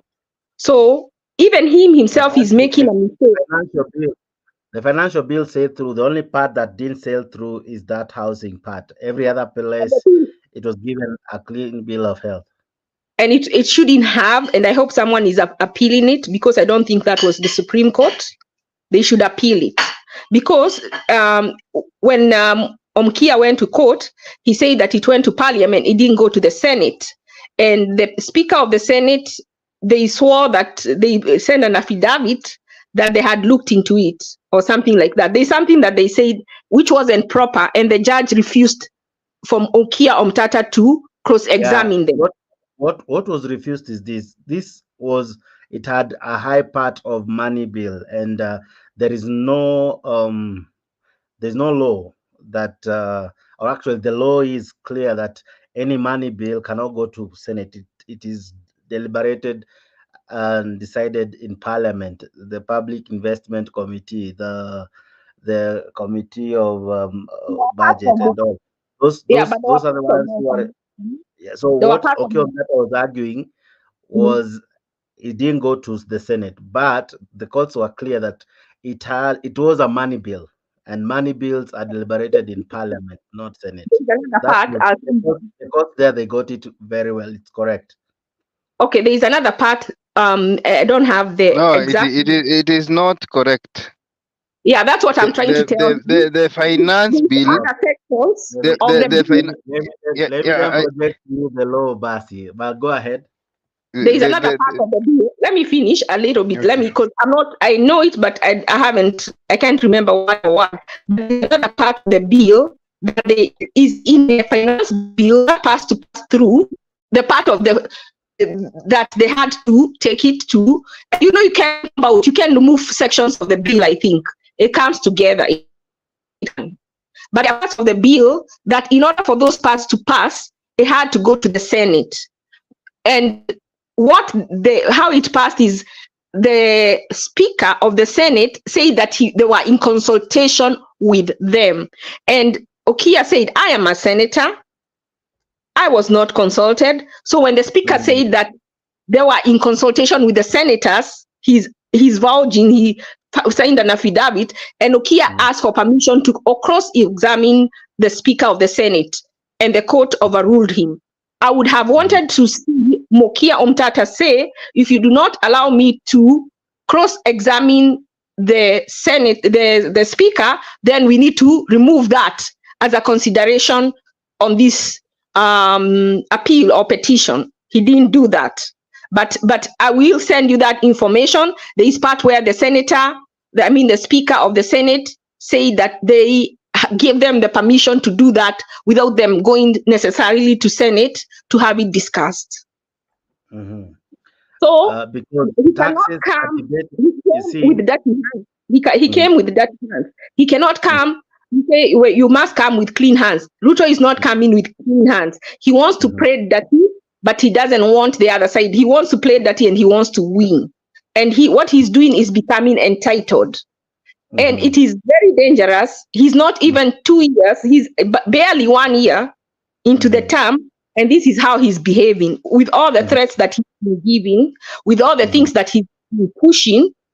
I am very, very scared of what is ahead if we give him until 2027. You hear some people have started talking about a 7-year term. So I don't even know whether there is a 2027 or they will change it to where he says he wants a 7-year term now, or he will wait until after the election and ask for a 7-year term.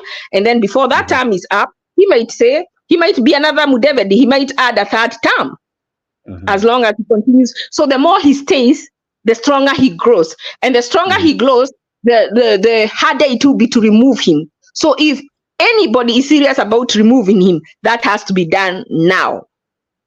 So what I was saying, the last thing I'm going to say is about that. Someone said that the civil disobedience cannot work. I don't know how it cannot work. If say everybody in Azimio opposes him, so they stay home. And all the people that voted for Ruto now that see the true picture of who he is also stay home. That would be most of the Kenyans. If most of the Kenyans stay home and agree to suffer for now, I'm telling you, Ruto might not come out, but he will change. He will be cautious, and he will not be careless in his talk. We don't have to go to the street. Nobody has to die. We don't have to run with the police battles. Just look at Niger. Well, how did they have the French, a superpower, come out from their country? When they were told to leave, because they knew they are strong, they say, we are not leaving. And they thought the Africans were foolish, that they were going to engage him. The Africans were clever enough to know that they could engage someone who was stronger than them. Because that is loss of life. Someone says, oh, we have to exercise our power, we have to demonstrate. What have those demonstrations brought you? Every time all they bring is goodies for your leaders, not you. So when are you going to get it into your head that it doesn't benefit you, the normal man, to go to the streets? Every time. And then this Kalonzo we keep talking about here, that is how thick-minded we are. And that is the thick-mindedness that the politicians are taking advantage of. They know we are stupid and foolish. This Kalonzo went to a meeting to negotiate. Remember, there are people who died. There are people who died. Can you imagine someone's mother seeing Kalonzo saying he doesn't understand why, what's the name, Wamalwa refused to sign, he's refusing to sign that bill, that document. He doesn't understand why. Ask him, what did you get? He got nothing. He doesn't understand why Wamalwa refused to sign. And you want you discussing that man here? That is a disgrace. That is, what kind of a leader is that? That is not even a leader. Can you imagine sending Kalonzo as on an international trip to negotiate for Kenya? He cannot negotiate locally. How do you think he's going to perform with white people? Growing up, I used to, when I was going to school, I would travel by bus. And I have witnessed more than one occasion where a white person gets back. People almost break their legs standing so that person can sit. When there was a pregnant person standing there and they did not give them a seat. There are people who, if they can behave like that now because they're being bribed, how will that person behave when they see a white person? Everything that person will say is yes, yes, yes, yes, yes. And that is why I think I hate Raila. He may be the best person, but his team is not. So if he's president, his team is going to let him down. We have to think. We have to think not emotionally, but with our brains. We have to use our mind, not our hearts. And men, I'm surprised that men are thinking with their hearts like women. We are thinking emotionally. Men are supposed to be more practical. Women that are emotional. Just think of Kalonzo going to represent, sincerely. Think of him. And that's the person we are putting there. And look at someone like Orengo. He was accused of stealing money in a lot. We didn't give anybody, he was not put through to see, is it true or was it a lie? Those are people that are surrounding Raila. So if he won, those are the people he would have given ministries. Don't you think would have the same problems? And then someone said, he has never been president, so we don't know. Don't you know that you can look at someone's history? When you go to, why do you think you ask for a bill, good conduct, when you're looking for a job? They want to see what kind of a person you are. You want to see how has Raila ran ODM? How has he ran Azimio? It has not been democratic.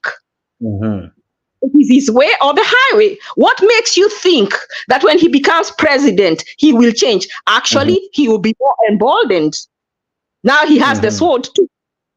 So he will do what his precedents, the people behind him did. And when you complain, they'll say, why are you complaining and you let Uhuru do this? Why are you complaining and you let Ruto do this? So that is why I'm saying, if we look at character, we have to judge from their past. And that is why I keep saying Okia Omtata has proved himself. Even now he said even they tried to bribe him and he said, I am not taking any bribe. And he told Ruto to his face, you are my friend, but the Constitution is a better friend to me than you are. What other leader are we looking for? And I'm telling you, someone has said here, we have to go down before we go up. I told a friend who is not a Kenyan, and they said, you have to be like Rwanda before a real leader can come, because right now you only have vultures, you only have cartels who are interested because of all the money that is in government. You want the time Kenya will go completely down and there is no money is when the real leader will come. Let me tell you, in 2008, had the economic crisis not come, Obama would not have been president. Let me tell you, but Spain was going to win. But we were on the brink of collapse.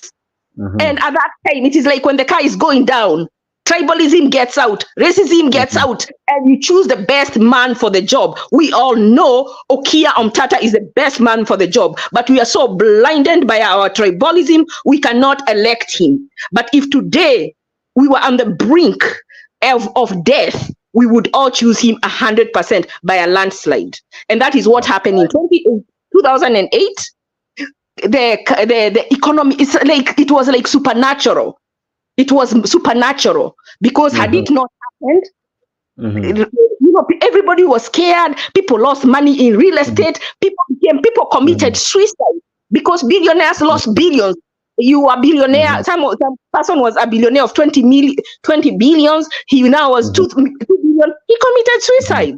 You don't believe because the markets collapsed. Some companies fell. All the car companies were at the brink. The government had to come and save them, but they knew McCain was not set to do the job. So at this time, there was no way. Even the racist of the racists chose the person best for the job. And I think we have to get there as Kenyans in order to choose the best man for the job.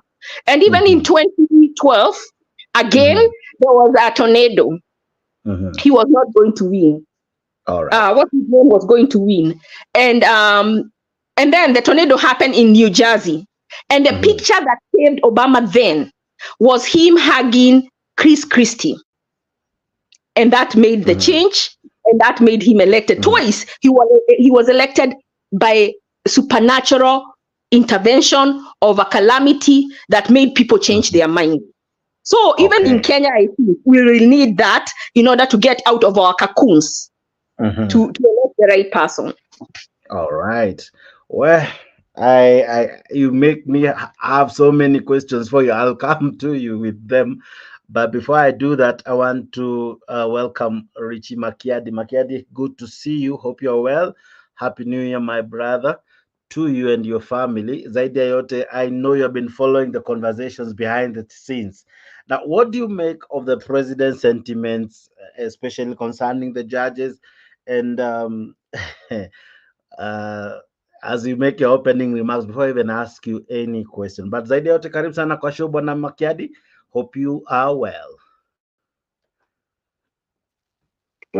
Thank you so much. Jakes, can you hear me? I can hear you loud, sir. Okay, good. Habari ya mwaka mpya. Hope umeruka salama. It's been a while. Umeruka vizuri na story mingi unaona zimeanza ni date 3 na story kibao. Naelewa kumewaka moto. Good to see you. Ashley, good to see you. It's been a while since we were in the same forum with you. Let me go straight to the point, Jakes. I think I was listening to what SG, my brother ambaye ametoka saa hii hapa, was talking about. And you know, as Africans and as people who are religious, we have one problem. We have been lied to so many times with people who believe that they are the chosen ones, people who are so, you know, religious that they can make a case before God for you.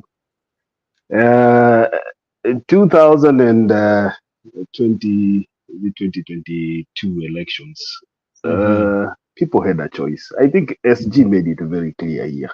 And I remember towards the campaign, during the campaign period, we had these conversations so many times with Ashley here, SG, and the rest of the folks that used to come to this show. We said here, William Ruto was not fit to be a president. The the likes of Akina Ashley, who are telling us right now that Raila was not an option, were on the other side. Very, very adamant that William Ruto was the best choice. Although I'm very sure right now she will say she was not supporting William Ruto. And we told them, William Ruto has no history, no track record of anything. He has never fought for anything in the Republic of Kenya. But whatever happened, happened. Some of us still believe up to today. And Kenya Re has said here that we know that William Ruto won the election. Some of us don't know and still don't believe how William Ruto was elected the president of Kenya. We don't believe there was any way that William Ruto would win a fair election. We will start arguing about why William Ruto is the president right now, but that is a long story for another day. If the commission came out and 4 commissioners said they do not know how the election results were tallied and they do not know how the chairman came up with those figures, then who are we, the voters, people who are outside, who are we to dispute what the commissioners, the people who worked for the IEBC themselves said? Who are we? We had choices. We had Raila Odinga on the ballot. We had William Ruto on the ballot. We had Wahiga on the ballot. We had other people. I don't know, this guy Wakubuta Banki sijui kama alikuwa kwa ballot. I can't even remember. Wajakoya. We had Wajakoya on the ballot. I don't know if we had any other person there, but I remember those 4 people. They were only 4. They were only 4. Thank you.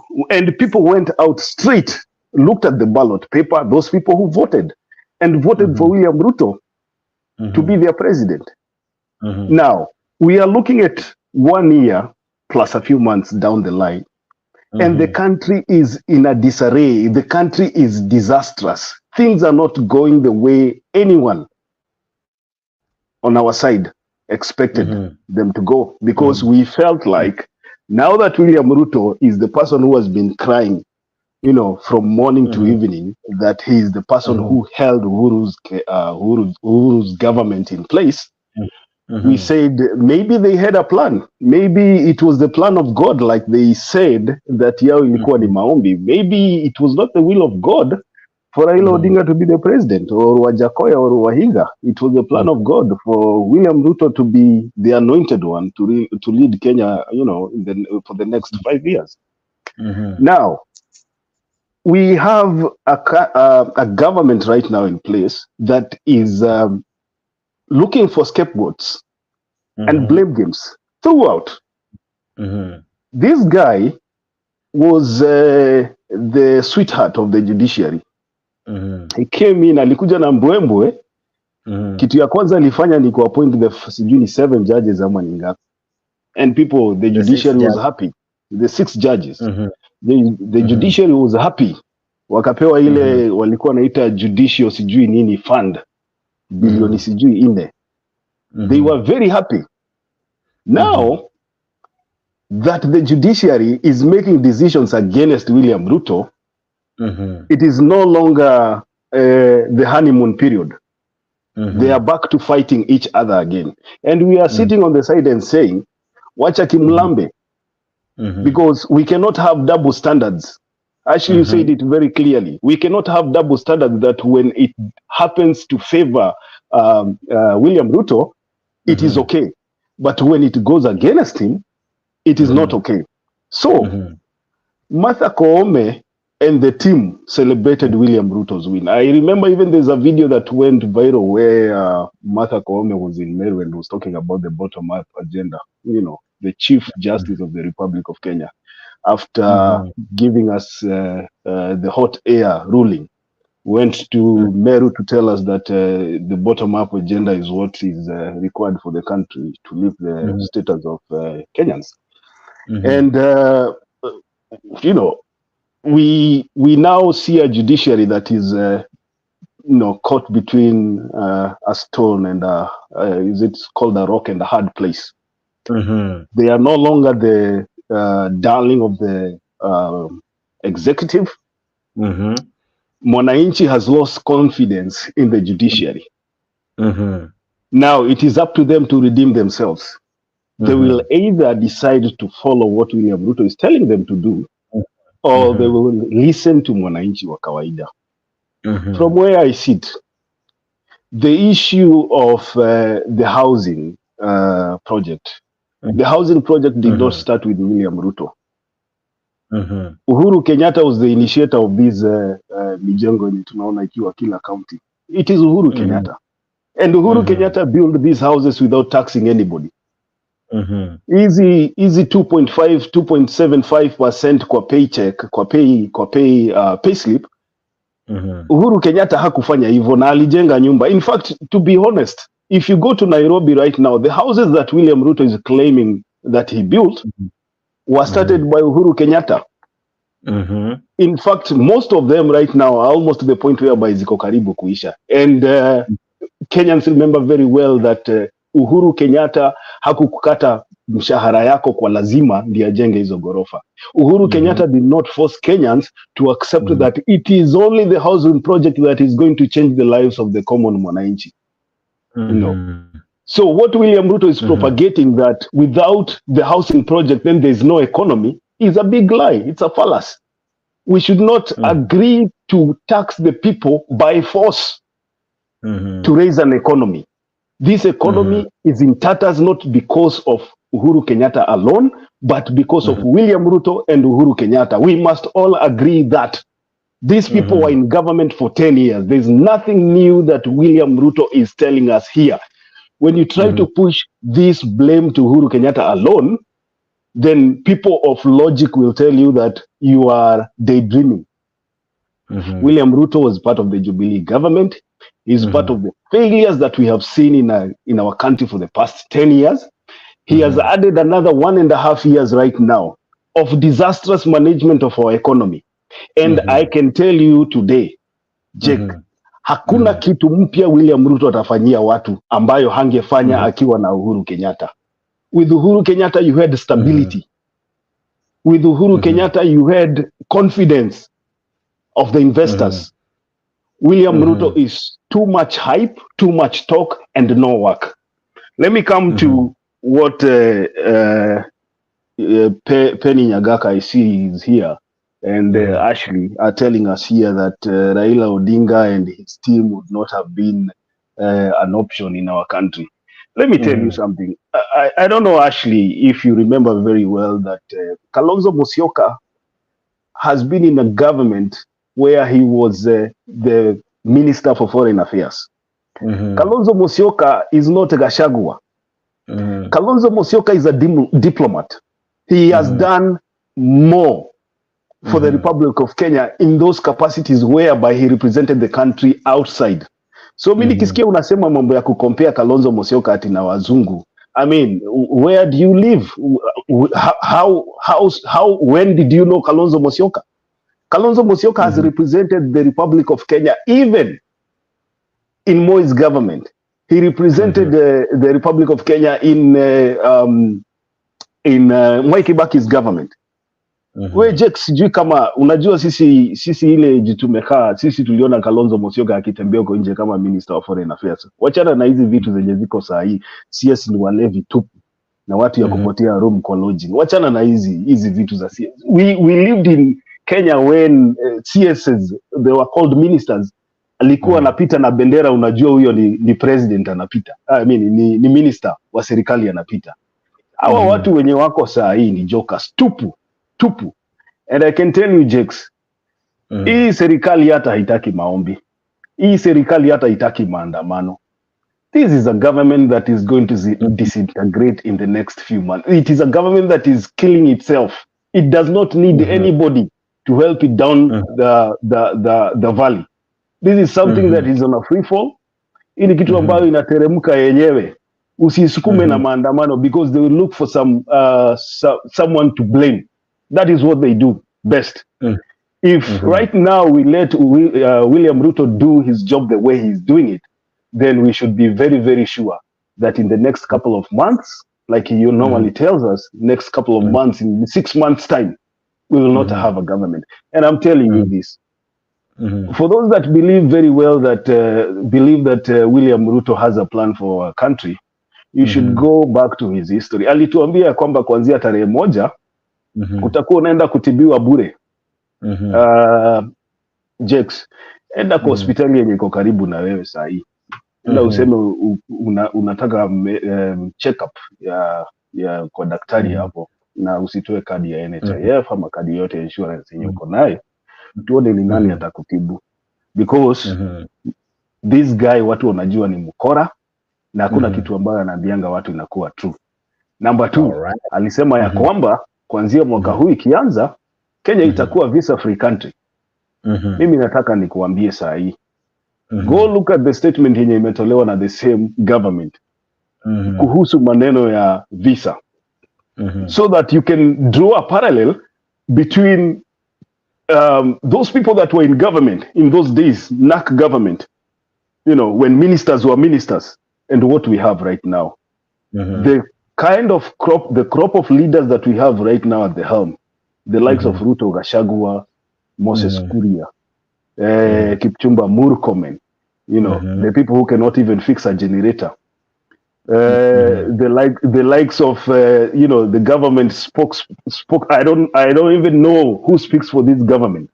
You know, the majority leader, Kimani Ichung'wah, the likes of Ndindi Nyoro. These are the people you expect to push this country to the next height. My friend, I'm sorry, but we are not heading anywhere with these people. You can see right now, when the president wants to make a political statement, he looks for where to go, and that place is Mount Kenya region. Everyone knows that, and you can see the Tugeges, the new MPs who have no political clout, ndio wanafanyaga curtain raising. You have a senator wa Kiambu, a very young man ambaye unafikiria atakuwa na dynamic thinking, ako na guts za kuambia president usitii mahakama kwa sababu hakuna mahali utapelekwa. So what kind of statement is that coming from a leader? Yes, let's listen to that. Wengi wamenituma Mheshimiwa Rais, wakaniambia ukirudi kule Kiambu, ambia rais mwenye alikuweko, mulituletea hapa 2013 na 2017 na tukamchagua. Rudi kwako Kiambu, umwambie apatie Rais William Ruto nafasi na yeye atufanyie kazi. Na Mheshimiwa Rais, sababu nasikia hapa hata Ndindi Nyoro amesema yule anasponsor makesi ni rais aliyekuwa hapo ambaye ni mpigaji kura katika kaunti yangu. Sasa ajue tuko na rais ambaye ni William Samoei Ruto, ambaye tuliamuka asubuhi na mapema tukamchagua aendeleshe Kenya yetu mbele, si ndio? Na sasa vile niliambiwa hivyo na watu wa Nyandarua, nikaketi chini Mheshimiwa Rais, nikajiuliza, wakati koti ambaye anataka kutumia ilitoa sheria ati yeye aachishe ma-CAS kazi sababu hiyo kiti sio constitutional, yeye hakufuata sheria ya koti hiyo. Wale waliendelea kukaa kazini na yeye hakupelekwa mahali. Mheshimiwa Rais, hatukwambie uvuje sheria, lakini jua pia wewe hautapelekwa mahali. Ilifika watu wa Korogosho, Mheshimiwa Rais, koti ikaamua wasitolewe pale, lakini yeye akawatoa na hakupelekwa mahali. Mheshimiwa Rais, hatukwambie uvuje hiyo, lakini pia wewe hautapelekwa mahali. Mheshimiwa Rais, wanataka kutumia koti ndio usijenge manyumba. Mheshimiwa Rais, Mheshimiwa, mimi nakuomba tafadhali, hawa mahasla wanangoja kazi. Wewe wacha tujenge kazi, manyumba, na sababu wewe hautapelekwa mahali. Ya mwisho kabisa, hii barabara ya Ihithe na Donyonjeru, tumekuja hapa na Senator Medhu sababu mimi ndio mwenyekiti wa barabara. Rais alinipatia hiyo kazi. Rais amesema atajenga. Waziri our deputy president amesema atajenga. Wabunge wa hapa wote wamekubaliana itajengwa. Mimi kama mwenyekiti nimekubalia. Mwenyekiti wa environment amekubalia. alafu mtu mmoja ameenda kotini na anaenda kwa neema ati hiyo barabara isijengwe. Mheshimiwa anakuambia sisemi uvunje sheria, lakini jenga na hutapelekwa mahali. All right. Go ahead, Makiadi. That was what Jex, umefanya mzuri. Unajua watu wengine walikuwa nafikiria tunachapa propaganda hapa. Umefanya mzuri kucheza hiyo video. Sasa hii ndio watu ninakuambia. Mtu kama huyo anaweza simama mbele ya rais amwambie vunja sheria, hakuna mahali utapelekwa. Alafu these are the same people wakati uchaguzi ilitangazwa walituambia msiende kuandamana, and then kotini, because that is the only way to solve an election dispute. Na watu wakaenda kotini, koti ikaamua vile iliamua, na watu wakakubali, wakasema tunaweza kosa kukubaliana na matamshi ya koti, lakini kwa sababu ni koti, wacha tukubali, even though we might disagree with their ruling, but it is what has been said by the court, and that is what you are supposed to follow, and people moved on. So these people sasa saa hii wanaona ya kwamba William Ruto should be a king. Akiongea, his word should be the law, and they feel like hakuna venye anaweza sema kitu na akuwe challenge in the Republic of Kenya ati kwa sababu alipewa sword, yeye ndio CNC. Let me tell you, Jex, I want him, huyo William Ruto, akatai kufuata hiyo sheria. Hiyo sheria yenye anaambiwa asikatai, asifuate, akatai kabisa kuifuata. Then we have what we call an anarchy in our country. Ndio sasa tujue it was not only about William Ruto, but the rule of law should be followed by each and every person for any development to happen in a country. William Ruto is not a demigod. He is not above the law. He is a president, but still under.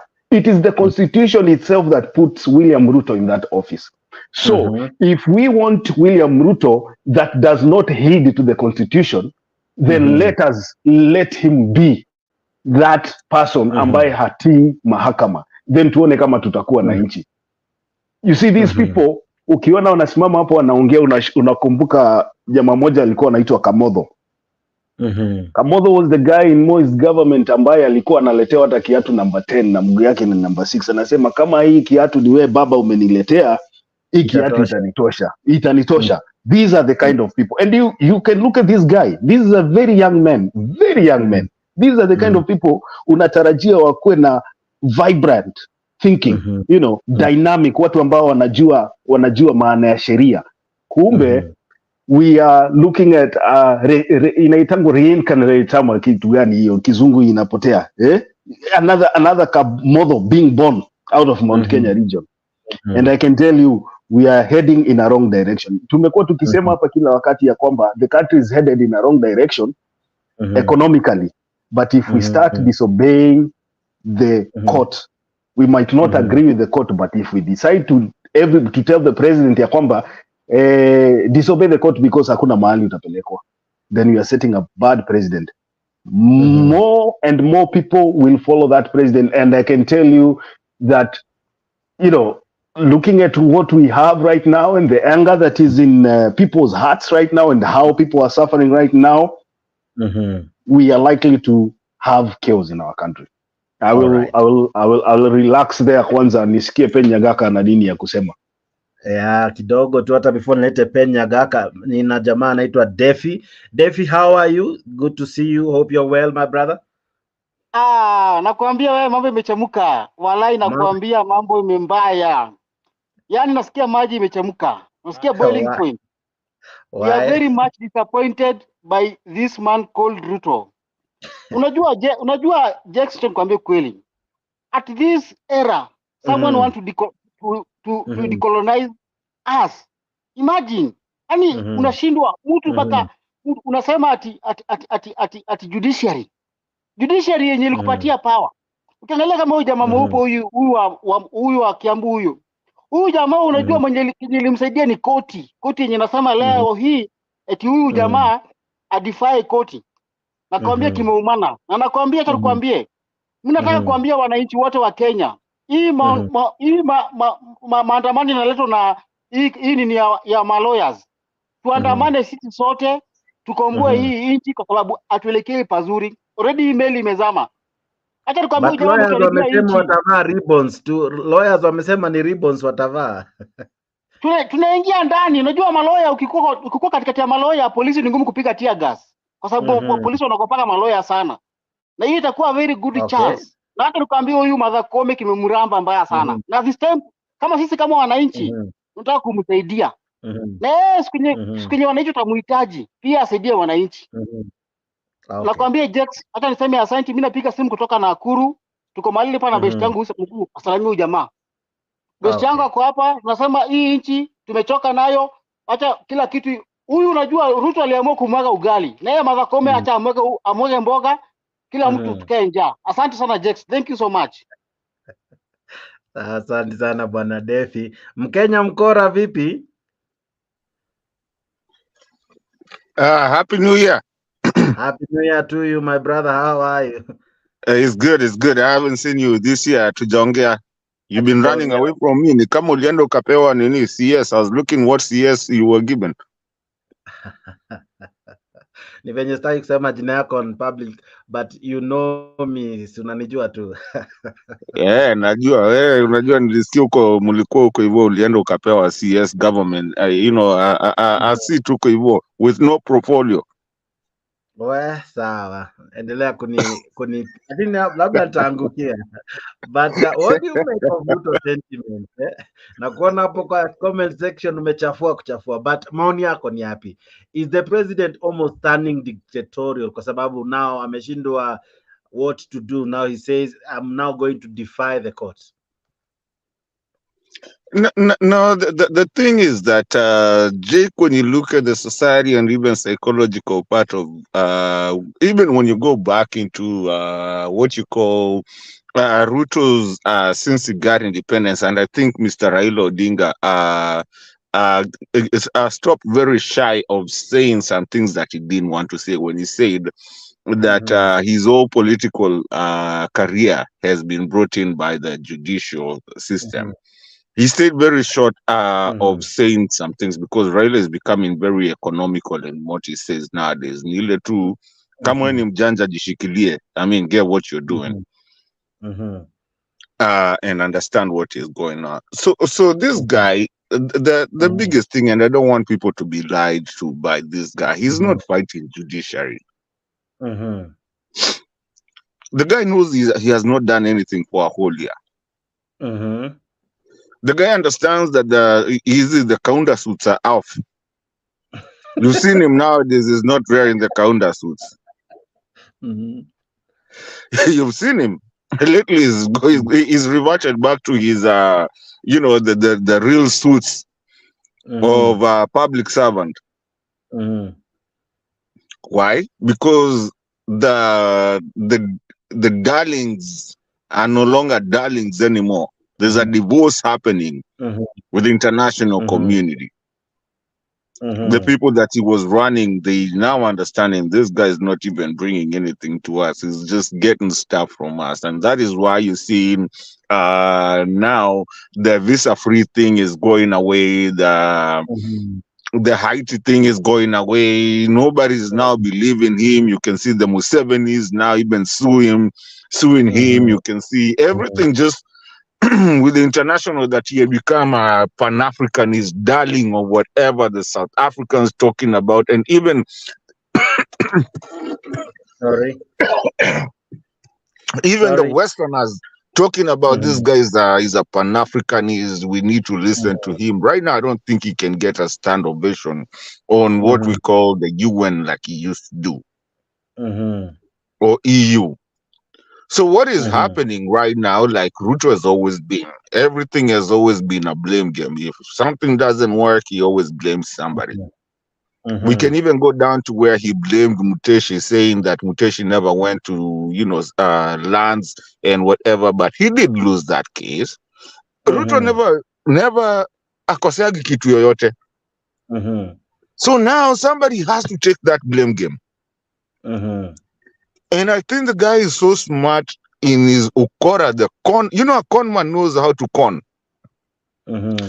He's understanding that now Uhuru is becoming a tough skin to get to, because however much you try and send your minions to go and attack Uhuru, he's not replying to anything. So it's becoming what do you call it? A wild goose chase, and nobody is now, believing Uhuru did anything. Nobody is taking that thing. People are just tired of hearing Uhuru. So now he has to move on to something else that has to be blamed of his failures. And it's very well calculated. 1 year is already gone. There's nothing he can say about. People are starting to refuse these things that he's trying I normally call them the black market kind of deals, which is happening in Kilimani, and that is what we saw in his office when Chester were being get there wakipatikana huko wakifanya lands deal, and the people that have passed away because of dealing with him. So now he's starting to understand. Now as the president, I'm starting to look bad to my own people. So now he has to go back to to say these guys he has to bring up something that is very unconstitutional, so that it's stopped out there. And then when it's stopped, now he comes and blames that these are the people that actually stopped Maendeleo. See, Mimi. Wow. Mkenya Mkora, let me ask you this. Mutahi Ngunyi, I've placed that tweet with a reason. Mutahi Ngunyi says that the judiciary is a dead swamp, and William Ruto needs to drain that swamp. And he's saying this is what he's saying, that dear Ruto, you are dead right. The judiciary is corrupt to the core, and from the core. Kiraito Murungi fired 30 judges in 2003 for corruption. As the executive, you must drain this swamp. Do it for the people, despite the people. One man with God is in the majority. Drain the swamp. So he's advising Ruto, despite the people defying him and all that. Amambia, drain the swamp. From where you sit, do we really have an extremely corrupt judiciary that we need to fire, to threaten, to intimidate, so as to have our way? No. The judiciary, yes, there's a problem a little bit. Not all the judges are, wako hivyo. Some of them even wanachanga watu wengine waende because they're like, hii ni kesi gani umeniletea? Not all of them. And if you remember the first time, kuna mtu alikuambia hapa hivi, the first time venye tu alifika hivi, what did he do? He went and got the ones that Uhuru alikuwa ametuambia ni corrupt, akawaleta wakawaingiza within, hata hakuuliza ati sijui iende mahali. Now, when you're talking about draining the swamp, Jake, have you ever seen a crocodile drain a swamp? No, how can it? And that's its home. So how does a crocodile drain a swamp, which is actually that's where they live? That's the problem. And people need to understand this guy now. I was making a joke on the comment section.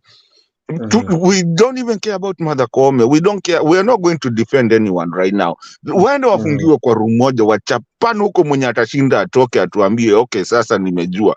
We don't care. Mother Koome coming to tell us we are being attacked. That's hogwash. Ruto mwenye kuongea pia ni hogwash. They're all criminals. And unless Kenya we understand this thing of just because one side inatuangalia, ile side ingine tuangalie. And as I finish haraka, I wanted to address also Ashley. And also thank you Makiadi kwa ameleta points kali nimeako hivyo kwa comment section. You see, Ashley was talking about some people. I don't want to talk about Kalonzo because people will say because I'm a Kamba I'm defending him. But Nani Makiadi brought it right. Listen, guys, we've had people who have actually worked in the government, people who are diplomats, people who are whatever. And again, I will say it here like I always say, and Jake, you know how I always say it. Sometimes politics uji ya wimbi, where you look at it unaona ni ya brown, unajua niyo ni uji ya brown. Politics is played as a chess game. The people that are talking here, like that Ashley too, took you up AV when we used to be here every day. Alikuwa anatuleta juu, oh, Ruto, Ruto, Ruto. And you can see a lot of people doing that. And you will see there are so many games that get played in politics to where you expose people and you play it right. And if you play it right, then you get someone who's a criminal like Ruto being rejected by even his own East Africa people. Now, what is the end result of it? That is what you need to look at. The game is being played. We have leaders who actually care about Kenya. And one in EB, unaona, I mean, sasa now the two places that we knew gave Ruto anything anyway, it wasn't even that much. He only got 3 million. You can see Central now is revolving. You can see Rift Valley is revolting. Those are the only two places. So now you can see the Mwananchi now coming in. And that is the politics, because you at times mtoto akililia wembe mpe. That's why Uhuru is so quiet. Sasa hawataki kumpiga, wanataka kwenda judicial yenye walisema hao ndio waliwapatia. You see, sometimes give it time. Give it time for the bigger picture. And I wish people could see that. Thank you, Mr. Jake, for giving me the chance. All right. Now, Stella, I want to come to you. We saw William Ruto appoint Agrim Cherule, who was left out by Uhuru Kenyatta. And wakati tu Cherela 4 walikuwa mentioned, guess who was appointed to hear the case? Agrim Cherule. Could he as well be creating some team, as much as he's blaming other teams? Could he also have a team that works for him? So you mean Agrem Chelule when he was part of the the 6 judges who are not appointed by Uhuru? Yeah. And then Ruto comes in, appoints him. And when we have Cherela 4, who is appointed the first person, the one from the 6. No, what happened when Uhuru was, when he delayed not appointing the 6 judges, he was told that those judges were corrupt. So they went through the JSC system, and they were most of them were found corrupt, and others were cleared by the JSC. So one of them was Agrem Chelule. So saying that he was the one who was appointed, no, it is the. So now what happened is like maybe he was conversant with the matter of such election issues, because I remember he did some election matters even previously, even before Uhuru and even during Kibaki. So for Agrem Chelule, it's not. We can't say that it's like an interest, but he was just. Alirudishwa kazini. So obviously, because he knew the pragmatic of the matters, so it would be easier for him to understand how the matters were going through. But I can't comment on that. But what I can say about the judicial process being compromised, I think this thing is not letting us sleep. Because even right now, I'm conversing with some other advocates, especially people like the petition advocates like Akina Waiganjo and the others. They are trying so hard to kind of, how do I put it? Do I say that we want to stop this impunity?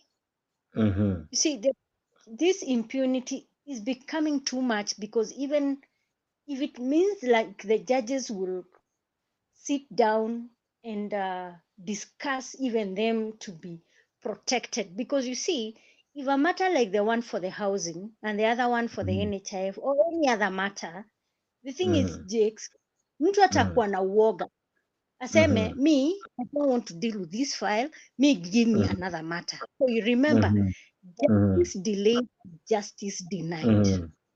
If these people feel like they cannot they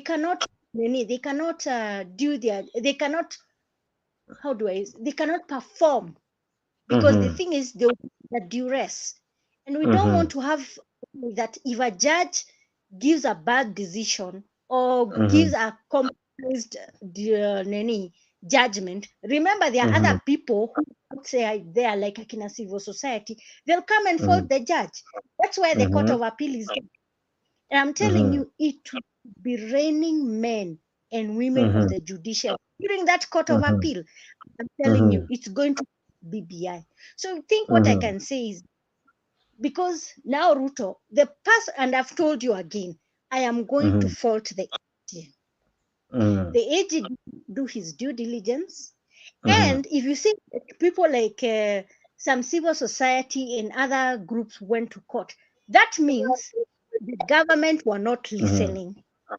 So mtu akikosa kusikia, what is the next thing yenye utafanya Jakes? Ni uende kotini. Na mkienda kotini, judges hapo watasikia, okay fine, wewe umetoa pleadings zako iko hivi, umetoa facts zako nini. Kama wengine wamenyamaza. And maybe even the people who are appointed under the AG to do this work, they did not do their homework because there was no circumstance, there was no evidence, or they did not have the proof. So you cannot fault the judge kwa sababu alikuja na hiyo decision. If it is unconstitutional, they have to get it to their ass. It is unconstitutional. We cannot argue with someone. Don't argue with something which is not there. And this is the thing. The AG mwenye Justice he's called Muturi. Remember this guy also was a judge, and he was the part of the 16 judges who have walivutwa na JSC because they were compromising the judicial system. Remember, he's the same person walikuwa na history ya Patni hii ya nini inaitangwa aje grad regency, where he was found with a suitcase nini money wakichange na mtu pale nini Hilton. So remember, even the AG is corrupt because even him, he did not do his homework. Angeenda kuambia nani? Angeenda kuambia the president, amwambia, look here, I think they are faulting the side. This is how we are meant to do. Or let's do whatever we have to do. If this thing we are going to shelve it, then at least we go back and do the legal framework. Then we can fight with the legal framework, that which is a solution. Let's debate on it. When they come to they can say, so fine, it is okay, you people continue. But every time unakuja mumeshindo, unakuja una threaten, that means there's something they're hiding. And I'm telling you, Jakes. All right. Without fear and contradiction, 2027, the wrath which the president with Akina other people like Akina Uhuru and Co, or maybe and whoever he's threatening, even with Akina Najib Balala, he has also to know that wrath, it will find him 3 times 3 times 3. Plus his advisor Akina Dindinjoro. Okay. So he has to be very... Okay.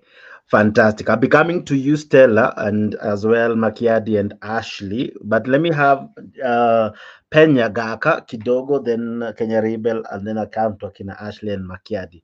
Penya Gaka, what do you say about what has been said in as far as William Ruto and the judges are concerned? Oh, this is very, very nice, and Ashley has a very good history, especially of America. How Obama tagged Christie, yote tuliona. And actually, for your information, we were championing and we were making phone calls for Nyakaka, there's Obama. A lot of echo. I don't know if it's echo. There's some noise from your end. Today I'm wearing a comb, so it's in a nichoma. I don't know if you can reduce the sound of it. I don't know. Okay, hold on. Okay, please do that as I come back to you. Kenya Rebel, what do you make of the sentiments aired in? Of course, someone equally even mentioned you, but what do you make of what's Makiadi, Mato, and the others have raised, in as much as the court and Ruto battle is concerned? Hi, Jakes. Can you listen? Can you hear me? Yeah, I can hear you. Oh, I didn't know someone mentioned me, but anyway, Oh, in sorry, general, I was Pole. No one mentioned you, Paul. I thought you had Basawa. Sawa, go ahead. kuna mtu alininio. Akuna, go ahead. Okay. Anyway, but anyway, listen, I think almost all of us, we are in agreement that Ruto, hii mambo yake ya kujaribu ku bypass the judiciary, what judiciary is there to rule against him, according to the constitution, the law, which is the supreme law of the land, we agree that that is unacceptable.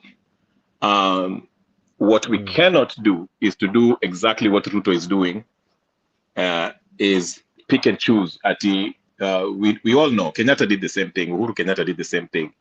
He called Maraga Mkora and refused to confirm those judges. It is not up to Ruto or Uhuru to call those judges corrupt. Okay, wakishapitishwa naweka sahihi, he needs to confirm them.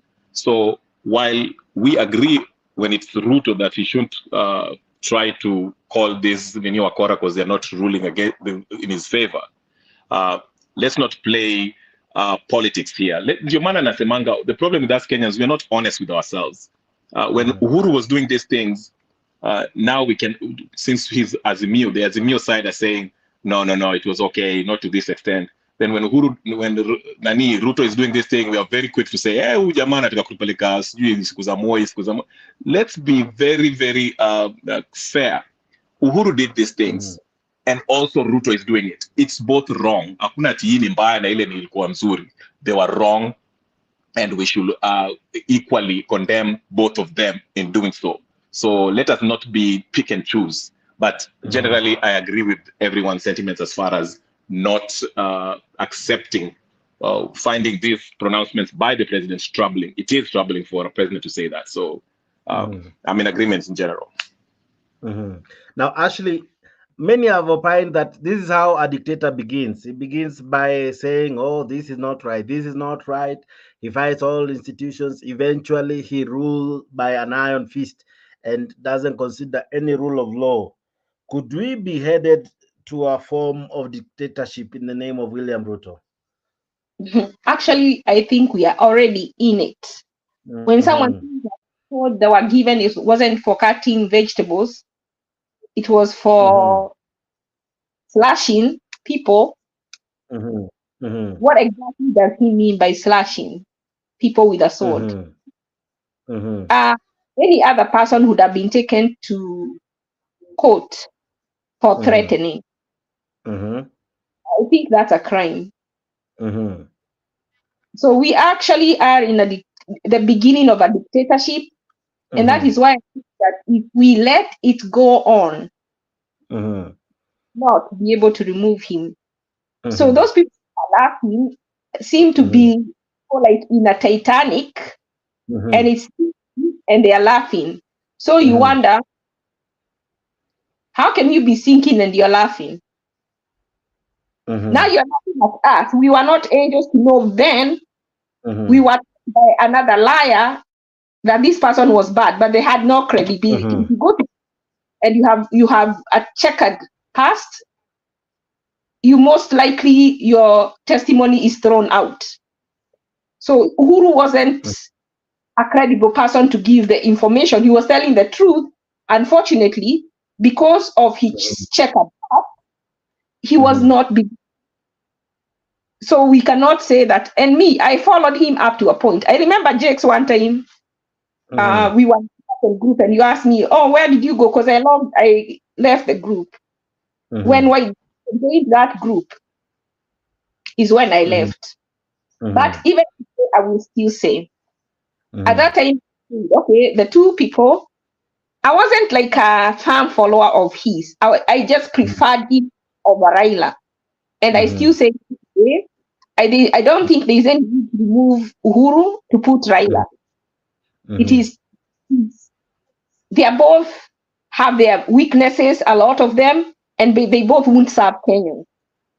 And I say, from how I have observed them in what they are doing now and in what they have done, they won't serve Kenyans. Look at someone like Kalonzo.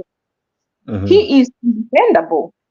Do you know that said he still doesn't understand. Let me quote him. I don't understand Eugene's stand on the NADCO report. I think he said that, Gishungwa said that the cost of living is a matter to be addressed by the ruling party because it is a manifesto. And also said what the other side agreed on the issue of IEBC. They were going to look at the process, the process during the election, not the results. When you look at the process, you're looking for the next time. So that means you're not addressing the past. So when you go there and then you come out and you sign it and you say, Kalonzo, who led the Azimio team during the bipartisan talks, say that he had agreed, of course, some issues, but not the report in its totality. What among the issues was that came from his side? Nada. None of them. Yet, so he's there, and he was the aggrieved party. Remember, because people in his side died. So I don't even know how, when they went to sit down with KK, they adopted almost all the resolutions that the KK wanted and none of theirs. And in his mind, as a single people, and all the actions that he has, he saw it fit to agree to oppose some issues, oppose with the mouth, but saying that they have agreed to adapt the report. And the report had nothing that they wanted. They are of service to the people who shed blood, who died, who are crippled, who are injured, who are inconvenienced in any way, shape, or form. Because they come to Mandamano. That was irresponsible of them. And have his supporters to hold him accountable.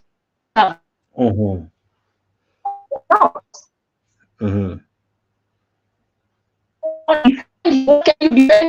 can you defend him? And then stop it, and we say, "What stop it? Oh, you want us to share?" Who doesn't know if you go, you're going to die? Or nothing actually, because not all the time you have gone to Mandamano has the person, has the people got anything. We don't. It's only the leaders who get goodies. So are you there? That you go to, why Kalonzo agreed to this? That opposition office, he knew he was going to get a post. If not as the opposition, in these two deputies. So he was being self, but he didn't think about the people who blood. Those Kalonzo is a part of, either he went to the Mandamano in an armored car, so he was not even in danger at any time. Okay. Why? At least he could have insisted of at least even asking for compensation for those who were injured, for those who were killed, for the family who lost last one. He came back with nothing. The audacity to say that he's going to learn in 2027. And some people here they are not even shameless to come and support.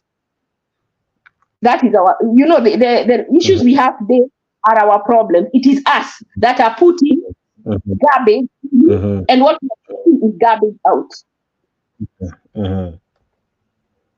All right. Interesting submissions from Ashley. I want to come to you, Makiadi. We remember President Uhuru Kenyatta one time alinyang'anya some judges, some police. Maraga always was on the corridors of justice complaining. We remember how he was defiant in appointing the judges. We saw him how he frustrated the judges. What do you think William Ruto can do? Yeah, Jakes, thank you very much. First of all, let me just address this issue. I don't know what beef my sister here Ashley has with Kalonzo, and I want to say this. I have seen Kalonzo in leadership as a vice president, as a minister, and probably I've seen him in the Ministry of Education, if I can remember, but if my memory serves me well. I've seen Kalonzo in Ministry of Foreign Affairs. I've seen Kalonzo in other, leadership positions. I think at his lowest moment, Kalonzo is a better leader than any of the leaders we have right now. If you juxtapose, if you put side by side Kalonzo Musyoka and what we call a deputy president right now, it's like the heavens and the earth. You cannot compare the two. One is a clown, one is a serious man. And if my sister is really complaining about what Kalonzo got out of the NADCO or whatever, and thinks that that's the metric by which we should be judging Kalonzo Musyoka, then I guess she should look in the mirror and look at what we have as a deputy president right now, regarding Gachagua. What I can tell you right now, Jets, is we have jokers, we have clowns in leadership. We have lowered the bar of leadership in the Republic of Kenya to such an extent that we are cheating ourselves that there are no better options out there. From where I stand, I believe we have better leaders, and I believe we have people who can perform better than the crop that we have right now. These people in government right now are thugs. These people right now in government are thieves. These people in government right now, and they say we are not even saying it, alone. We have had them say. We have had even the deputy president, Rigathi Gachagua, saying that if it was not for them winning the election, he would be in prison right now. Angefungwa bure Jex. We have had William Ruto and the rest of the thugs here saying that if it is not them, winning the election, they would be all in prison right now. Mi nataka nikuulize Jex, as a sober man or a sober woman, as a Kenyan, you should be asking yourself, kwa nini wewe huwezi fungwa? Kwa nini ni yao peke yao wanafungwa? So we should agree here. First of all, we should agree here that our country right now is being ruled by thugs. They have been prosecuted. Gachagua alitolewa kwa nyumba uchi. Akavalishwa kabuti, ndio unasikianga mpaka leo bado analia Uhuru Kenyatta.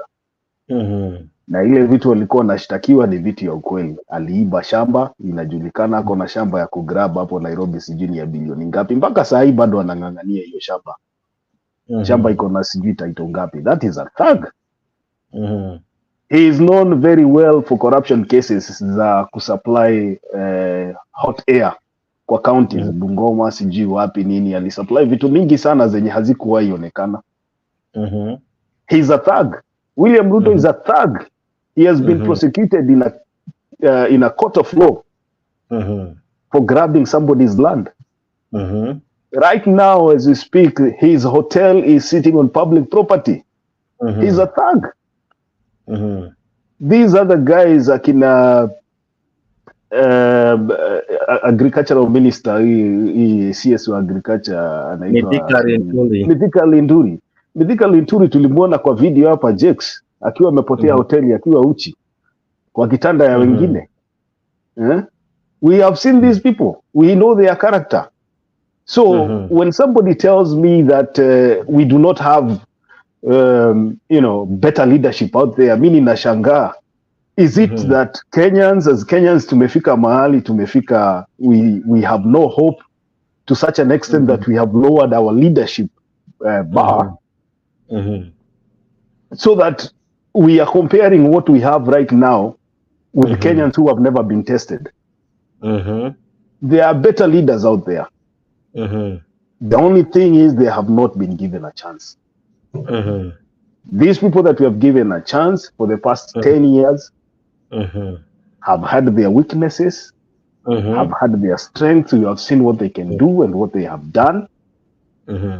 But the least I expected from such a person who has been crying out for the past 10 years that he has a plan to revive the economy of the Republic of Kenya is to come out 1.5 years later, still after being sworn in, to start now claiming that it is the judiciary that is sabotaging his agenda. It is childish. It is a flimsy excuse. And I think Kenya Mkora here has told you very well that this guy is running out of options. You know, waiona kupe inashikilianga ng'ombe hata kwa kichinjio, inaendelea kunyonya mpaka ngozi wakati ng'ombe imetolewa ngozi. So this guy ameshikilia wimbo ya Uhuru Kenyatta mpaka Wakenya wamechoka. Watu wamemwambia enough is enough, tumechoka na maneno ya Uhuru Kenyatta. Wewe ndio president sahi, ulipatiwa mandate, ulipatiwa sword yenye Ashley amesema vizuri hapo. Amesema atakuwa na katakata nayo watu, si ya kukata mboga. So kama wewe ulipatiwa sword na unajua sword si ya kukatakata mboga, tumia hiyo sword kutengeneza maisha ya Wakenya. Use that sword to better the lives of Kenyans. Use that sword to lower the prices of food. Use that sword to lower the prices of mafuta. Use that sword to ensure that the constitution is followed not just by you, but also by the judges, to make sure that there is oversight over the executive by the parliament, both Senate and lower house. And then we will know that you are a Democrat like you claim to be, and you're interested in bettering the lives of Kenyans. That is about William Ruto. I will never ever, and I'll be the last person. I'll be the last person to be convinced by anyone that William Ruto is going to change the lives of Kenyans. Let me talk about what you're saying here. William Ruto and the judiciary. You know, sorry. If we have a judiciary that swings left and right, depending on the direction of the wind, then everyone is bound to take advantage of it. We had Willy Mutunga. After the new constitution coming in, we had Willy Mutunga. Willy Mutunga, I'll go back to one of the pronouncements that Willy Mutunga made. It was the case of the presidential petition. Willy Mutunga came out and gave us a judgment within 5 minutes or so, less than that. And they went back into the chambers there. We expected to see their reasoning.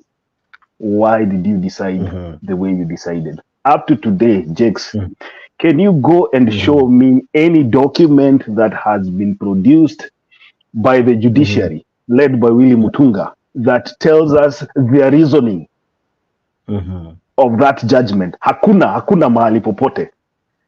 So it begins there. Willy Mutunga was supposed to be a person from the civil society who was expected to come into the judiciary and bring change. You know, he was a person who has been in the trenches for a long time, fighting for civil liberties, fighting for democracy.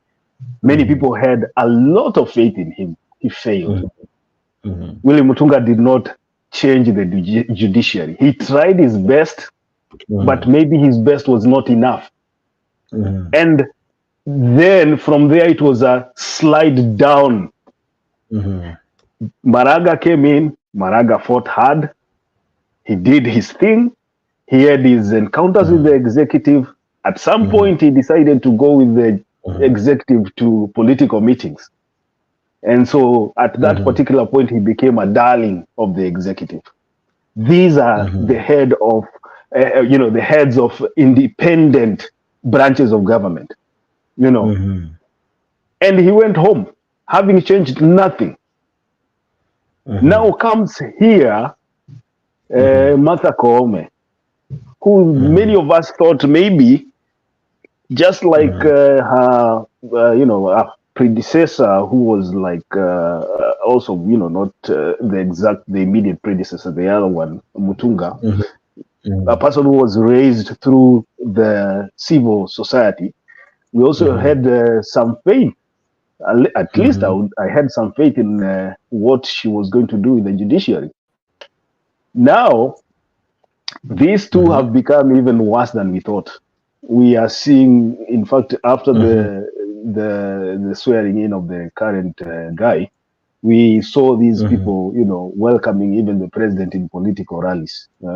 You know, they are going together in church meetings and all that and lining up to welcome the president. So my point is, Jakes, if you do not have a stand, if you do not have a firm stand, people will use you.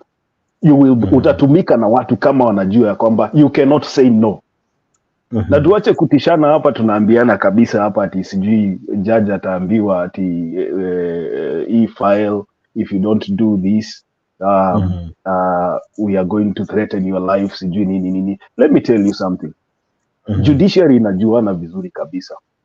There are so many judges in our report. They know each other. And if one of them is threatened by the executive to rule in a way that is not constitutional, they can all decide to down their tools. If they are really serious about reforming the judiciary and not bending to the executive, they can decide to down their tools and say, we are being threatened as the judiciary of the Republic of Kenya, and we are not going to allow that to happen. We are independent, we are an independent institution, and we will not bow down to the executive. Are they ready to do that? I know most of you will tell me, the judiciary imekula kiapo ya kutogoma. Let me tell you something. When it comes to the independence of a body like the judiciary, then we expect them to hold the constitution as is. Kama hawako tayari kujitolea muhanga ya kwamba wata-uphold constitution, then they are better off looking for something else to do. And I can tell you here, Jakes, that from the history that we have seen in the judiciary, the people who have stood with the law, the likes of Justice Odinga, there are people who walikuwa wanafanya kazi kulingana na sheria. We know what happens to them. And there is no one, hata CJ mwenyewe, is a cartel ambaye anasaidia the regime in power to push away the judges ambao wanaonekana these judges cannot be bought. Maraga alisimama pale kwa kanisa akasema ya kwamba alijaribu kununuliwa na mtu mmoja wakati mwingine akiwa sijui Mombasa ndiye achilie meli, akasema hata walimtumanishia lawyer fulani. Huyo lawyer akasema mnapoteza masaa yenu kwa sababu huyo jamaa hawezi nunuliwa. So kama Maraga mwenyewe anajua ya kwamba kuna lawyers ambao wanatumika kununua majudges, inamaanisha ya kwamba kuna judges pia wale ambao ni wazuri hawawezi kufika, na he was one of them. So you should be telling me, Jakes, here right now, are we a country that is going to be ruled by the rule of law like Ashley says here, or are we going to bow down to the executive? From where I stand, I believe that if the judiciary feels that there is an existential threat to its survival, they should down their tools. Wacha waseme ya kwamba hatutaendelea kufanya kazi under this environment. Ndio tuone mahali tutaelekea. All right. Because judiciary is supposed to be the last resort ya kila mtu. Wewe ukiona umeshindwa na kutetewa na mtu yote, mahali unakimbia ni kotini. From where I sit, the checks and balances of the Republic of Kenya now rest with the judiciary. Because the parliament has failed. Parliament is a failure, it is a disaster. And if we allow the judiciary also to become what parliament is, an appendage of the executive, then we are not looking at a country. Thank you. Fantastic. I'll be coming back to you just now. Stella, I'm looking at what the state spokesperson is saying, that is Hussein Mohammed, and he says that we agree with the Law Society of Kenya that the executive impunity is unacceptable. However, legislative impunity by its own measure is unacceptable, and so is judicial impunity. As a believer of the Constitution, President Ruto recognizes the imperative to lead by example in defending our Constitution. From where you sit, the Law Society of Kenya, the judges, are they feeling threatened by the president to the level that they're even calling for protest, I think, coming next week, because they feel the president has gone wrong. It's just the other day that he said the sword will be used. Is he like on out to sorry, is he out to fight and make sure it is either his way or the highway, that now the LSK and judges, they are now turning to the people? Because if they can't do their job without intimidation from the state, how else will they even operate? So what do you think, and what do you make of all this? Mr. J, can I say something real quick? I forgot something very important. Okay. Please. And I'm sorry for the next Yeah. the person that was talking, because I was fighting with my device. Jake, Yeah. we are coming for this guy. What's his name that you just played? That was the guy that was talking, the MP. Karong Wadangwa, the senator. Yeah, we are This one. coming for them, because the game that has been happening in Kenya now, we're not even going for Ruto. We want to go to these MPs, because these are the guys who are sabotaging everything, and these are the guys that we need to go for. Because if they made what do you call this? I mean, they said they're going to protect the Constitution of the Republic of Kenya. It's about time we get them very seriously. We are going for the MPs first, and we are going to ask for actually petition. What do you think? Huh? We are going to petition What for do you them. mean when... Sorry. Go ahead. What do you? I just wanted to find out what you mean that you're going for them. We as Kenyans will go for them. We will remove funds. We will not remove. Nimeongea kama Mkamba hapo hivyo. Hiyo ni direct translation. We will sorry. We will put funds. Kikamba bado janiacha. Anyways, no, we will contribute and actually get these guys to actually get them one by one. And actually, not even by one.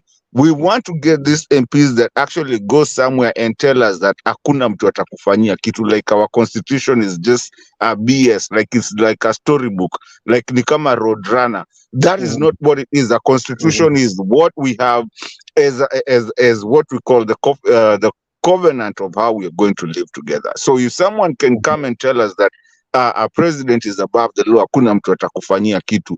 Now, those are the people that we want. And once we start hitting the foundation, which is these guys who come in wanalipo ama nini inafanyika, and they become there. I mean, they come in there and they look like they're the foundation of impunity. Those are the guys that actually now we want. So we want to start showing people, and not just MPs, even MCAs, to show them that the Constitution tells us if you're not working for us, you're impeachable and you can go. Because the Constitution, we cannot keep on living on this thing. Mtu akishachaguliwa, that's it. They can do whatever they want to do. Hata akitaka kuja, sorry to use this language, akitaka kuja kunya kwa nyumba yako, atakunywa, uwezi nishika, anakimbia parliament. Oh, niko huko, mimi ni mtu mkubwa. No, we cannot do that. Hiki tu kubwa hatuna. We need public servants. Jake, I'm asking, and I'm telling you guys, we are coming for those people. And for well wishers, we have a petition right now that is going to dissolve and stop some of the parliamentarians to get out of that place if they cannot stand by the Constitution. It's either that or we just stop the Constitution, because you can't have this guy coming and telling you guys ati Ruto we fanya venye utafanya, hata Uhuru alifanya, hakuna mahali unaweza enda. Who told you that? Then why do we have a Constitution? Is it ours? Yes. Is it yours? All right. Now you have already rubbed the wrong some cold water on what? Can I pour some cold water on what they are saying? Now, putting a petition is. There are so many ice. Sorry, Kidogo. I have ice cream from Nyagaka, and and you as well is called. Now, who do I be? Let me begin with Nyagaka, and then I come to you, Kenya region. I was just going to one sentence.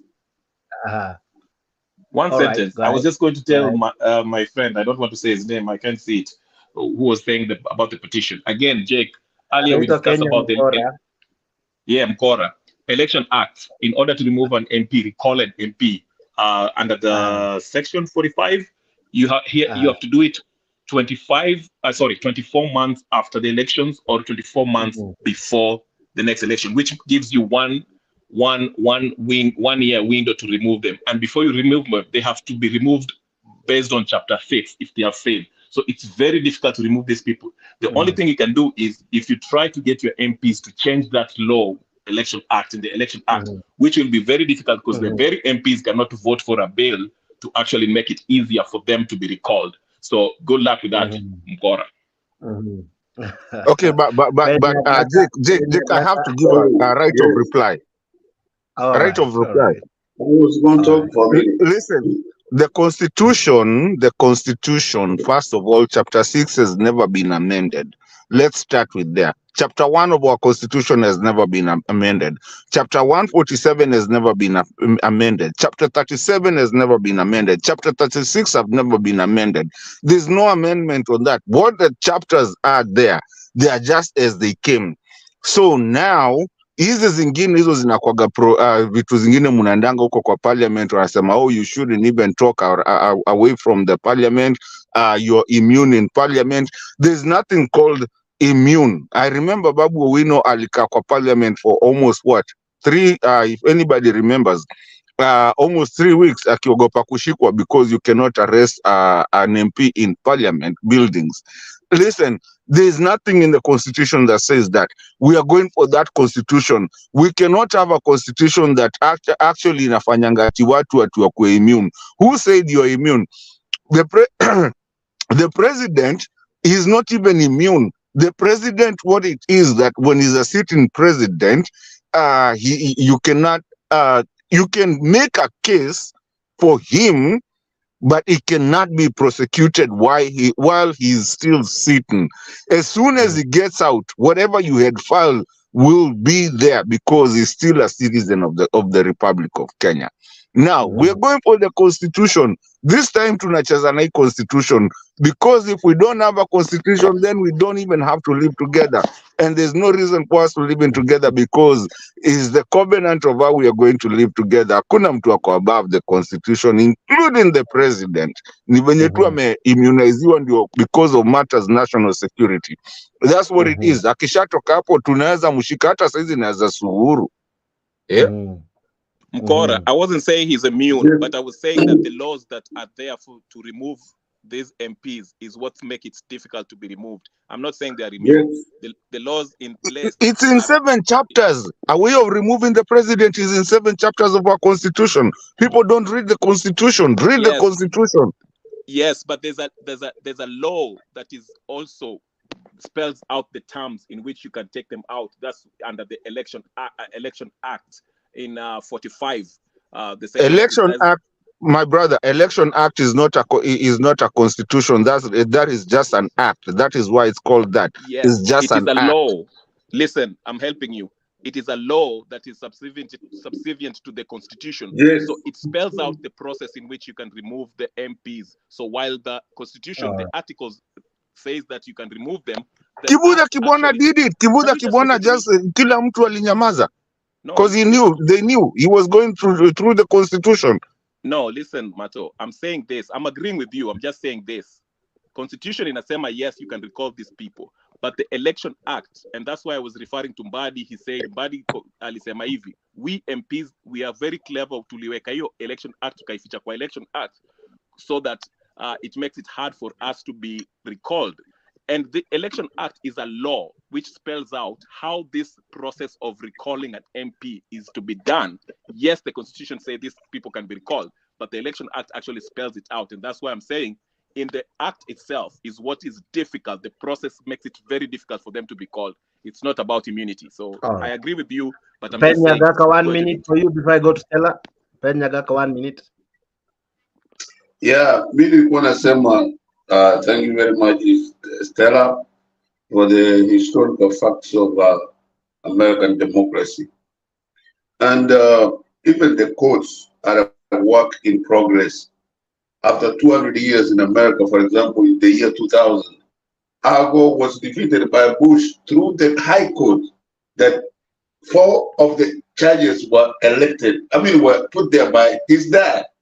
And when he went to the High Court, we knew it was over.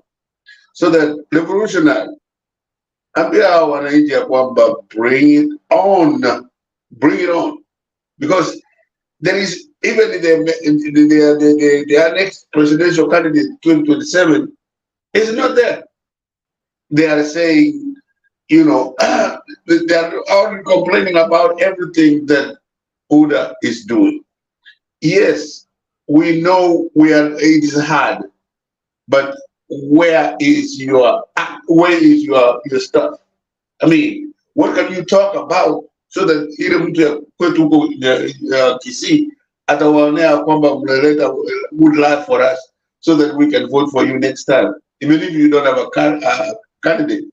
Kalonzo, some of us lost respect on him long time because Kalonzo never even shake hands with Paul Gay, who was the king of the campus. And that, my friend, is what we know that Kalonzo is. Kalonzo Jake leo utanifukuza kutoka hapa hivi. I cannot and I will not. I cannot and I will not. I know the 2 people that he's talking about, including Mulu Mutisa, they were in our house. I know them as growing up as a kid, and I will not be sitaacha watu wa defamed hapa hivi. Watu hawajipatana na Kalonzo ama hawajipatana na Paul Kenya. No, that is a lie. It's a lie on national TV. What we are saying, hata kudanganya penya kaka. I know you. I know you have been talking forever. Let me say something. I leave the campus alone. But what we know as of right now, even the court system in Kenya, the judges are so corrupt, it ain't funny. If you remember, Jakes, about a month or 2 ago, there were very many senior police officers that were fired.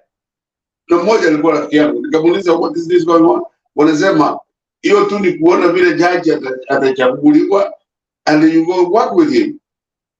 The only one that they fear and they don't want is Islamic judges. Wale Waislamu, Warabu and all that. Somalia and all that. They don't want that. But they want the African judges so that they can corrupt them. This came, to some of us long time before what happened the other day when Ruto was saying what he was saying. He's saying because he knows those judges. Okay, shamba hii ya nani Ruto anayo hapo na Nairobi kwa hoteli yake. The next to the shamba is Moi school. Moi gave him the land. How come they never mentioned the school, the anything, but they want to mention Ruto for everything? And the complaints that you have, the arguments that you have are just yours. You cannot tell us to lower the taxes just because where we have the taxes is where UDA wanted it to be. And as I've said just before, in next year, a year after, we have to lower that down so that the people will resonate with us. You're doing the same. Actually keep up and wish some people like you go back to Kenya and help you. Thank you. All right. Mato, a minute to reply because I really want to have Stella. Mmemunyakulia na time yake wacha tu. But anyway, Mato, you are saying something about Mulu Mutisia, about Paul Gay. I have no clue about them. Please tell us. What were you saying? I was trying, the problem that I normally have there, and I'm so sorry anyway, tukomwakampia na tuambiane ukweli. You have in these channels that we have hata kule tunakuaga, some people come in with some facts that are not facts, and I'm a factual person. When it comes to math, maze nitakuchapia math, kama ni fact nitakuchapia fact, and I have my research, and not even research, some things are personal. Now, when you find some people talk about like Kalonzo never met Paul Ngei, I personally growing up as a kid, the Mutungas of the day, the Mulinges of the day, I won't say who Mulinge is me. I mean, he's but you know, General Mulinge and things like that. I've seen them shaking hands, not even shaking hands, hanging out with us when we were kids. The Mutunga, Paul Ngei, all of them, even Gilu. Gilu, yes. I mean, she's my auntie. Even today, we talk almost every day. So when you have someone coming here, and I know Gilu will not be happy at Kiskeki too, but it's just because, yes, she's my auntie at Anikasirikia, but that's fine. You see, when you hear people coming here and giving wrong information, Mr. Jake, that is where I have a problem. Where people give wrong information and make people want to believe that that is the right information. And it's not the right information. It is so wrong, that is so bad that mtu mwenye ako pale ni kama mtu analisha ng'ombe. Alafu unaona mtu analisha ng'ombe, amelisha ng'ombe, huyu mtu anakuja na kuambia ulikuwa unalisha ng'ombe ya white. Ni anajua ng'ombe ilikuwa ya brown. So that's the thing that I'm asking Jake in our sister show here. I want you to be to tell people to be realistic na wasikue tu mtu anarusha tu maneno. Talk about realistic things. No, this is realistic. Murumutishe was used because it's very insulting. Murumutishe was used by Moi to finish Paul Gay. Murumutishe is the one who brought Nani. Who told you? Ruto, where did we go that far? But who told you that? I know that. Google it. Do I have to Google? Kenyan people that I know. Kenyan is love. I never say anything positive about Raila Odinga. At least Raila Odinga went and helped Okay, let me just finish. Let me be wacha, unajua nimekuja hapa nitasumbua Jake na sitaki kusumbua Jake. Jake is a good man. Facts.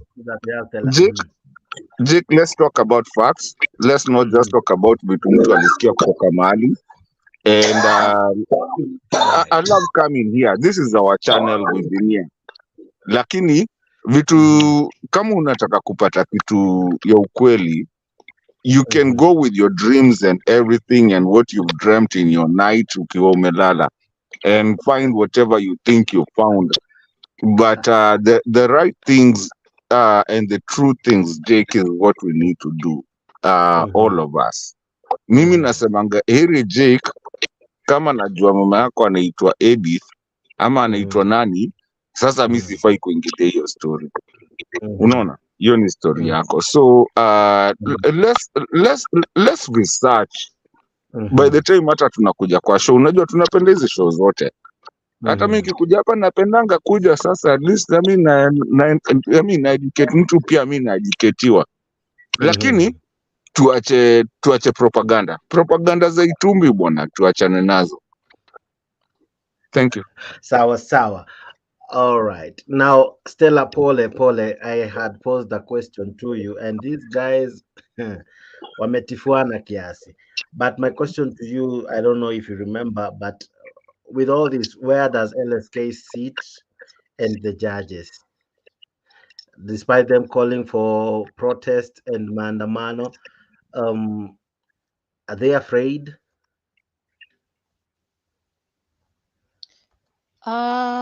We are on the fence. Yes, we are afraid. Also, we are seeing if we have our judges and our judicial officers being threatened, that means we are going to be a gorilla country where Republic.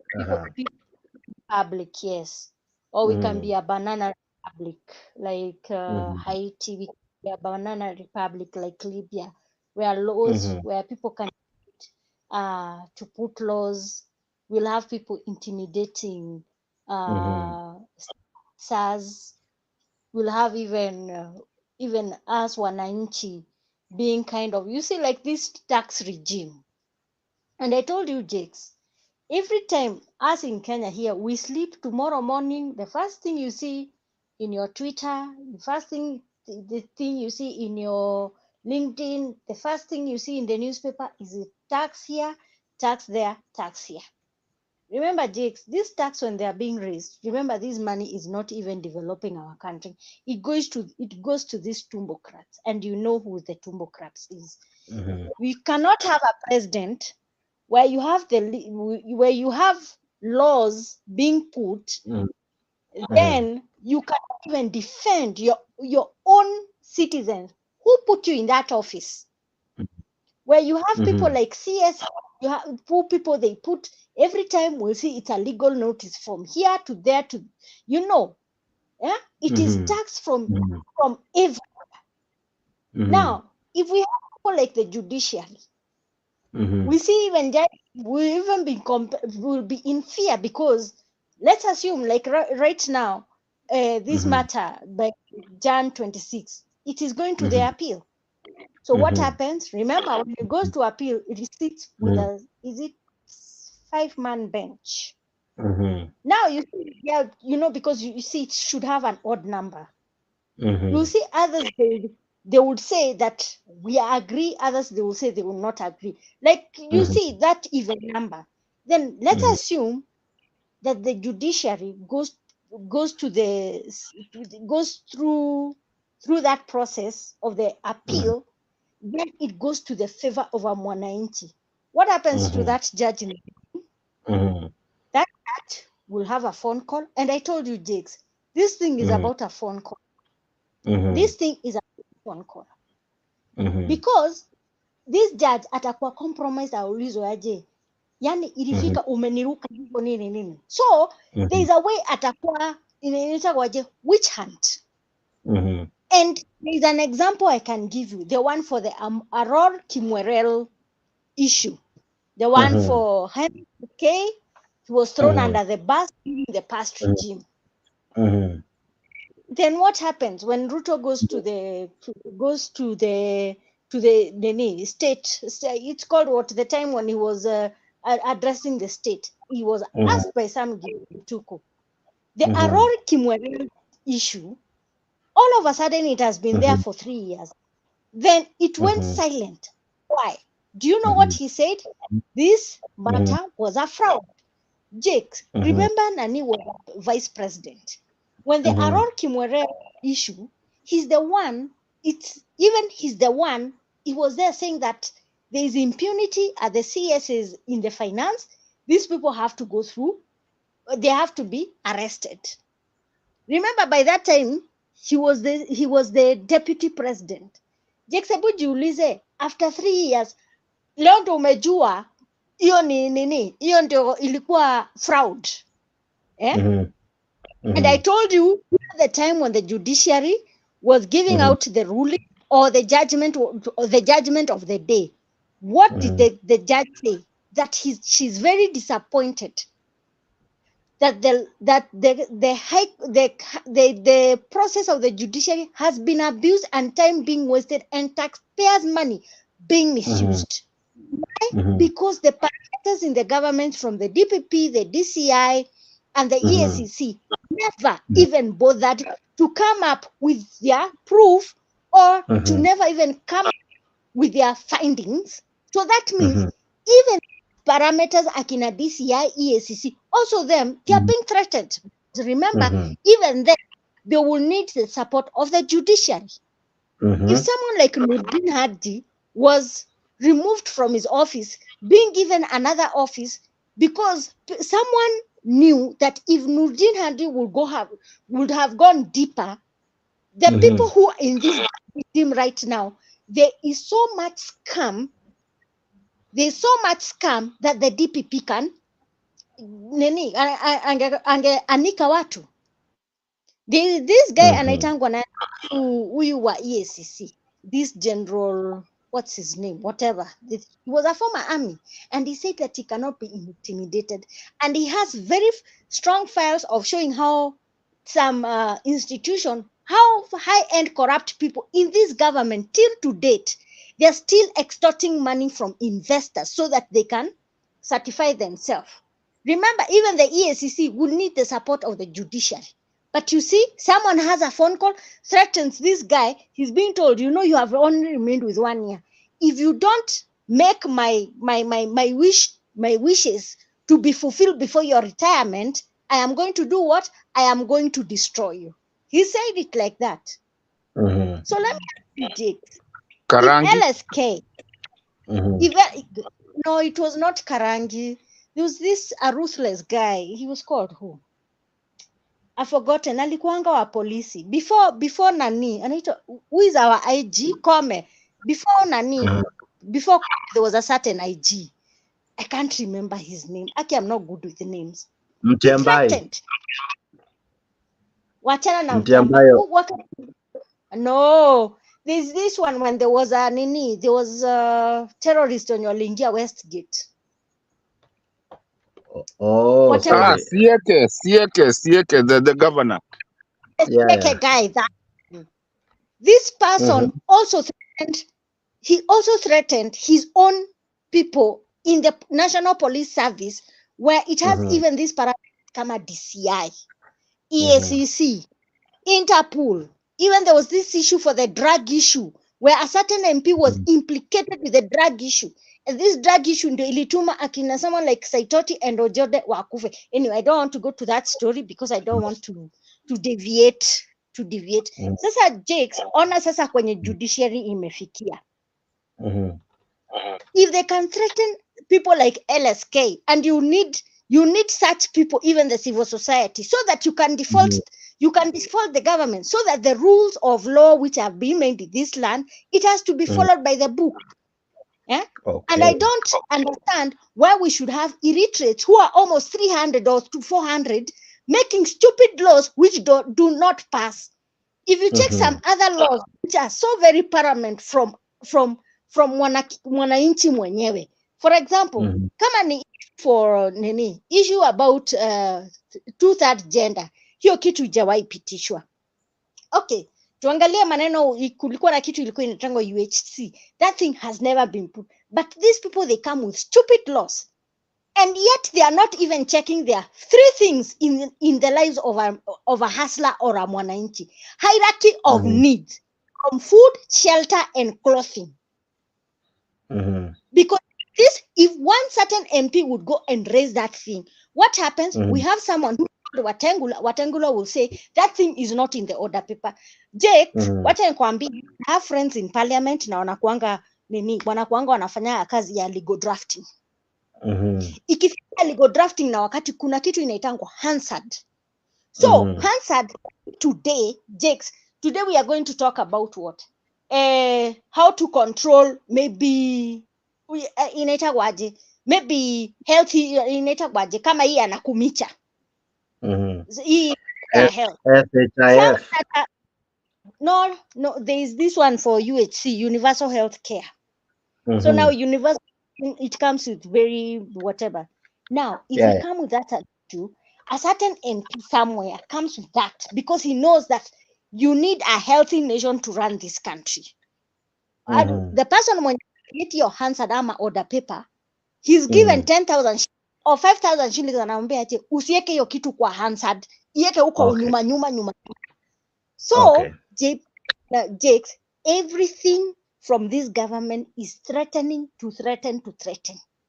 Now I'm telling you, we'll go back to the time of Moi, where some people who are siding with the hustler, they will start disappearing. Okay. And it would be so surprising kujua ni nani amemwafanya mtu disappear. Anyway, I don't want to dwell with so much story about Nini, but what I'm trying to tell you, we've been compromised. It's got to be on us. The only thing I can say that whoever my friend was saying, we need to have an affirmative action. If you know that your MP anakuja nyumbani hiyo siku, mutoboe hizo mguu gari zote. Mutoboe mpaka nini? Umweke hostage. Umwambie wewe ndio umetuma na kitu ikuwe ngumu. But that is the way how people were acting in Ukraine before they begin. Yes, we have affirmative action. MP wako hiyo kuja wakati wa harambee. Hiyo pesa ataokoa, lakini make sure asiende nyumbani. Na hiyo helicopter analeta hapo, make sure asiingie, mumuweke on day that he's going to be flogged matched. Jaribu yani, let me tell you, Jakes, we are suffering here. We are suffering. Me, if I tell you my honesty, he cannot even see, because where I live, we are having small issues. Kids cannot go to school from Monday because parents cannot find 6,000 to 11,000 kupeleka watoto, because this stupid MP walitoa free education and walikuwa na subsidies ya 7,000. And I told you, Jakes, this government has enough money to sustain what we need. If we see our own governor, aezi tumia 1%, kutengeneza hata an extra stream ya shule. At least hata hiyo 1%. We're not talking 1% of a million shillings. This is a billion. How many schools are there in Nairobi?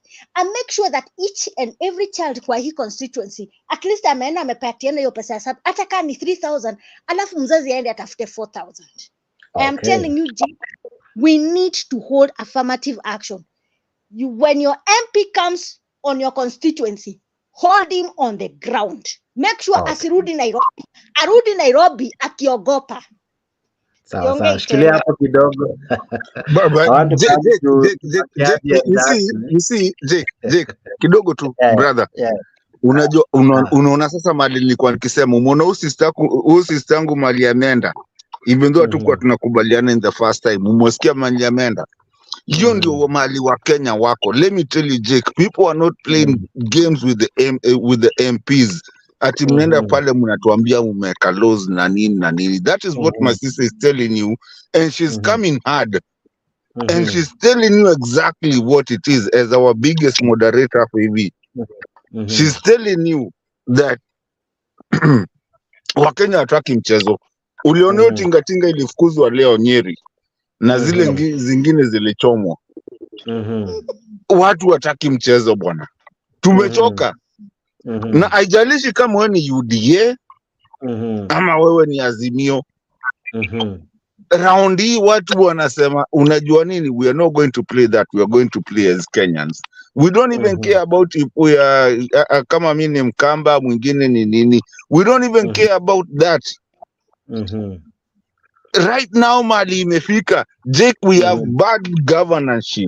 And unless we sit down and say we have bad governance, there's 250 something watu wameshikiwa Nyeri saizi. Wako huko because they were going to Mainanjenga. I don't know when the last time you know story ya Mungiki, but anyway, whatever, wanaitwa Mungiki. Wameshikiwa huko hivyo, wamekalishwa pamoja. Cell ni moja. Wamama, watoto, kila mtu wamekuwa kitu moja. This is not the country that we want. Yes, tunaongeanga kutoka mbali because kina Tomboya went to speak from far away to come and bring actually to bring the governance in our country. I don't care if you're a Kikuyu. I don't care if you are a what.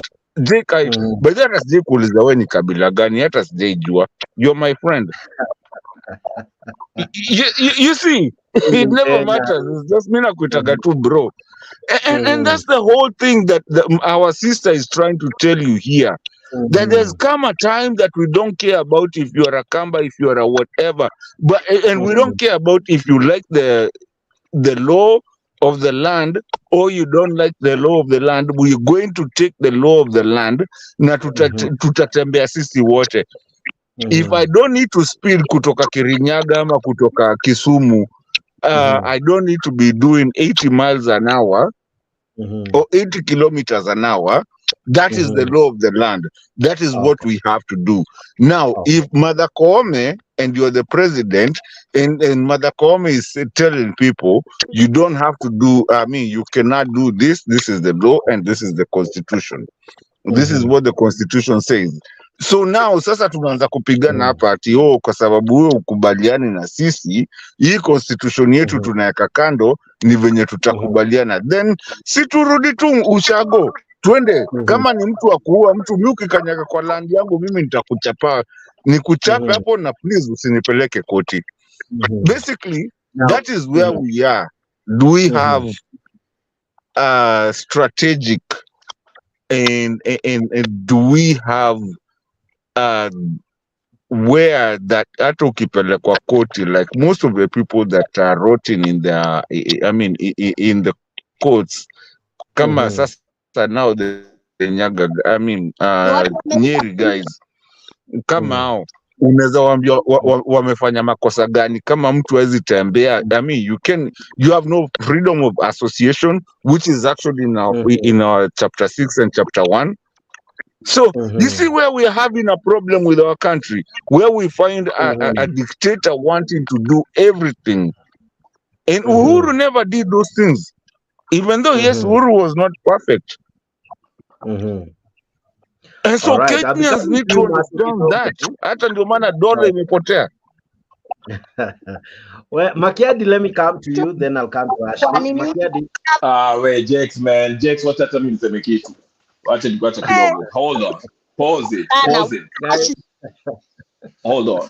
Ashi pia amenyamaza sana jameni. Wacha kidogo na I'm very brief. I'll be very brief. I'm always brief. Then Ashley. I'll be brief. But one moment, one minute, Mr. Kenya Rebel. Okay, thank you. Just to Mato, I appreciate your submission. I enjoy listening to you.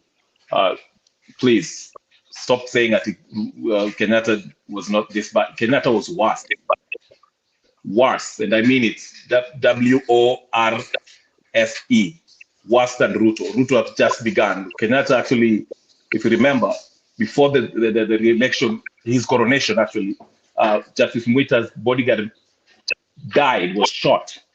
And it happens that after that, Maraga looked very uncomfortable standing up and declaring him president, okay? But anyway, that's not what I wanted to say. Let me go back to what I was, Makiadi was saying and you are actually talking about. Kalonzo Musyoka. Makiadi said that Musyoka, is better than anybody in Kenya Kwanza. That's debatable. Actually, if you look at leadership, regardless of what you think about Ruto, and I didn't support him, I don't support it, I will never support him, because I think him, along with his opposition to Raila Odinga, colonial puppets. I think Kalonzo is a psychopath. He has never achieved anything in his life. This man came to power because he was handpicked by Moi. And it was Raila himself who actually named him a chameleon. He can't stand on anything. At least Ruto is corrupt, but he stands for something. If you're talking about chapter 6, none of these colonial puppets, whether it's Uhuru, Kenyatta, Ruto, and Raila, should be running for president. They never actually qualified. Chapter 6 in 2013, they were not supposed to be running. They were supposed to be an ICC facing that. So when we start talking about these politicians, we should be very, very, very, very clear in our minds. Let's not just choose one better than the other because you are aligned to a certain party affiliation or a certain tribe. All these people are rotten. And you say that just to conclude, when Makiadi said that Raila never had the opportunity to be a president, he did. 2017 he won, 2007 he won, but he refused to take power. We went up there and to undermine and acquire president. And what did he do? He went to the very person who actually was imposing himself to Kenyans, shooting down people to death. So Raila can go to hell. Bye. Well, Ashley, and but you see the only thing, Nani, please. Just a moment, Mkenya. Please, kidogo tuacha hata ukitaka kunitupa unitupe. Let me ask this guy. What did Kalonzo ever do that actually can be constitutionally taken out? What? Give me one case study that Kalonzo, and not just Kalonzo, I'm not attacking Kalonzo, I'm talking even Mother Karua, and I'm talking even Raila Odinga. One case study that they ever did that actually has made them become people who are not constitutionally right. Just one. Ideology is not a problem. I'm answering you. Just give me one. Okay, it's my turn. Yes, Ashley. But Yes. Tulia karibu sana. Okay, go ahead, Ashley. It's good that you asked that question about Kalonzo, and I'm not talking about him because of tribe. I like to stand by what Martin Luther said, that we judge people not based on their color, their race, in this case, their tribe, but on their substance. So I am judging him based on substance. And as a leader, there are 4 basic qualities. A purposeful or meaningful message of importance and direction for the future, integrity and trustworthiness, an optimistic viewpoint, and positive actions and results. So when you get a leader and you send him to go and negotiate for you, he cannot come back empty-handed and say that it is a good beginning and that he has signed that resolution, whatever it was, because then he has sold you. Imagine that same person giving him an opportunity to lead a country and having him go. But my sister, he got you the Ndungu report to be taken out of the No. I'm talking about he now. got you the Ndungu report. He got you the. No, let me finish, please. Let me state my case for him. As far as, like now, if you're a lady and you're dating somebody and you get married to this person because you love them, and then they change down the road, you cannot keep talking about what they did to you. They bought your gold ring, they gave you a diamond, a big diamond, and then down the line they have become a monster. You are going to judge them on their current or who they are that minute. So right now, I am judging Alonzo from what he did on the latest mission that he was sent to. He came back and he signed it. What he needed to do, due to his integrity and trustworthiness, was put upon him from the whole of us.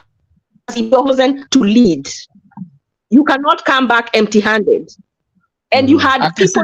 He never came empty-handed. He came back with the Ndungu report, and he came back with the Truth and Justice Reconciliation report. That's that a has lie. been. That's not true. Yes, he came That's with not true. it. No, That is it's what not. we are talking today. Jakes, pull it up. Jesus Christ. Jakes, pull it up. NADCO had nothing to do with TRGC and Ndungu report. In fact, Nani, Uyu Kalonzo was implicated in Ndungu report for grabbing land. Raila is implicated in Ndungu report, Kenyatta is implicated. So stop it. I kept quiet. Why don't you hold and let me finish? I won't take long. I'm going to tell you the danger of such a leader. Let me tell you the danger of such a leader. These leaders are the ones who are leading us. In 2007, in 2017, in the middle of the election, remember I told you once that I was Azimio, and some people say, "Oh, you can't." Yeah, I'd never go on tribe. I was Azimio, and the reason I was on Azimio at that time, I'm going to give you one reason, and that is the danger of having a leader with the characteristics of Kalonzo. The US congressman seeks to stop Kenyan sale of arms deal worth 418 million. Do you know why they were seeking to stop this sale?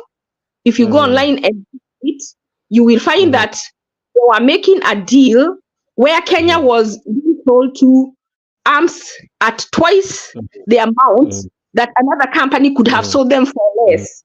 But for some reason, they say the purchase, I'm just quoting. Kalonzo never did that. Chesa did it. We know it. Chesa was there.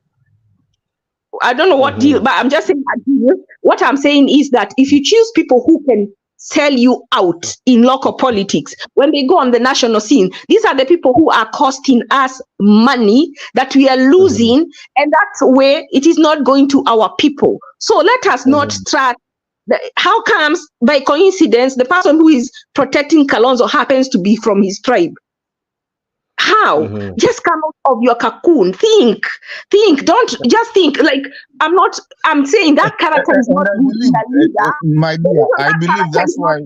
My dear, I believe that's why the moderator is actually allowing me to say that, because yes, I've been not even here. He knows where I've been hit hard about just because I'm a Kamba, and by the way, I'm a Kamba Maasai. mimi babangu ni Masai. Mamangu ndo. Hold on kidogo. Hold on. Mamangu ni Mkamba. Lakini, you see, the moderator of this show knows me very well, knows that I'm very heat when I come to talk about matters Kamba. So sometimes I stay away from matters Kamba when we talk about politics, because everybody will tell me, oh, Kalonzo ni watu wenyu, sijui you are what, and that is not what I'm all about. I ain't anything about Kambas. I ain't about anything. I know I'm a Kamba, yes, and I know I'm a Maasai. But the problem that we do have in our country is the fact that just because you're a Kikuyu, everybody thinks that you're going up, you're going to defend Uhuru. Yeah. Just the fact that you're a Kisi, you're going to defend Simba Arati. Just because you're a, whatever. So, and that is the biggest problem that we do have in our country, because at times when I tell people, and I've been in this industry for a long time, the moderator here will tell you that I've been a moderator right here before him, and I've been a moderator on other sides. But what I try to tell people is that trying to lie to people that just because you're a Kamba now you're inclined towards your people. First of all, me, I'm the one person that I've always said like Sonko need to go to jail because he's a convicted criminal. When I say those things, people ask me, why? Why do you think that Sonko he's your tribesman? And I'm like, I'm not tribesman of anybody. You see, thank you, so Mato. that is where we need to first of all start. If we start at that point, then we can move on to doing something that is better, whether it's in Mutembei, whether it's in Africa, or whether it's in also the other side. I can say that other side because I'm a part of this too, and I was part of this a long time ago. But we are all family. Yeah. That is true, and we have to unite.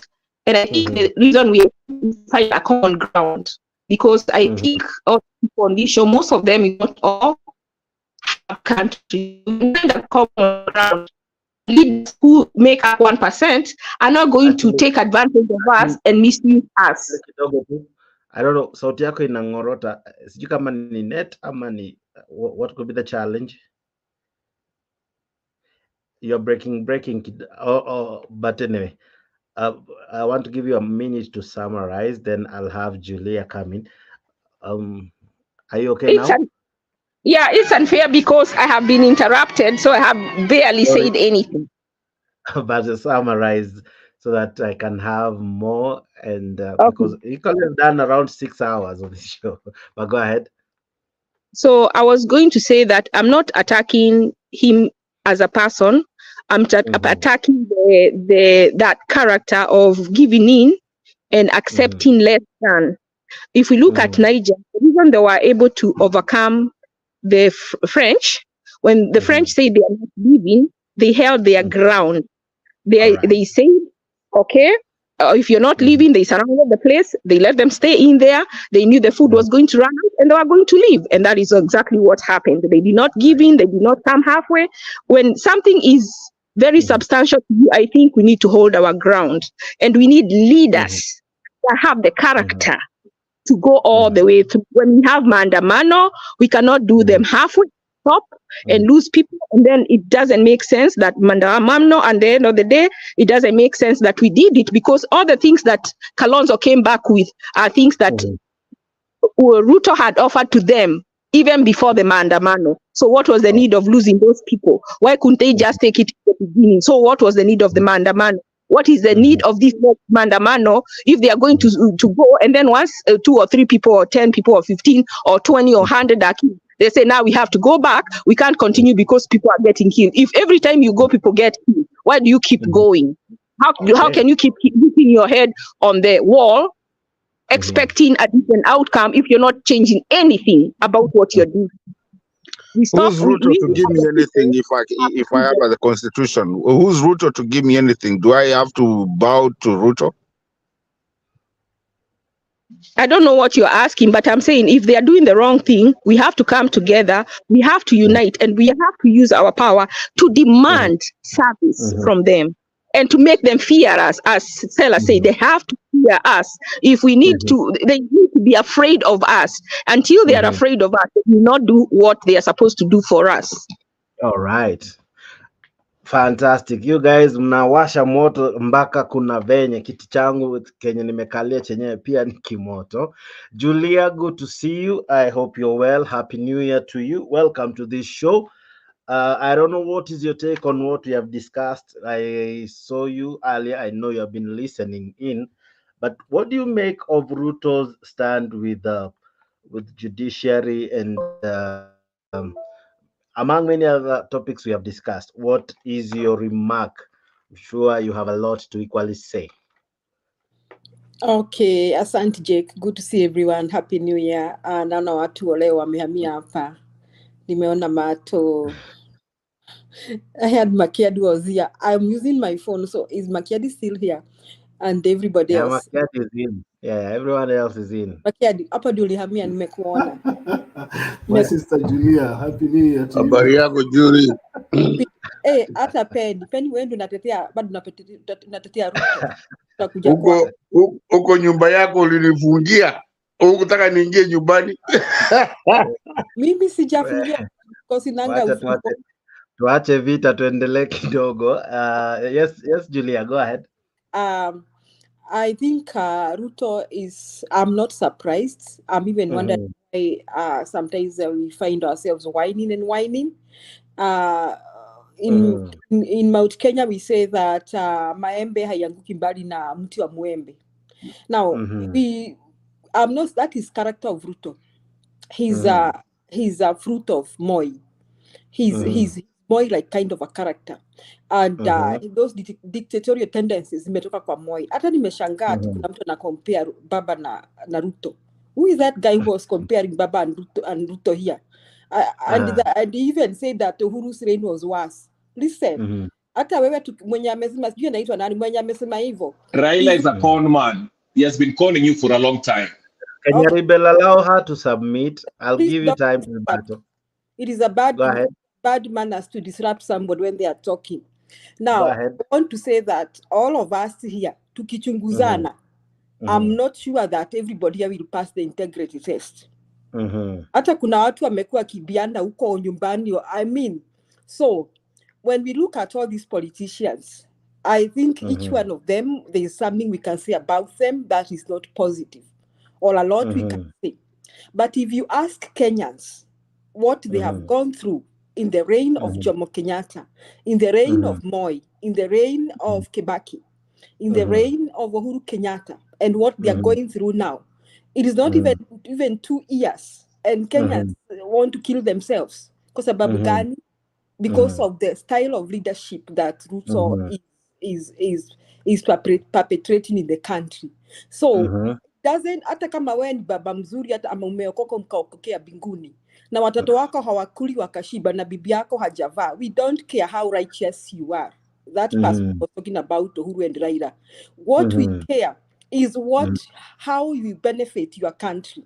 So this guy has run down the country in less than 2 years. So he has run down the country in less than 2 years. Na badala arekebishe, he's happy enough that anapelekwa kotini ati judiciary. Just a simple case that Okia Mtoto took to the court. Now, I wonder whether this guy who's defending Ruto is okay with the house levy and the taxes that we have. Taxes, somebody, I think it's Stella who was saying, Kenyans wake up every day to another tax. Those, whether you hate Uhuru or you don't have to like him or love him. We never experienced that in the 10 years of Uhuru. Listen carefully, that guy who is supporting Ruto and comparing him with Uhuru. When we, just 1 year ago, university students were only paying 16,000 Kenya shillings for school fees. And those who were guaranteed of help. Saizi wanalipa pesa ngapi? Mnajua kuna watoto wameitishwa 500. Now, this Ruto went to the university through help. Saizi, He cannot even remember that it is because of help that he went to college. All of us here, everybody who's a degree holder and went to a Kenyan university, tunaweza sema sisi sote tulisoma na help. Hakuna mtu siku hizo mzazi angeweza. And we were called government-sponsored students. Now, how can somebody have the audacity to come in this show and compare Ruto with any other? Ruto cannot even be compared with the devil because he's as wicked as the devil, his father. You can't compare Ruto with any human being. I'm telling you. I will allow you if you start comparing Kebaki and Uhuru and Jomo Kenyatta, and you start ranking them who is good, who is bad. Nitakubali too. I won't mind that. I'll even allow you to start comparing Kalonzo and Uhuru. Like Uhuru is better, and Kalonzo is better or good. Can put one good, the other one better, best, whichever way you want. But Ruto cannot be compared. Ruto is not only a murderer. He is a land grabber. He has grabbed land from innocent Kenyans. Kama Mutesh. Imagine mtu mzima tu ako kwa cheo ya serikali anaendea mwananchi wa kawaida na mchanganya shamba. Now we can talk about so many bad things about Ruto. Now if we decide not to talk about his history, like we want to decide not to talk about his history, a history of the others. Tuangalie hivi sasa mwaka moja in his reign. What are Kenyans going through? We wake up to taxes plus taxes. We wake up to watoto hawaendi shule. We wake up to universities can no longer access help. They cannot even go to school. We wake up to NHIF collapsing. We wake up to people not accessing health services. We wake up to escalating prices of goods and services. We wake up to the escalating loss of the Kenyan shilling to the dollar. Come on. Ni wazimu tu. Hata wale walipigia Ruto kura wale na Mount Kenya. Saizi, because they are so ashamed and embarrassed, they won't say anything good about him. Watanyamaza tu. So me, I am urging the members of the panelists here. Critically look at Ruto's government. Now, and if you want to talk about personalities, then I think you can also tell us about yourself so that we analyze whether you also pass chapter 6 of the Constitution, because I am not sure we may all pass that chapter 6 of the Constitution. However, Jakes, allow me to rebut. I will allow her to finish first. Okay. Wait for me to finish talking. Now, we want to talk about during Jomo Kenyatta, nia gani wa Kenya walipitia. Now, when Moi came, what did Kenyans go through? Then we had Kibaki. Now we can ask ourselves, are there any good things we can remember about these regimes? And what are the bad things we remember about these regimes? My conclusion is the danger of Kenyans is having a Kato Rasra being the president. Akona attitude ya Kato Rasri. Asante Jake. Kenya Rebel, dakika moja. Okay, thank you, Julia. That's the most concretized nonsense I've ever had in my life. Let's compare the two, okay? Let's compare. The worst president by deeds is Uhuru Kenyatta. We can go back and start with his family, Jomo Kenyatta, who killed most of his political opponents, Pinto Gama, Tom Mboya, and the land that he grabbed. That's number one. Let me get to Uhuru Kenyatta, who you are actually praising. And I have no problem if you want to support Uhuru because he's also your fellow Kikuyu. That's okay. That's your democratic right. But don't come here with no. Mr. Chair, no. I will not this is let not you. No. I know it's not some candid talk, but I know Mr. Jake. Okay, then shut I know Mr. Jake. I know Mr. Jake is also a partner. No, I don't care if it's a partner. There's no reason that you could say that Piogama died at the time of any Kenyatta anywhere. Please, let's put our this is not Jake. candid. Okay. Let's. I understand, but the truth is the truth. Jake, Piogama alikufa siku ya Kenyatta. No, Pinto was assassinated. Moi should not come here kusema tini alimua. You do not have any proof. Till to date, the yes, person I have. who killed people. Take me to court. Sue me. Sue was me. never said by anyone. Really? Sue me. Sue me. Gentlemen, okay, let me continue. Let me continue. I haven't finished. Okay. We are here. We are not fighting any channel. We are not So fighting anyone. We are debating. Let's so basically Okay, this no, guy is just a saying moment. that no, nani no. aliua nani? A moment, everyone. Please, let's debate. Let's debate on matters, on Okay, issues, not lakini tukuwe na fact nani bro, tukuwe na fact. Piogama Mato, can you be quiet akikufa, and mute? Can you be quiet just and one mute? It's my moment. turn. dude, you so mean. Can you rebel 1 minute then Mato, and then I'll have Stella. I think everyone has something to say. Can you rebel a minute? Say what you're saying without insulting anyone. I haven't insulted anyone. I've only stated facts. You Facts annoy have, people. but go ahead. Who did I insult? Go ahead. Exactly. Thank you. What I was saying is this. We are comparing. Yes, Ruto is on the wrong trajectory as far as economic stuff and him fighting judiciary. This is not uncommon. You can't compare 1.5 years and 10 years of Uhuru Kenyatta. Uhuru Kenyatta got in illegally. He imposed himself. He wasn't voted in 2017 and even in 2013. Okay, so you want to talk about people who broke the law? Okay, you want to talk about land grabbing? Who is the #1 land grabber in Kenya? You want to talk about people he killed? 2017. How many people? How many bodies did he dump in River Yala and the Luos that he killed with Maina Jenga in 2007? We can go back that far. So when somebody comes here and tries to tell us that Uhuru Kenyatta was such a great leader, I think Ruto was the devil. Please think again. I know he's your tribesman, but let's face facts, okay? Kalonzo Musyoka is the most useless politician in the history of Kenya, okay? He has never achieved anything in his life. He's only been a bank carrier for Moi. Even Raila Odinga called him a watermelon because Raila Odinga knows this man is useless. He can't stand on anything. I'm sorry, Mato, he's your tribesman, but he's full of it. Okay, so don't come here with that arrogance that you came from some kind of trying to lie to us about the facts. Okay. Let me return that. I'll be nice. Let me return that. Because my name has been mentioned. Please, sir. Go ahead. Stella, you'll be next. Go ahead. Yeah. Sir, let me tell you something. Whatever you think about Kalonzo Musyoka, and whenever you think that Kalonzo is is my village, I don't know, idiot or whatever you want to call him. I think you want to call him idiot. So I'll call him for you. Kalonzo, the village idiot of Bukambani, and the Kalonzo, the village, somebody that does not understand. Let me tell you one thing about the history about Kenya. The history about Kenya, yes, we had good people. Uhuru was not part of it. Uhuru had his father become the grandfather to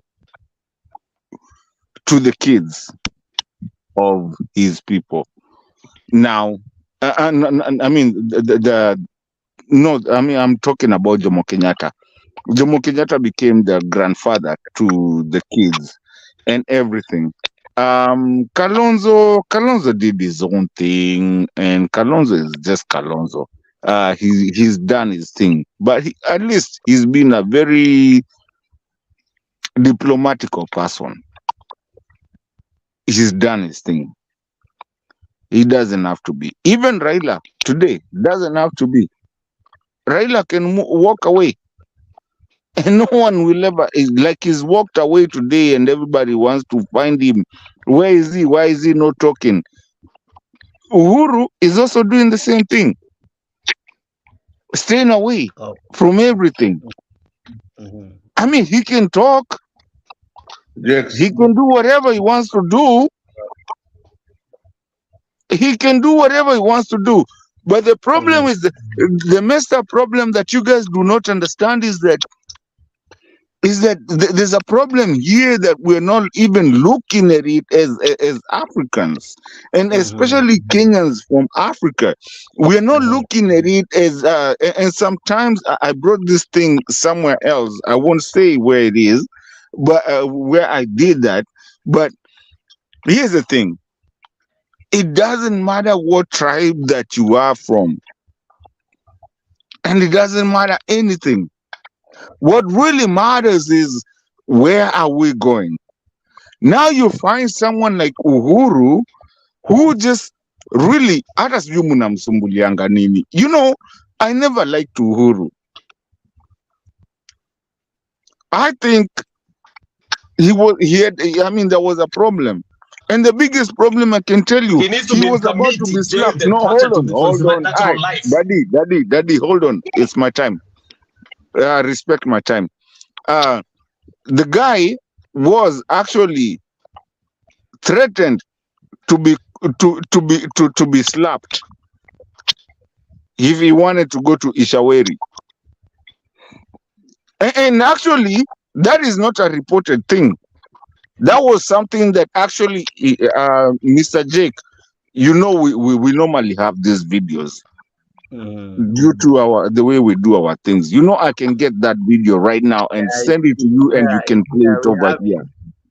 I know everyone knows about that. So but go ahead, because I want us to really cover as Yeah. many of you as possible. Yeah, Yeah. summarize So so that I go to the man. Yeah, let me finish. Due to your respect, Mr. Chair, due to your respect, the man was threatened to even be slapped. That unaenda Ishaweri. You know, I had never even known where Uhuru came from. I didn't even know there's somewhere in Kikuyu land called Ishaweri until I realized that that is what he had said. So the man wanted to let the country move on in peace until he was told he's gonna be slapped. And the person that said it is not that something that hata mtu anaweza nipeleka koti, is because this guy was actually, it's his what do you call it, it's recorded voice of him saying nilikuwa nimchape kopi, anasema tutoke hapa tuende wapi. So for him, what do you call this, power was so much for him that he was willing to slap a whole sitting president that is saying that, hey, I don't think we won this one. It's okay. We can all go to Minas and Ishaweri. I don't know if he was willing to go to where? Sugoi. You know, so once you look at that whole thing. I have noted your point. I think I've understood what you are driving at. Allow me to cut you there. Okay? Yes, sir. Yes, Stella, sir. you are equally raising something. What were you saying? So, Jake. Sorry? Stella. Can you say that again? Stella was raising something. That's why I've gone to her. Yes, Stella? No. Stella, go ahead.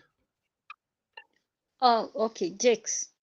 Now I want to fault Kenya Ribo and whoever is. So now this is the thing with the issue here.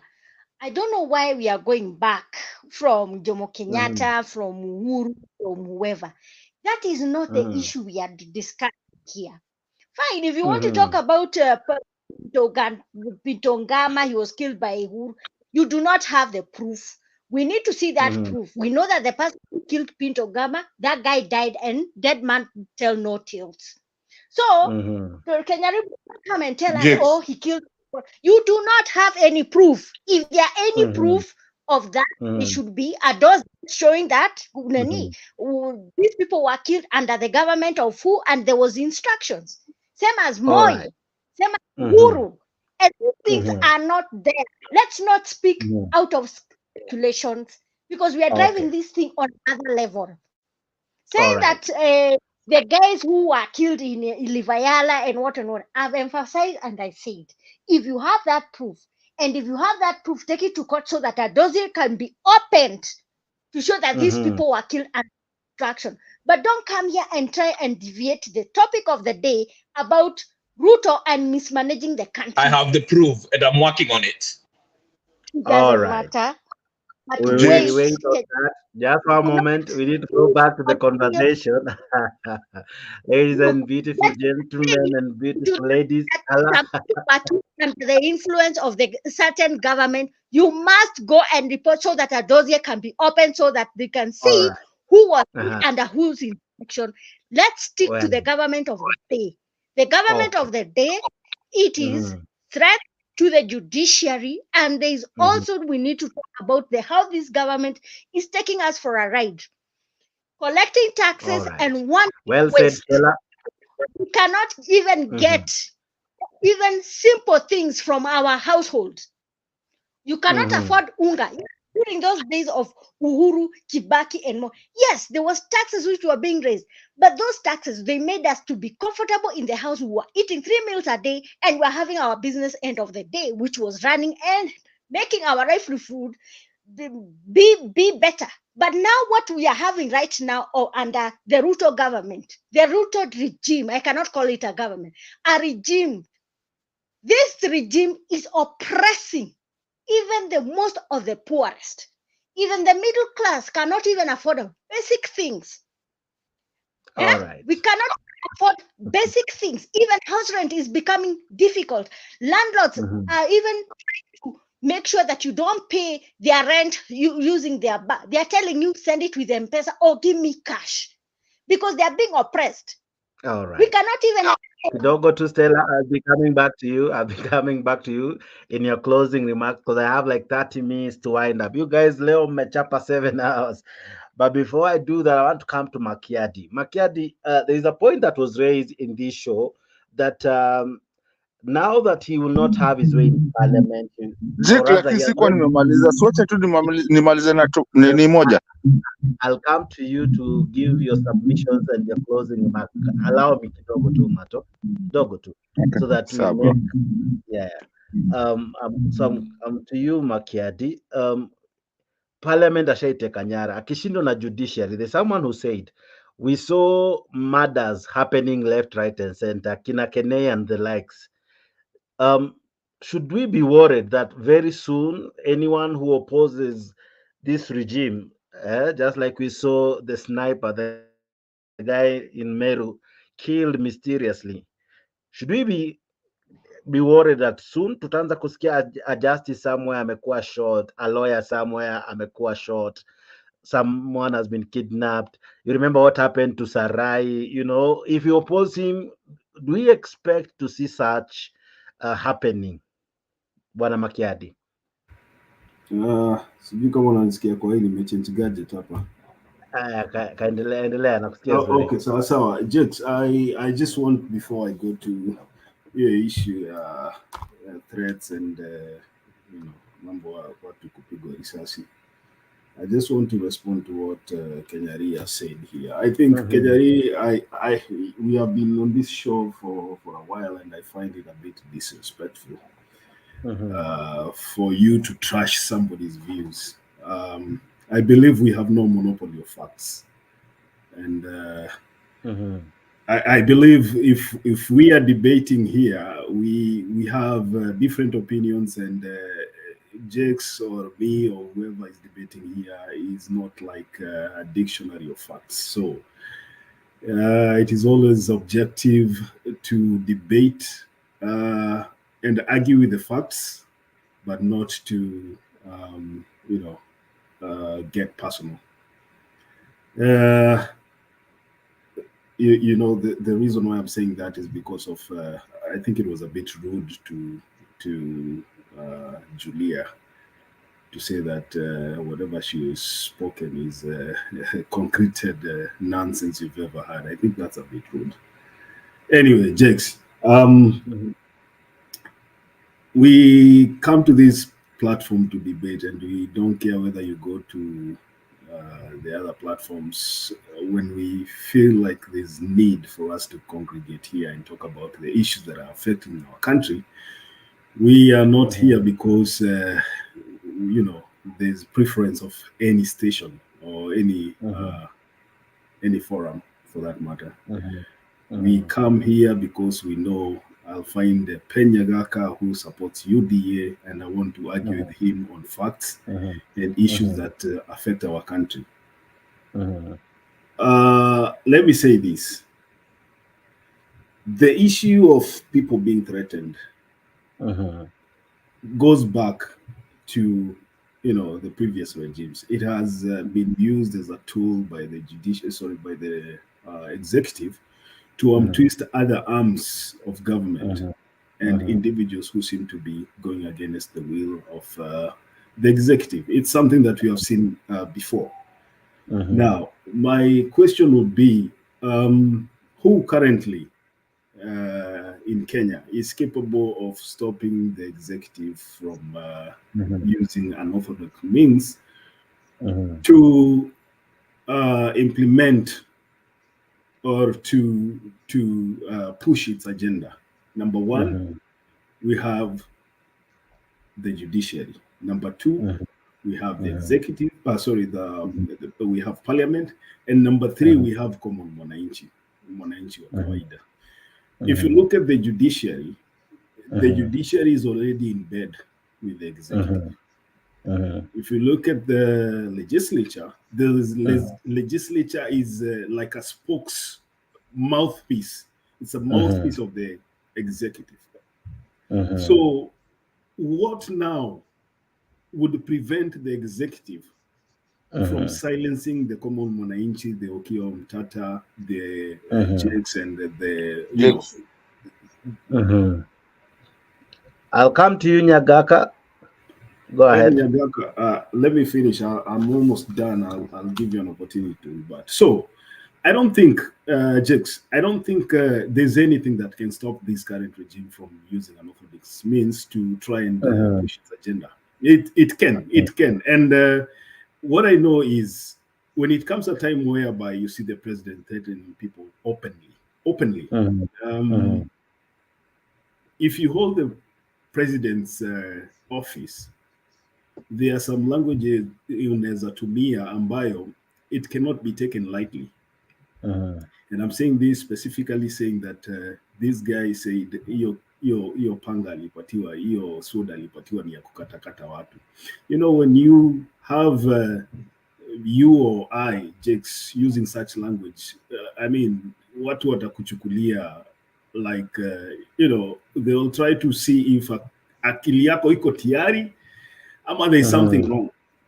But now you have somebody who has the authority and the power given in his hands, saying that if at all hamta kubali ile kitu ninafanya iendelee, basi nitatumia upanga ambayo nilipewa. We should be very worried because the statement that William Ruto made should never have been made by somebody who sits in that office. That's number one. Now, let me come to what we are talking about here, about mismanaging the economy. For the first time, we are looking at a country whereby the International Labour Organization, ILO, is saying that 80% of employed Kenyans are living in poverty. Hiyo si statistics yenye mimi nimeleta, Jakes. Hiyo si statistics ambayo imetoka kwa World Bank ama IMF yenye tunaimbiwanga kila siku. Hii ni local statistics ambayo imetolewa kwa employers. Employers wanaambiwa kama, the labor market itself is coming out and saying people are losing jobs. And the people that are employed themselves, 80% ya ule mtu ambaye anatoka na paycheck mwisho wa mwezi anaishi below poverty level. Alafu unaniambia, when we are complaining about mismanagement of an economy, we should not talk because we lost an election. Nyagaka is here telling us that we have no candidate for 2027. I want you to look at how these things are irrelevant because Nyagaka feels that from the way they are sitting right now, wako prepared for 2027. Mwananchi mwenye ako ground saa hii hana hata chakula. These are UDA minions. Mwananchi hana chakula ya kukula, lakini mtu ya UDA anasema 2027 tayari tuko na candidate, nyinyi watu wa Azimio hamna. That is the kind of thinking that we have in these people. Now, look at the Kenyan shilling right now. We are talking about William Ruto with a panel of people who are earning 6-digit salaries, calling themselves economic advisors. They have an office, fully furnished and everything, supported by a budget. When William Ruto came into office, with all his smartness and his PhD, he found the Kenyan shilling trading with the dollar at 120, roughly 126. Today, as we sit here right now, the Kenyan shilling is trading against the dollar at 160. Now, you want to stand before people and tell us that you have dropped the inflation of the Republic of Kenya from 9.4 to 6.3, and you expect us to clap for you. Why is this not trickling down to mwananchi? This development and the fastest growing economy in wanasema in sub-Saharan Africa. Hata sasa wanasema sijui tuko number 3 mbele ya kina India and all these other countries. China and Germany. Wanasema we are the... Kwa nini ule mwananchi wa kawaida wa pale chini hasikii effects za wewe kuimprove economy? Are we lying to ourselves? Are we getting it right? Look at that. Yeah, I like the way you present that. That we are 5.9, and this, you know, the Tugeges, I call them the Tugeges because these are now ndio wale watu wanakatendrizia William Ruto na kumpatia advice before he makes a public, you know, inaitangwa a roadside statement like the one he made juzi ya kusema nambia PS weka pesa ya kujenga barabara. I think you saw that video. Sijui alimuita bwana Bugwa. This baada ya kuchochwa, unajua anachochwa na hawa vijana. Anachemka, anachemshwa na vijana mpaka anaamka anasema PS weka pesa ya kujenga barabara, hatuwezi ngojea kote. My friend, hakuna mwananchi wa kawaida anakataa barabara ijengwe. The people who have gone to court are not against building of roads. They are not against construction of roads. They are against the government imposing levies on their payslips. Hiyo ndio kitu inakasirisha watu. Hakuna mtu amekataa nyumba ijengwe. Na nimesema hapo awali, hizi nyumba zitajengwa. Hata Uhuru Kenyatta alijenga. You cannot raid people's payslips by force and threaten the judiciary that if it does not act on your bills, you're going to, you know, use other means ya kuwalazimisha kufanya ile kitu. Then you expect Kenyans to sit down and clap. All right. So, as I finish, all right. As I finish, naona hata Ndemba ameingia hapa. Good to see you, my brother Ndemba. Let me say this, Jakes. Right now, one thing that yenye tulikuwa tunaambiwa kila siku ya kwamba it is the best thing that has happened to Kenyans next to sliced bread ni kwamba Kenyans walipatiwa hustler fund. It was supposed to be a game changer for Kenyans of you know, lower cadre, wale watu wa chini wa kiuchumi. As we speak today, Kenyans have defaulted 9.9 billion, B with a B, 9.9 billion shillings za hiyo hustler fund. And that is the data that came from the treasury. So wakati wa watu wa UDM unakuja kutuambia hapa ya kwamba William Ruto is the best thing that ever happened to us Kenyans, we are supposed to tell you. Alafu Richi, hii B inatoka gapi na T, B and T. You know, we never used to know that. We used to know M. So B and T. Yeah, so mimi nataka niseme namna hii, Jakes, nipatie wenzangu nafasi ya kuongea. Wakati kila kitu inaonyesha kwamba uchumi ni mbaya, na nyinyi watu wa UDA na supporters wa UDA, nyinyi peke yenu ndio mnataka kutuambia uchumi ni mzuri, then we should be asking ourselves, between us and you, ni nani mwenda wazimu? Mimi nimemalizia hapo. Well, good to see you, Bwana Themba. Happy New Year to you. I know you are good. Well, I've missed you as well. I'm happy to see Jakes, you. can I clarify something in one sentence? Just one I moment. was mentioned. No. I was mentioned. I want to clarify something. You are, but we have so many guys. Allow me not to have you just now yet. I'll have you as you give your submissions later on. Allow me to do that for now, okay? Penyagaka, 1 minute. Okay, asante sana. Hiyo hadithi wamesema ni nyingi sana, sijui nianzie wapi, lakini wewe niseme ya kwamba huyu alikuwa the right hand man ya Oginga Odinga. Alikufa wakati wa mzee Kenyatta. That is when Oginga Odinga in 1965 or 66 really refused and formed his own party. Why are we going all through? Just for a moment, I think we need some order because we are almost summarizing. And let's not go back so many years. We are talking about 60s, but to 2024. Let's try to come back. 60s. I understand you, sir. Okay. Ngoja niseme ya kwamba koti iliandika wakati wa mzee Moi. Koti, that's when everything went haywire. Even hired somebody who was not even, had gone even to law school, and he made him a chief justice. So hiyo koti, one time, I think alikuwa anataka rafiki yake ashinde elections kutoka Karachuonyo. Alafu hiyo wakati Phibias yeye ndio alikuwa anakimbiza na bwana kimbizana. This is the problem with our country because of history. No, let me finish.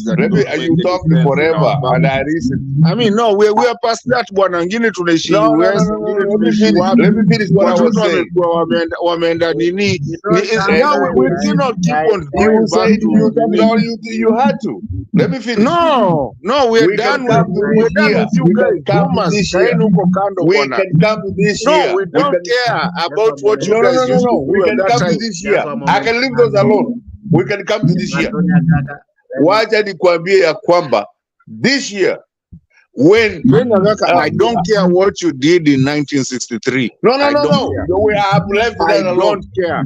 I don't give a fuck. I don't care either. And but my daughter doesn't. No, don't choose that language. Leave that alone. My daughter doesn't care what you did in 1963, my friend. My daughter cares what I did, and maybe doesn't care what. Mato Nyagaka, allow, because we don't have time. Let me mute you fast because I'm cool down. And Nyagaka, please. Jex, what I'm very short. I want to go. Let me just one moment, because we have others who haven't even spoken, and I'm about to wind up the show. Nyagaka, please, when I'll give you time to give your submissions, please speak.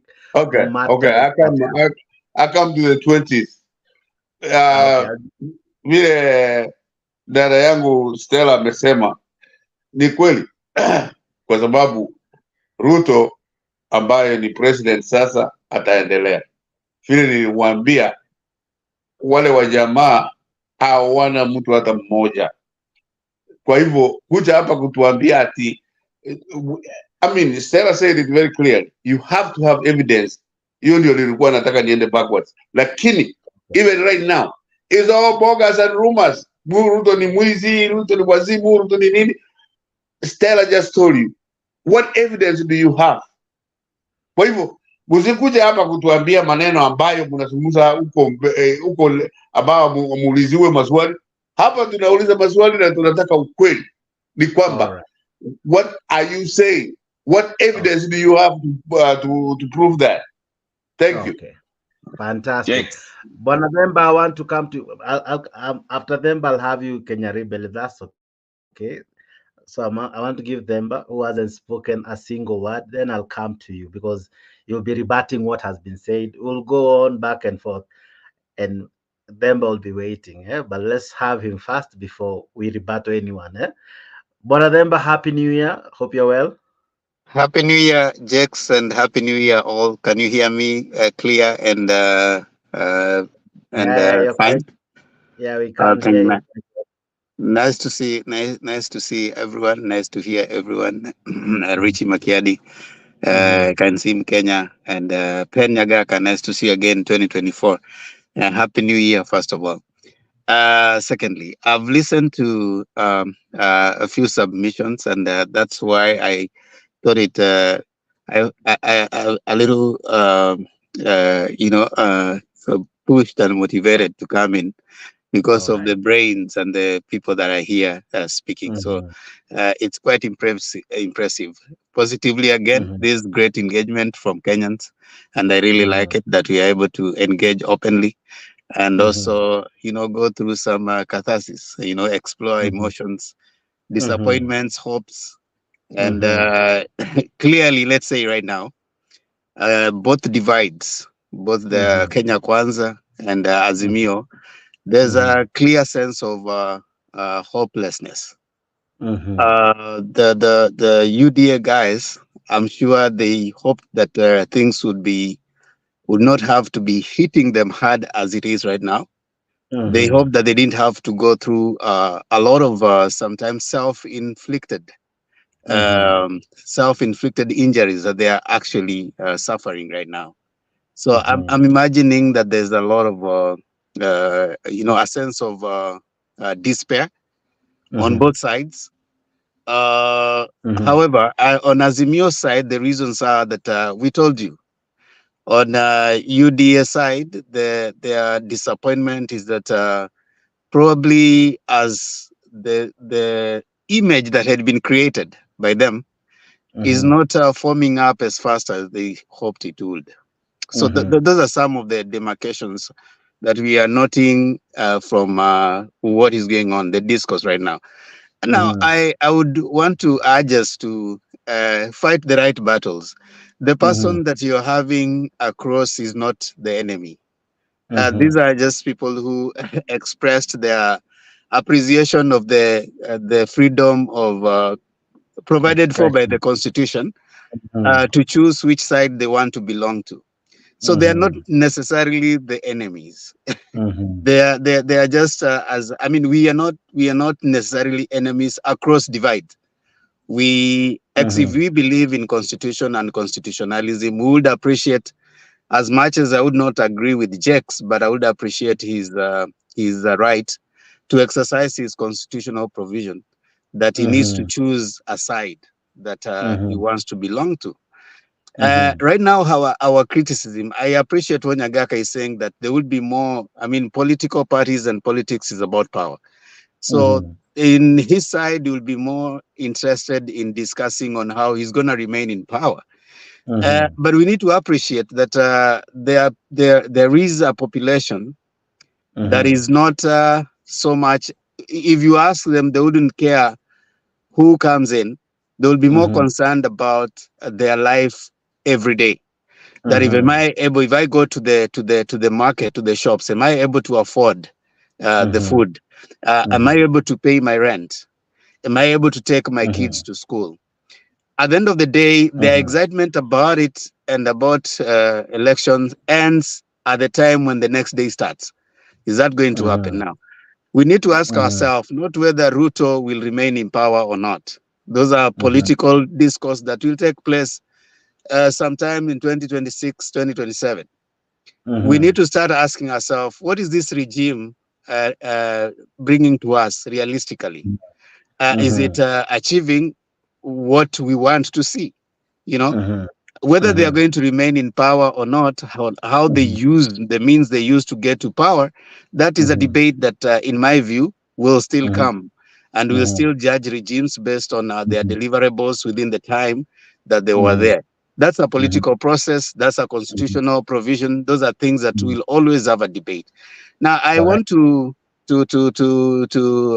say, Jex, with a lot of disappointments. Jakes, I'm hit on that one. You have to give me some time after that for me to come back with them. I'll do that. Allow him to finish. Go ahead. I was just landing my plane before he rudely interrupted. Dex, I want to urge us to, yes, continuously engage in political discourse, but be a little understanding that the person you are with is not necessarily your enemy. That person has similar needs and interests that you all have, and we need to engage in the political discourse in a way to progressively progress its growth. Because if we don't do that, then we'll end up fighting each other and then missing the point. They say that you need to choose your battles wisely. In my case, Kenya or Kenyan, whatever, I can't read that name pretty well. He's not the enemy. We have a bigger enemy: poverty, foolishness, and what's the other one? The three enemies: poverty, foolishness, ujinga, umaskini, na nini, na ugonjwa. So if those are the enemies that are looking at us, but we are busy fighting each other, imagining that the other person is your enemy, I don't think that is the trajectory we want to go. But again, with a lot of caution also, Jex, it's important for us to hold the regimes to account. I think it is something that we need to do, no matter how fanatical we can be with our opinions and thoughts, but we need to hold the regimes to account. Because at the end of the day, Jex, If you cannot pick out, because voting is secret. There's nowhere you can go and pick out and say this is the person who voted for UDA. When that person is suffering, you are also suffering by extension. So we need at the end of the day to think Kenya, not individuals. And in my view, if I would give this regime the trajectory it's going, there's too much noise. There's very little progress. And in my view, it may not translate to what they promised to give us. So I want to stop there for today. I just needed to come in and say hi to you people. I was excited by some of the submissions, and that's why I came in. So thank you so much, Jex, for the time. Okay, thank you so much, Themba. Usipotee bwana hivyo bwana, umepotea hii mitaa, but good to see you. Hope you are having the time of your life huko, nimekuona. Yeah, I mean, tuko pamoja, Jex. Thank you so much. Thank you. Can I summarize my now Kenya Rebel? Welcome, Themba. Please. Okay, number one, I want to clarify something something that Makiadi said that's about disrespect. The reason why I said what I said is because of the fact of the matter. I personally lost friends in 2007 who were killed by Mungiki in Naivasha, who are led by Maina Jenga, who we are parading right now as a political figure in Central Province. These are evidence that were provided to us in the ICC. Okay? So when someone comes here and tells us that Uhuru Kenyatta wasn't as bad as Ruto, or Ruto is the devil or whatever, it's a personal affront to people like us who have names of people who died tattooed on our arms.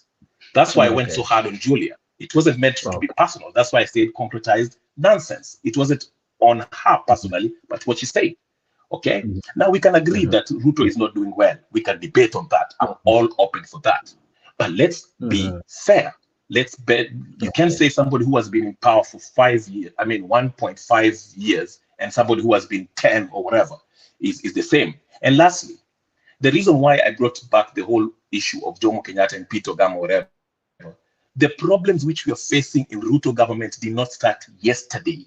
This started in independence. Isn't it? As resolved, like the land issue and so forth. And it's a continuation. Ruto is just kicking the can down the road. Okay? So even if we blame him, yes, there's some blame that can be held. He can be held responsible. He should be held responsible. But he did not start with him. That's all I'm saying. Anyway, good night, everyone, and thank you. It was a nice discussion. Mkenya Mkora, you had something to say. Yeah, I just wanted to tell Themba, is he still here? Yeah, what I wanted to tell people, my brother, and thank you so much for always hosting this channel. Eh? You know, this is our brother's channel. Tunakuwaga hapa sisi wote. Tuko pamoja. Guys, my brother, I'm trying to tell you know to them anasema, you come here and talk about these other people who are this and that and that and that and that. But what we're not looking at we're not looking at the whole perspective of the whole thing. It is in the fact that, yes, we can keep on talking and we can keep on saying what, and because we all have different kind of opinions. But again, we're a country that we have to run. But what exactly is happening in Kenya? My brother, what is happening in Kenya is exactly why together with even now with even different kind of channels we still kind of understand each other in one kind of perspective, but we don't understand it because listen, in your life and in your house you have how you do your things and everything. Kenya, we do not have anything, and that is the problem that even right now we're still fighting. Because now we talk about, you know, kina Themba will come here and say, oh, tulikuwa tumepigana na hii kitu yote. Oh, tulikuwa tumefanya na hii kitu. Oh, we did this. Oh, we were talking and we were doing everything. At the end of the day, we will still end up a third world country. But the reason we're doing that is because we are killing ourselves We don't even understand what we are doing. We will come here and have people here say, oh, Ruto, sijui anafaa kupigana na what do you call it? Kina Martha Koome in the judiciary. What exactly are you doing fighting with the judiciary? I thought we had three arms of the government. You know, until we get to where we can actually understand that me as Mato, my I can be arrested, genuinely arrested,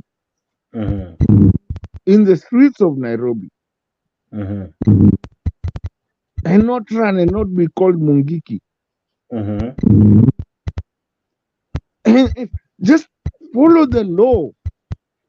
And until that, in this politics that we do, that oh, now we can let things go, tunaweza acha vitu zingine zikate, sijui zikatike, zifanye nini. Nani?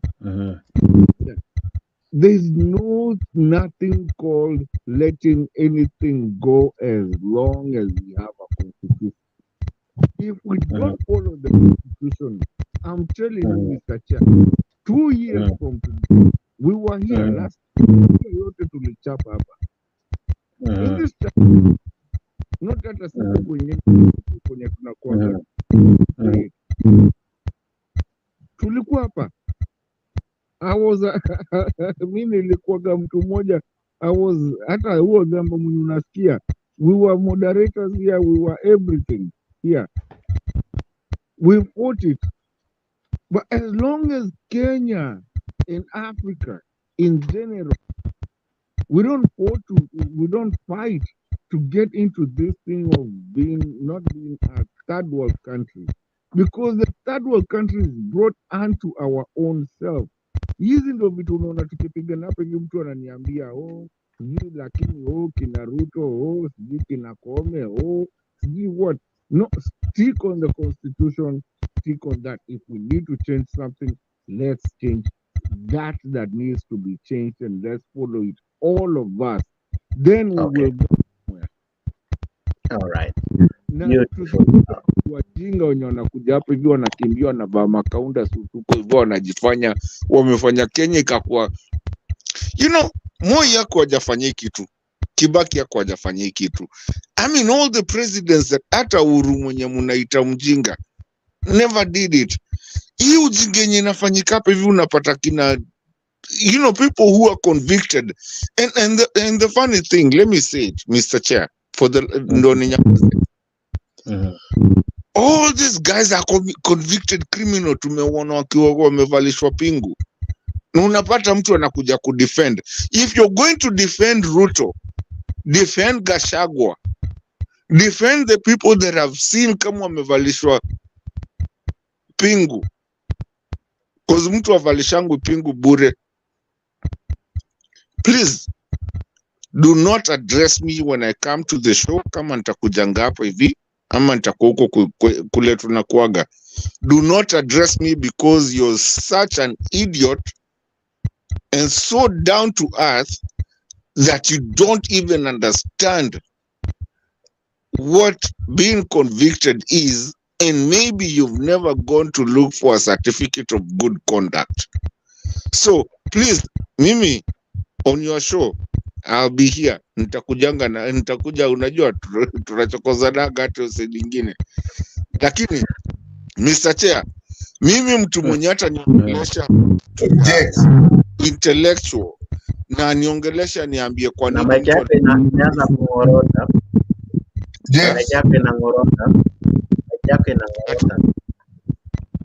Okay, sasa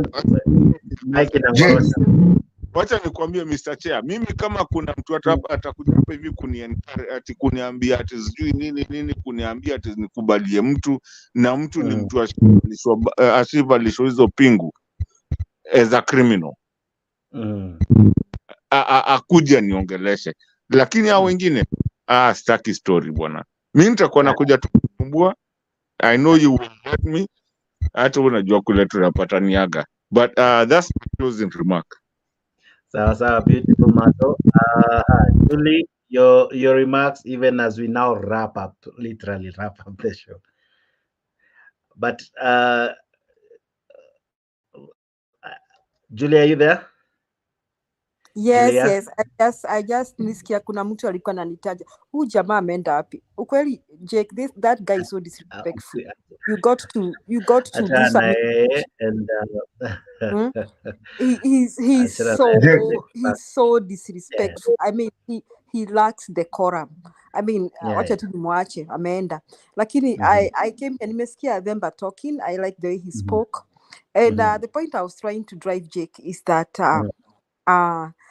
all those 5 presidents that we had, maybe Kibaki could be the only one who was close, not exactly passing integrity test, because maybe he too may not pass the integrity test, okay? But chapter 6 of the Constitution, a lot of them could not pass that. However, I like the way Demba said that we shall remember them for how they affected us.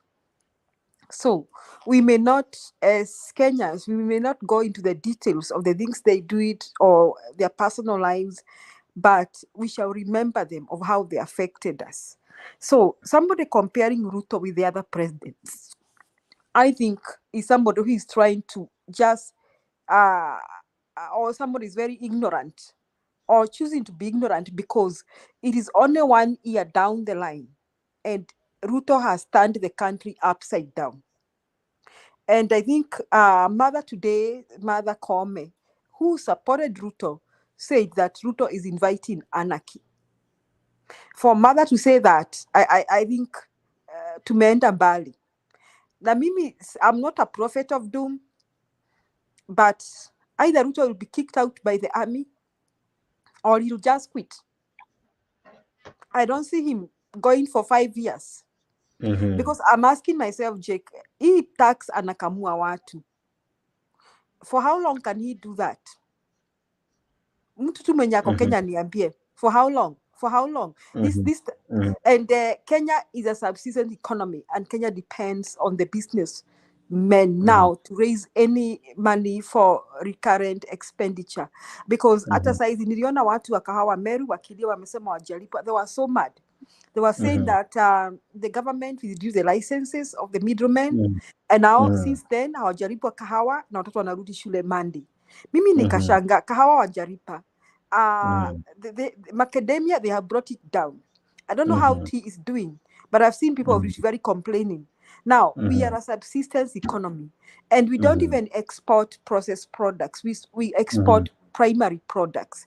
And the products we export ni tatu tu peke yake. Kama if you want to add flowers, and I saw some flower farms shutting in Naivasha.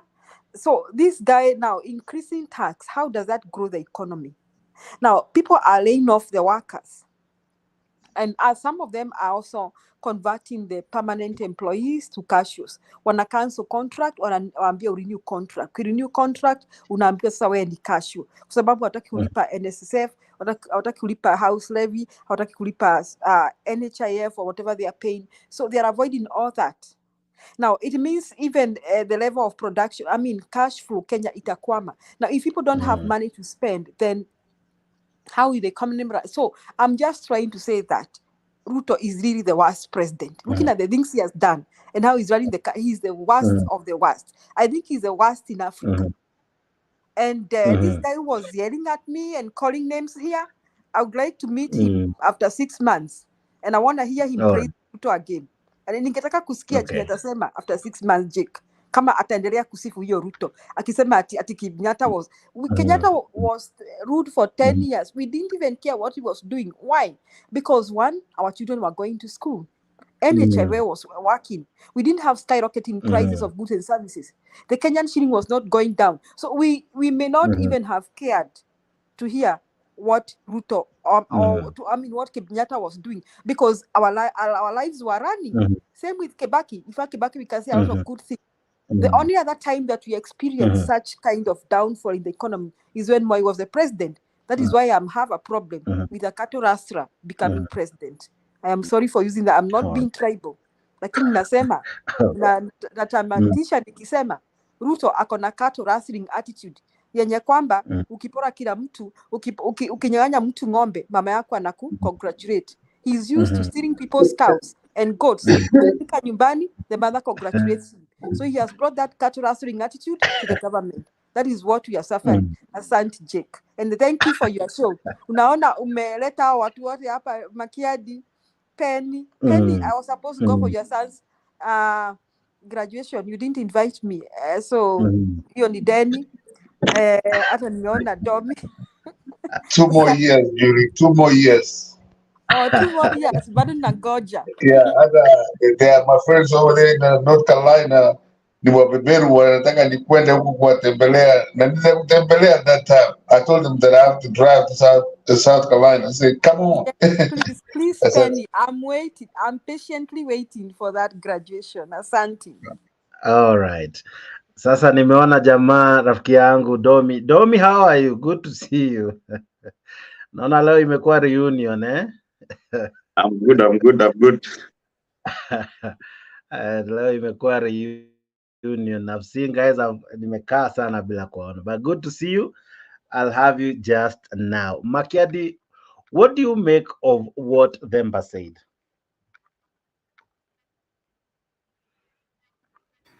You know, Themba has spoken a lot of things, but one thing that I picked from his submission is I think if we are sober thinking Kenyans, Domi, I can see you there. Wacha nikusalimie kwanza, habari mwaka mpya, my brother. Good to see you. I think as sober Kenyans here, one thing that I agree with Themba is regardless of whether you voted for William Ruto or not, and you are Kenyan, we have to agree that things are not good. Yeah. I love the way Penny Nyagaka is focused on 2027,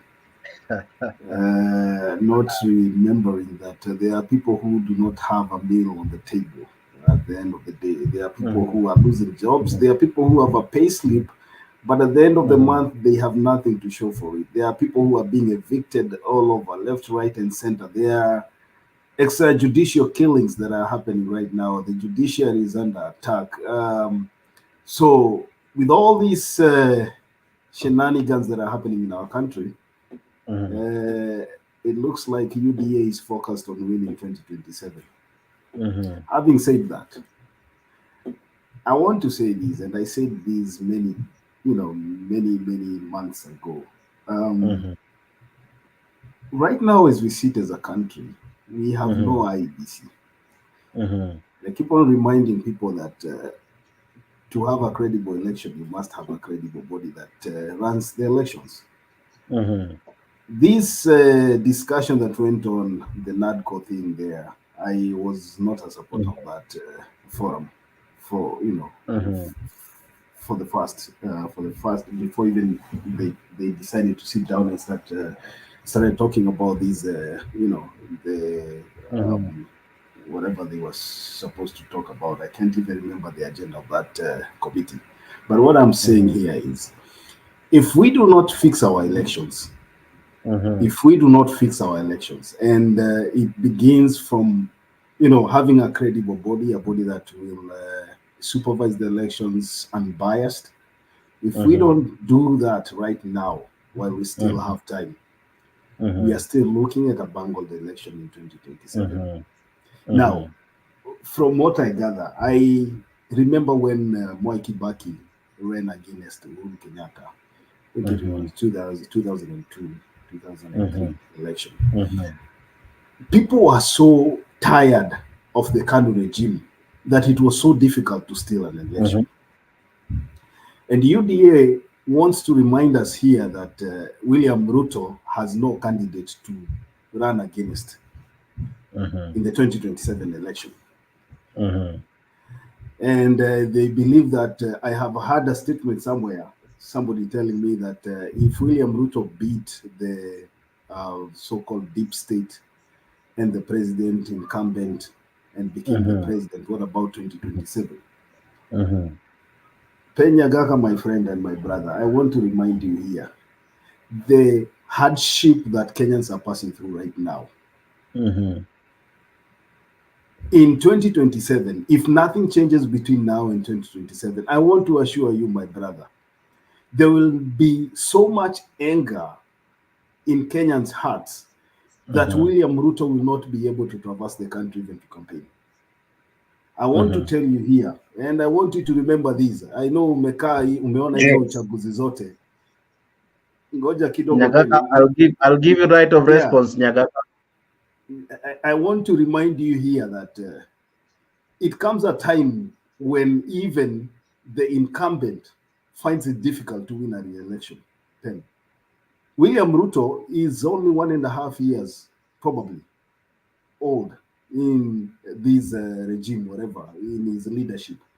But I have never seen a regime that is so much hated. A regime that, yani, ushaisikia regime yenye watu wamechoka nayo na hata jamaliza miaka 2. Hii ndio regime yenye niliona kwa mara ya kwanza Wakenya wamechoka nayo kabisa, to such an extent that hata saa hizi tukisema tunaenda kwa uchaguzi, maybe some people will not even think about going to vote, but not necessarily voting you know, to keep the current president out of office, but to ensure that he does not get re-elected. People are so tired. Watu wamechoka, watu hawana pesa, watu hawana kazi, watu hawana chakula. Na people are saying, hata I think umesikia Jeko jamaa amepiga kutoka Nakuru amesema hata kama ni lawyers wanaitana na hizo vitambaa, umesikia atatokea because people are tired. Watu wamechoka, watu wanangojea tu, you know, that moment is spark to fire namna hii ndio watu waingie waseme, you know what, we are tired with this regime. So Penny Nyagaka, nyinyi kampenini, tafuteni, semeni Kalonzo ametoroka, sasa sisi hatuna candidate and all that stuff. Lakini mimi nataka kuambia Kenyans wamechoka na William Ruto. But also, Julia, coming to you, unasema unaona Ruto ni kama hata toboa itano. Mimi nilikuwa najiuliza, we had a discussion with somebody and we reached a point where tukaulizana, okay, let's assume saa hizi William Ruto aseme mimi nimeshindwa na kazi, which is almost not impossible, never impossible. William Ruto amue sasa ameshindwa na kazi, anataka kuenda nyumbani, and William Ruto resigns domi. The Constitution gives the deputy president the mandate to carry on probably until another election is called. So I want you to tell me, is this an option that we should be thinking about? Is Gachagua an option that as Kenyans Julia, wakati unasema huyu jamaa ende nyumbani, I want you to tell me, will you be okay with the ni kama kuruka mkojo na kanyaga maji? Ukanichapa. I have my boots. Nilikuwa ni kitambo sana kitambo. I think it was last year sometime, what? October. That's the last time I asked you that question. Ukanichapa nikakwambia sawa, nimekubali. Now you're coming to what I was asking you, bro. But hey, thank you for bringing that up. Julia, Julia, yes, Makiadi, you know, I've been asking myself who bewitched us. You know, the other day we were talking with some panelists from Mount Kenya pale kwa Sound Candid.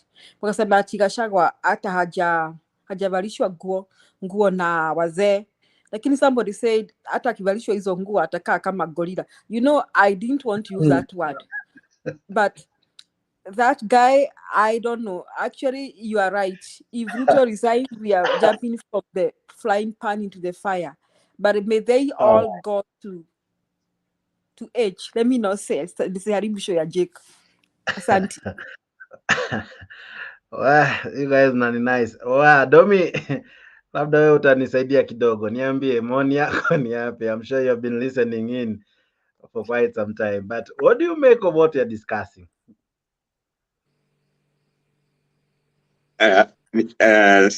Hamjambo. Hatujambo, karibu sana.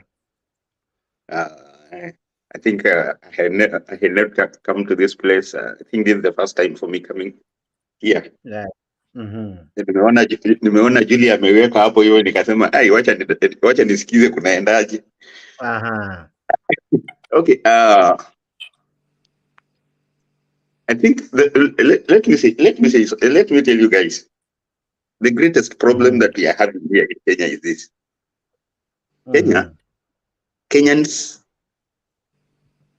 I think we are used to shortcuts, and you see, like the way the exams of Kenyans have always been. Akili ya mwana Kenya huwa inafikiria mambo ya mtihani, na hivyo akili ya mwana Kenya inafikirianga tu, it is just centered on election as a competition. Yeah, we take an election as a competition between we and them. Yeah, we don't take election as a means of getting the best leadership. That is why you see. People who are, I don't know how I can call them. That is why you can see idiots. I'll just call it directly idiots being elected in office because somebody does not want so and so to take to be there. I have a friend who from Kisii. He was telling me about a leader. They had a leader who was a very good leader, a very good MP who did a lot of good work. But you know what? There is a day there was a ceremony. Then people clashed over food. And you know the way public wanafanyanga wanafurutana na kila kitu. Then he came and asked these guys, surely, what are you doing? You are really behaving very badly. You are behaving very very primitive. Can you get organized? Just that statement. That statement made this guy did not go back, was not elected, and they elected a very.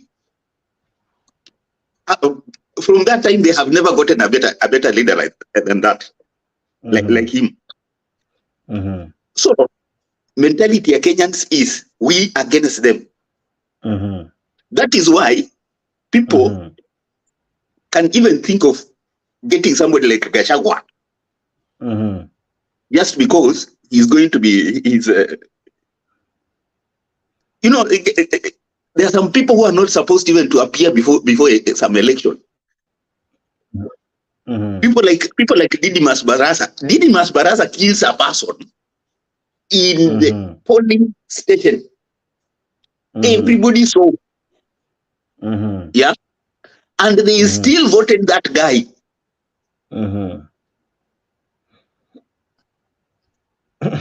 Just because this is somebody who has by the way, Didimas Barasa has nothing other than insulting Raila. So getting somebody who keeps insulting Raila as just everything is insulting Raila a plus. Does it give anybody a gain? That's nothing. Just because he insults Raila, then he's voted. Sasa hiyo ndio akili ya mwana Kenya. Until that nonsense gets out of our mind, we'll still have the Rutos and the Gachagwas. Now, I'll come again to Nani Pedinyagaka. You see, my friend, you are my friend. Jambo sana mzee. I respect you. But there is something that you keep that has never gotten out of your mind. Yeah, a competition mentality that has never gotten out of your mind. You are thinking of 2027, yet we are talking of people who are sleeping hungry. Courtesy of Ruto. Yeah, you are talking of 2027 when we are having people who don't know how their children are going to school. You're talking of 2027, when the lowest, the cheapest, the person who is going to pay the least in university is 200,000. My sister was taking how do you call it, parallel degree, and she was paying 100 and I think 108 or 112, 112 parallel degree. Right now, somebody who is a regular student is going to pay 200,000, and you're talking of a hustler. My friend, I think we need to arrange to rearrange the way we think. The problem is we are thinking of we against them. That is why we will not move. Thank you. I'll be coming to you, Domi, just now. You raised very interesting remarks. But when Nyagaka, you have been mentioned, I give you a minute before I come back to Akina Stella na Themba. Asante sana Jex, nimekuwa mention mara nyingi hata sijui nianzie wapi, lakini ya kwanza ni vile Themba alisema. Yeah, what Themba alisema, that is my philosopher, Themba. He said something very good. The guy that is arguing from the other side is not your enemy. He's just as animated as you are. So when huyu mwananchi mwingine anakuja hapo, sijui ni Mato, sijui ni nani, anatuita stupid, atakuja hapa kusungumza vitu iko stupid, ni ile show ingine hii ya Themba, hii ya Jex, sisi tunazungumza ile maneno tunataka, so that it can help Kenya one way or the other. Vile mwingine alisema ni kweli. Kenya today, UDA is the most unpopular, and I mean UDA is the most unpopular because the taxes that they have raised, the issues that they have raised are costing the people of the country more than anything. Ndio nikakwambia Jex kitambo earlier today. The only time that we can change is after 2025, 2026. Kama vitu tutakuwa namna hii, then we will lose. I agree with what the gentleman said at the last minute. Then we will have to lose. Right now, that is why UDA did not support those elections about Nyagaka, one moment kidogo. I don't know what is wrong with your mic. Okay. Can you hear me now? Nakupea, I've heard you have been mentioned. Nakupea, before nikupea, angalia mic yako iko na upepo mwingine sugu. Are we okay?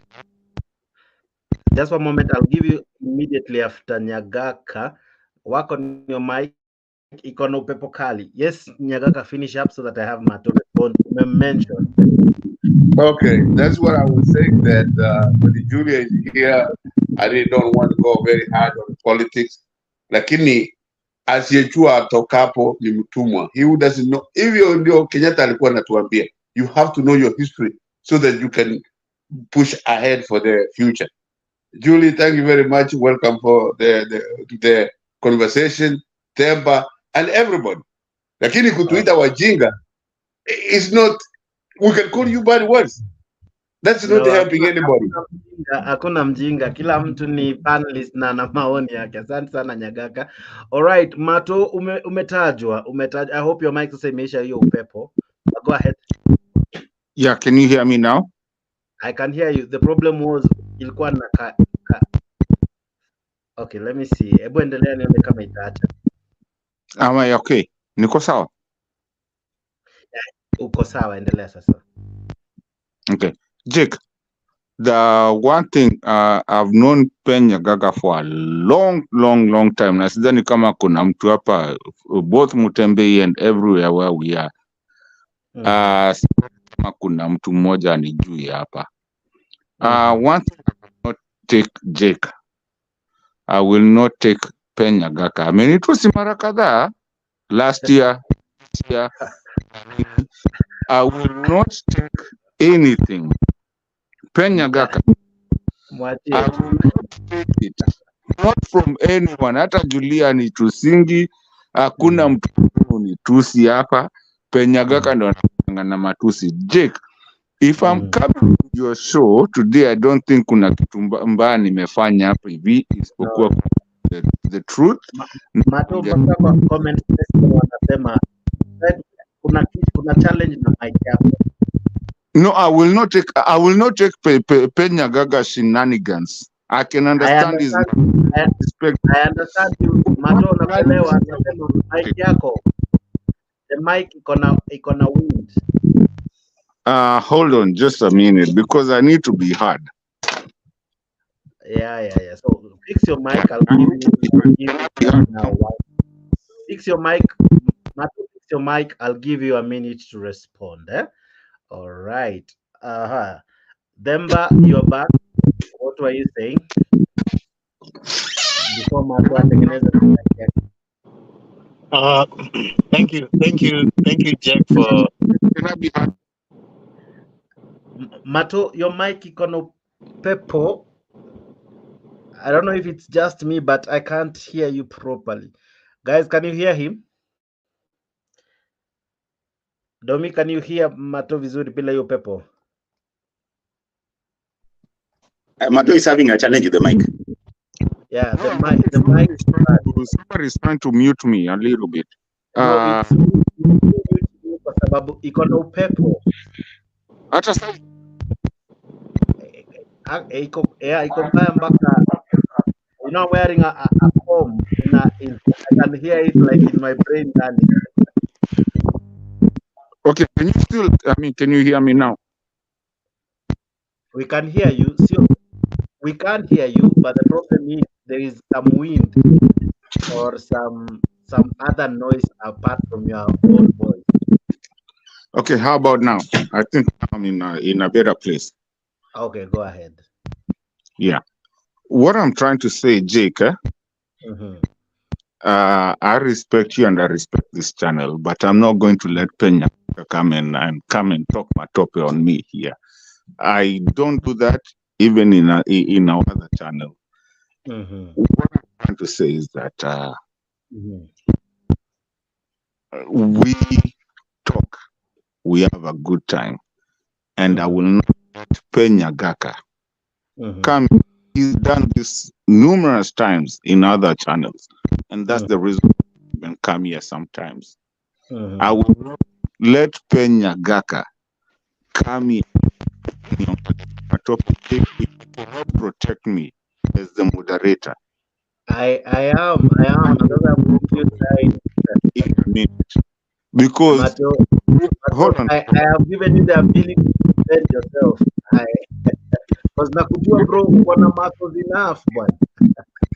No, let me finish, Daddy. Yeah. We come here, we have a good conversation na kila kitu. Mimi storia sitaki kuongea vibaya, lakini storia kusumbuana hapa hivi, let's come and have a conversation. We agree, disagree. I mean, yeah, kuna vitu kama hizo, lakini mimi hizi vitu Penyagaka na kuja sasa kuanza hapa hivi, mimi sitawezana nazo. Penyagaka ukiniona kwa hii show usikuje ama ukikuja uniache peke yangu. If you cannot have a decent conversation, we are too many people tumetoka kwa channels na tunakuwa hapa hivi, sisi wote ni family moja. Now hiyo ujinga ya kuja hapa hivi mtu anakuja kukuongelesha nini na kuattack mtu na mtu haja attack mtu, mimi sitaatakiwa. By the way, Jake, protect me, I'll protect you on the other side. Lakini story ya nini, we are here talking about our country. Hii story umesikia venye Penyagaka ameniongelesha, sitarudisha cause ni mkubwa. Lakini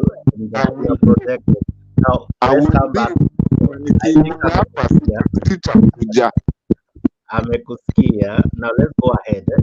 Okay. Na achane na mimi kabisa. He's tried me on the other side and even on this side, and I'm not going to do that side because we are serious in what we are doing, and if we succeed, it's also beneficial for him and his kids and his children. So please, Wachana na mimi kabisa. Okay. Just one moment. Mato, tengeneza mic inasumbua. So many are saying, Mato, mic yako ni mbaya sana. Henry S. Sawa, wacha nikuje na comp. Ndio ni make my point straight. Wacha nikuje na comp. Yeah. Sawa. I have Themba with me. I have Mboro. I have Stella. All right. Let me try to balance them. Let me go first to Themba, then I'll go to Mboro, who hasn't spoken, and then I go back to those who have already spoken. Themba, you are on the deck. There's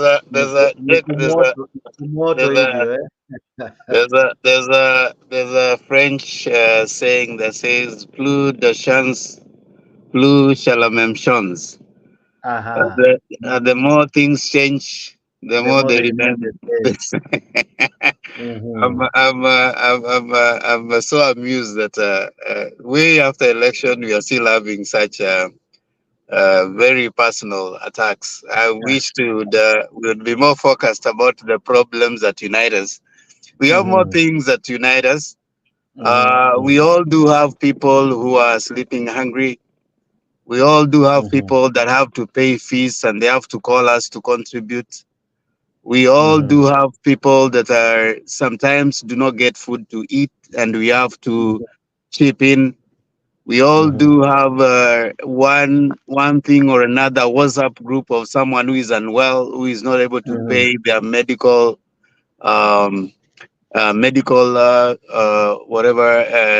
fees. I mean, we have bigger problems that unite us than the things that are in my view.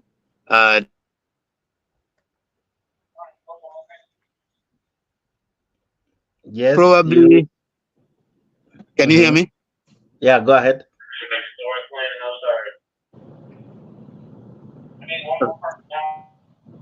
Go ahead, Themba.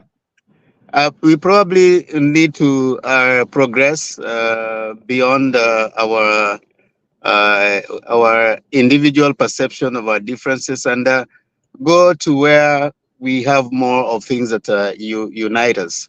We are united by those particular issues, and if we could have a more solution-oriented discourse where we are facing such, Jex, by all honesty, right now, it doesn't matter which side you voted.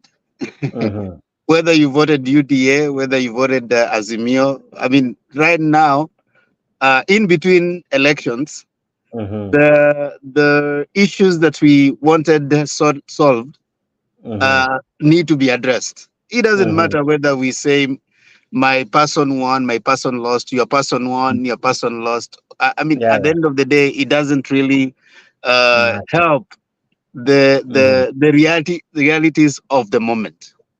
So I wish to submit again that Jex, we have major problems, and if only we could come in. It doesn't hurt, Jex. It doesn't hurt you to call out UDA where they are going wrong, and call them and praise them where they are doing right. It doesn't hurt for us to say any government, because right now there's the legislature, there's the executive, then there's the three arms of government, the judiciary. We need to call them out where they are doing right, and praise them where they are doing right, and call them out where they are doing wrong. That is the only voice we have as a citizenry. Because if we let that go, then we also wade into the discourse between the judiciary and the executive and the legislature. Then we also become captured with the same. Then we lose our voice. So when we come here, in my view, it shouldn't matter which coat you're wearing. It's okay for you to support UDA. It's your political right. By any case, what Domi said, elections are the means by which we get leaders. We say for no, we don't have any other way of getting a president, getting an MP. At least election is. But once you've gotten them there, I think it's time we raise our voice commonly as a people. Is the regime doing us what we hoped it could do? Are there things they have done that we don't agree with? Are there things they are doing that we agree with?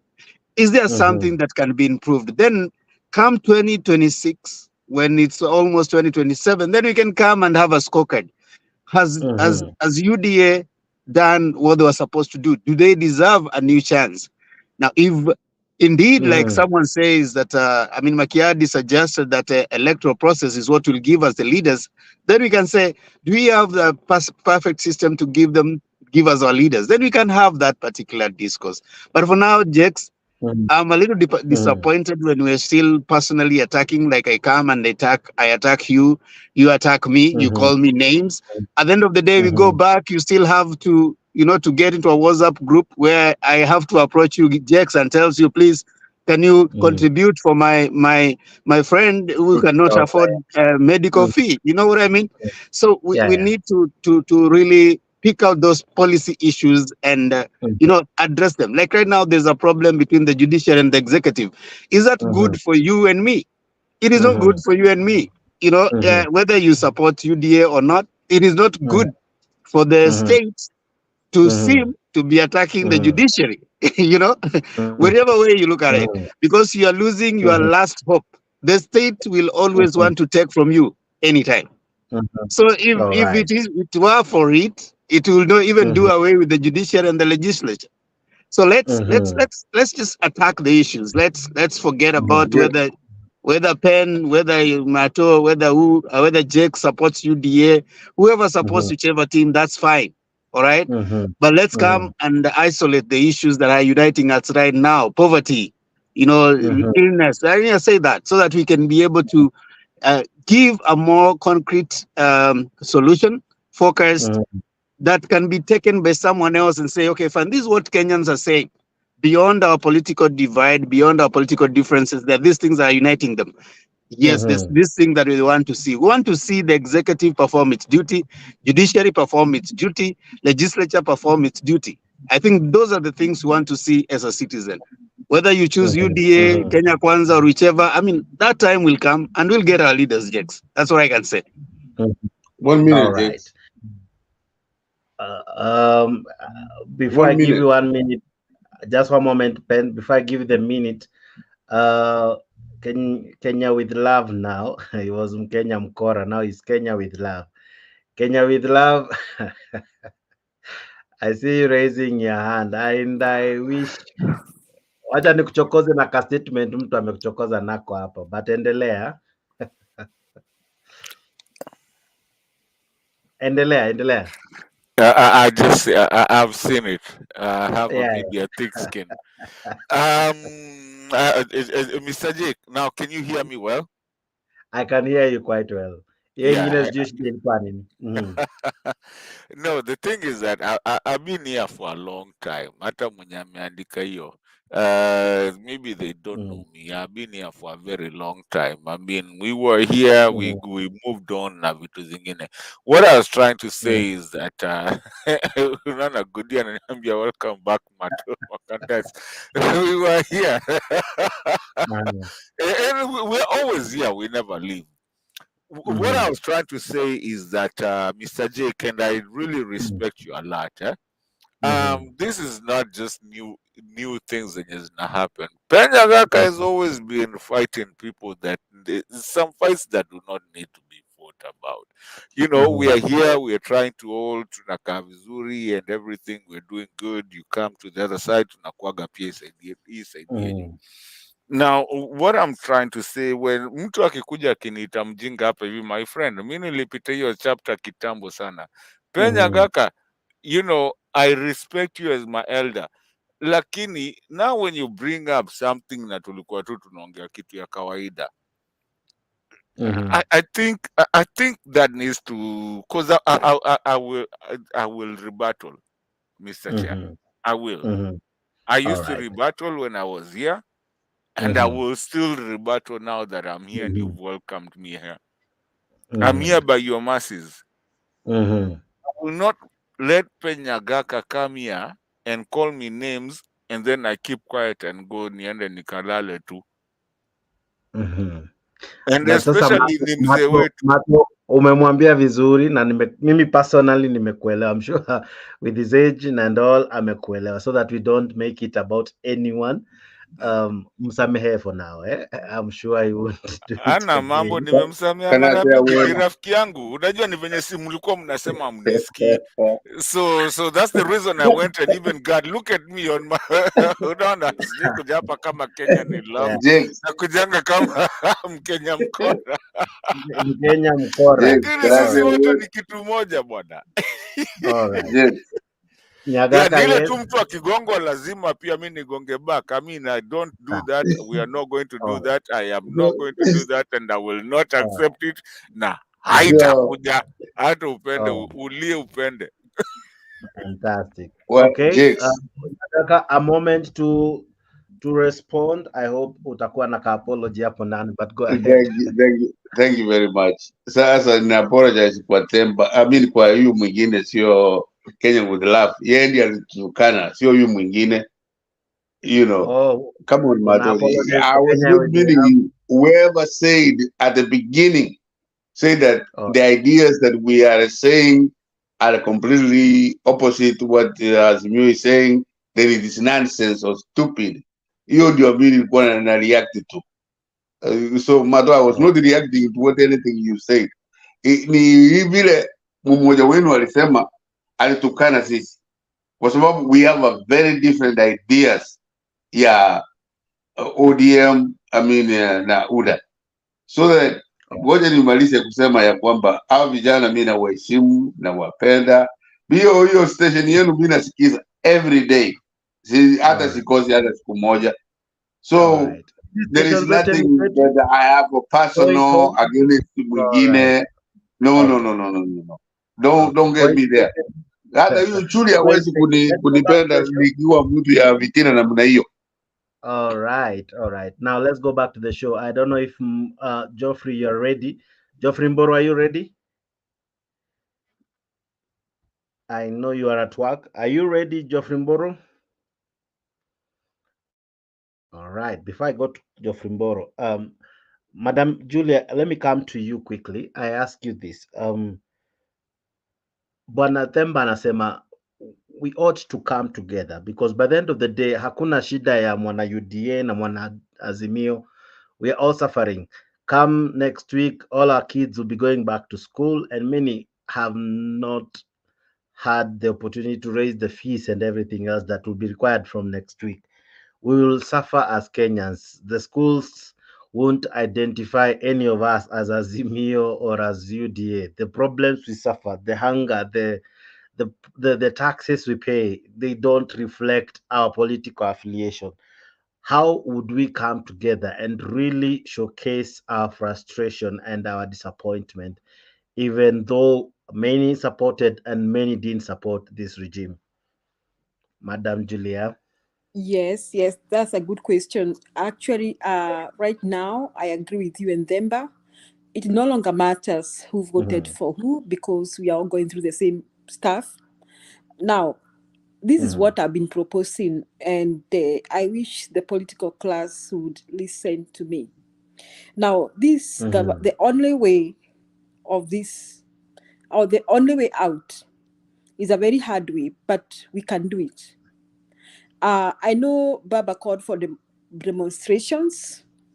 I don't know how successful that would be, bearing in mind that we were there last year and people died. I don't know how he's going to call people back to the streets, and I don't know how much we can sustain that. But the thing is, I will say black and white. This government needs to go. Okay, Makiadi said he doesn't know how it needs to go. Because if Ruto resigns, then we have Gachagua. He's like jumping from the flying pan into the fire. But I am thinking a situation where we try and tuanyime pesa namna gani. Now, like I was saying earlier, this government sorry depends on subsistence economy. Hata si kama DRC wako na minerals and all that. Now, some people were telling me we have minerals, but we are not exploiting them. So, hii serikali, je, kinatarajia kama sijui kama wao iko na biashara Kama unafanya biashara inatarajia kwamba utalipa tax hapo. Hii serikali inatarajia kwamba the businessmen are submit, you know, when we buy things from the shop, we pay VAT, but hiyo pesa, that money goes to the businessmen who in turn, I believe, pay to the government. That is why all businessmen have to have a record. Usually they are demanded to have receipts when selling products, so that kuna record their VAT ni pesa ngapi and how much they need to pay to the government. So they can decide not to pay that VAT. Now, the other way we can decide to do is do transactions that do not involve the bank. After all, we don't even have any more money. Now, we can decide, we can tell people to stop renewing their licenses. It's called tax boycott. Now, nikisema hivi, people watasema ati Julia, watashikwa. How many people do we have to arrest Kenyans? How many policemen do we have? We just need Kenyans to be mobilized to do the tax boycott. Tuambie wa Kenya kwamba don't pay anything to the Kenyan government unless you are paying for your passport or paying the uenda hospitali. Anything else, don't pay any money to e-citizen. Let's say, Jake, you have a business pale Gikomba. Na sisi zote here, we are talking here, we are businessmen in Gikomba. And Gikomba, I'm sure they renew their licenses every now and then. Na kama hawajalipa na jua saa zingine kanjo inawakujia. Na I don't know how many thousands of businessmen we have in Gikomba. Supposing we mobilize them not to renew their licenses. How many will arrest us pale Gikomba? Who will arrest who in the first place? Na kama ni mbaya, then tufunge duka zetu. If we deny this government the flow of money from the businessmen, and me, if I were in the shoes of the politicians, that is what I would do. I don't know, I need somebody to tell me what economic crimes are those, but maybe the Kenya Kwanza government can call it economic crimes, whatever they are. And that is the only way to make sure that this government, it does not even afford to pay the civil service. Kwanza to civil service wajalipwa na walimu wajalipwa. And I would look forward to hear even the police have not received their pay. And I would look forward to hear even the salary for the army is being delayed, and even for the MPs and the government officials. I would look forward to such a situation. And niambia Kenyans, we are only selling things to ourselves. Mnaenda mnauza vitu zetu marikiti, mnarudi nyumbani. And if things go from bad to worse, na serikali haisikizi, I think the next thing would ask Kenyans not to pay the loans they owe the banks. And this time, if I were in the shoes of the politicians, I would tell them that the intention is to bring down this government. Tell them in black and white. That is the only way out. When Moi danced the tune of Kenyans is when Kenyans began saying Moi must go. Sikubembelezana hapa ati kuambiana ati bring the inflation down. I don't understand. This is a thing I don't understand with Azimio. How do they expect Ruto to bring the prices of goods down in the way he's managing the economy? You know, bringing the prices down, sio kitu ataenda announce kwa soko. It has to do with market forces and how the market is being managed. It is not a thing that he can just wake up one day and start announcing price ya ungangano ni, price ya mchele ni. He can't do that. And probably even now he would want to do it, but he has missed the point. So he can't just wake up and do it. He simply, probably he's not even able to do it. So the best thing, tuanyime pesa. Personally, if I were that shupavu politicians, I would even start telling people not to fly into Kenya. And tell them, avoid Kenya Airways, avoid Jomo Kenyatta International Airport. I would just really go on rampage on an economic sabotage. All right. So that serikali ya Ruto ikose pesa, akose hata hiyo pesa anasafiri from one continent to another. And in that case, I think never again would a president play with people's lives. Now, why are Kenyans paying house levy? Why? Wanalipa house levy kwa sababu gani? Why can't people like Raila Mobilize go to stop paying? What did we do? Did we come for it from my house? Atakuja kunishika ama ataenda kwa banki yangu kuvuja ndio achukue hiyo pesa. Those are the things that we can do. That's my take. Asante. All right. Now, ladies and gentlemen, Simwe na huruma tu kidogo, mnikubalie niwapee 2 minutes each for closing remarks. We are nearing twangering 8 hours and Kenya with Love can tell you kukaa chini 8 hours ain't a joke bwana. So we're driving. Makiadi, your 2 minutes start now. Let's finish this show.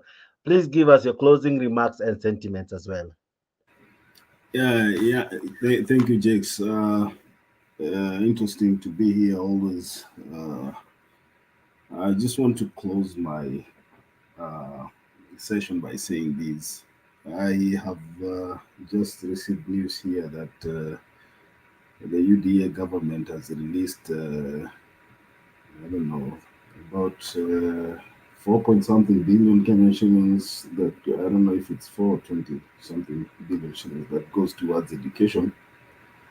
I hope this is not a hoax that William Ruto always plays with Kenyans. I hope this is serious.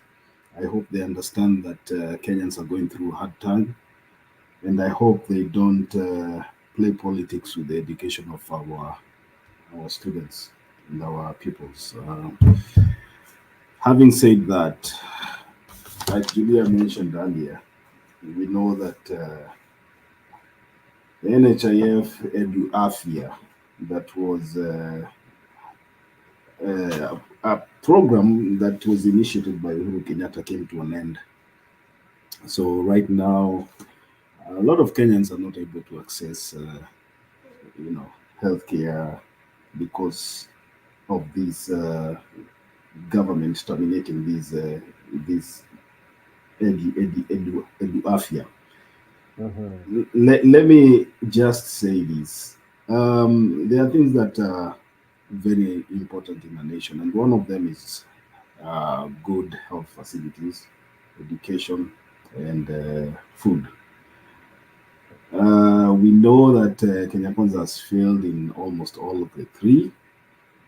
We know that Kenya Kwanza has no plan, and we know Kenya Kwanza will probably be the worst government that ever was elected into office, if at all they were elected into office. Kenyans should wake up. If William Ruto does not go unchecked, he's probably going to be worse off than Museveni. And reading from the trajectory that he's taking right now, without fear of contradiction, if the courts do not stop this guy, and wananchi are comfortable with him saying and declaring whatever he wants and doing whatever he wants, then we are looking at a place where even your freedom of speech, these media stations that we have, live broadcasts where Mwananchi comes and airs out their speech, we are looking at a situation whereby these, we'll have the CCK closing all these channels that are, against the government of the day. So Kenyans should prepare themselves to fight and fight like never before, because if we don't fight for ourselves, nobody else is going to fight for us. So we are looking at probably what Raila Odinga calls the second liberation. I don't think we've gotten the second liberation. It is our opportunity now to get the second liberation, and we're going to liberate ourselves from the arms and chains of William Ruto. Thank you. Beautiful. Beautiful. Thank you so much, Makiadi. Always a pleasure. Domi, your 2 minutes of fame begin now.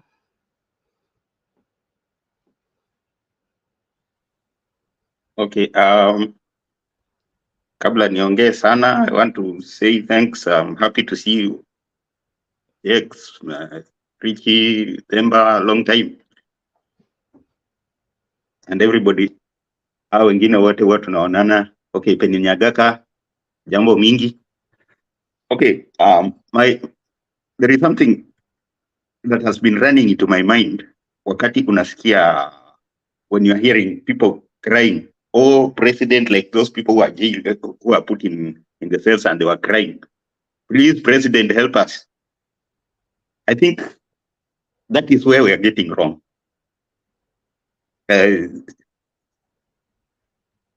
don't back the president because he's the cause of the whole thing, because he will not help.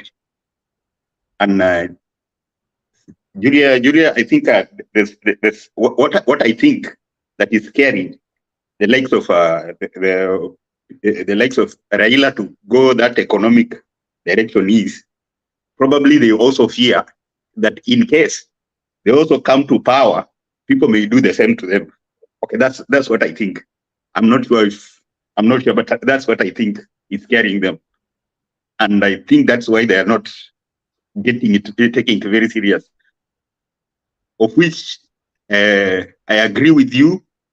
That's the best way to suffocate the government of funds until they are unable to run. I believe we should just use any available means to ensure that Ruto is out, because he's up to no good. And I will say this: there is no way he is going to turn things around again, because somebody was thinking that probably there was an opinion that probably they will turn around, try to do good things, probably in the 4th and the 5th year. It's very difficult because at this point, they will, where they were getting the money is strangled, and it will be very hard to bring the investors back so that it gets the money again. It will be very difficult.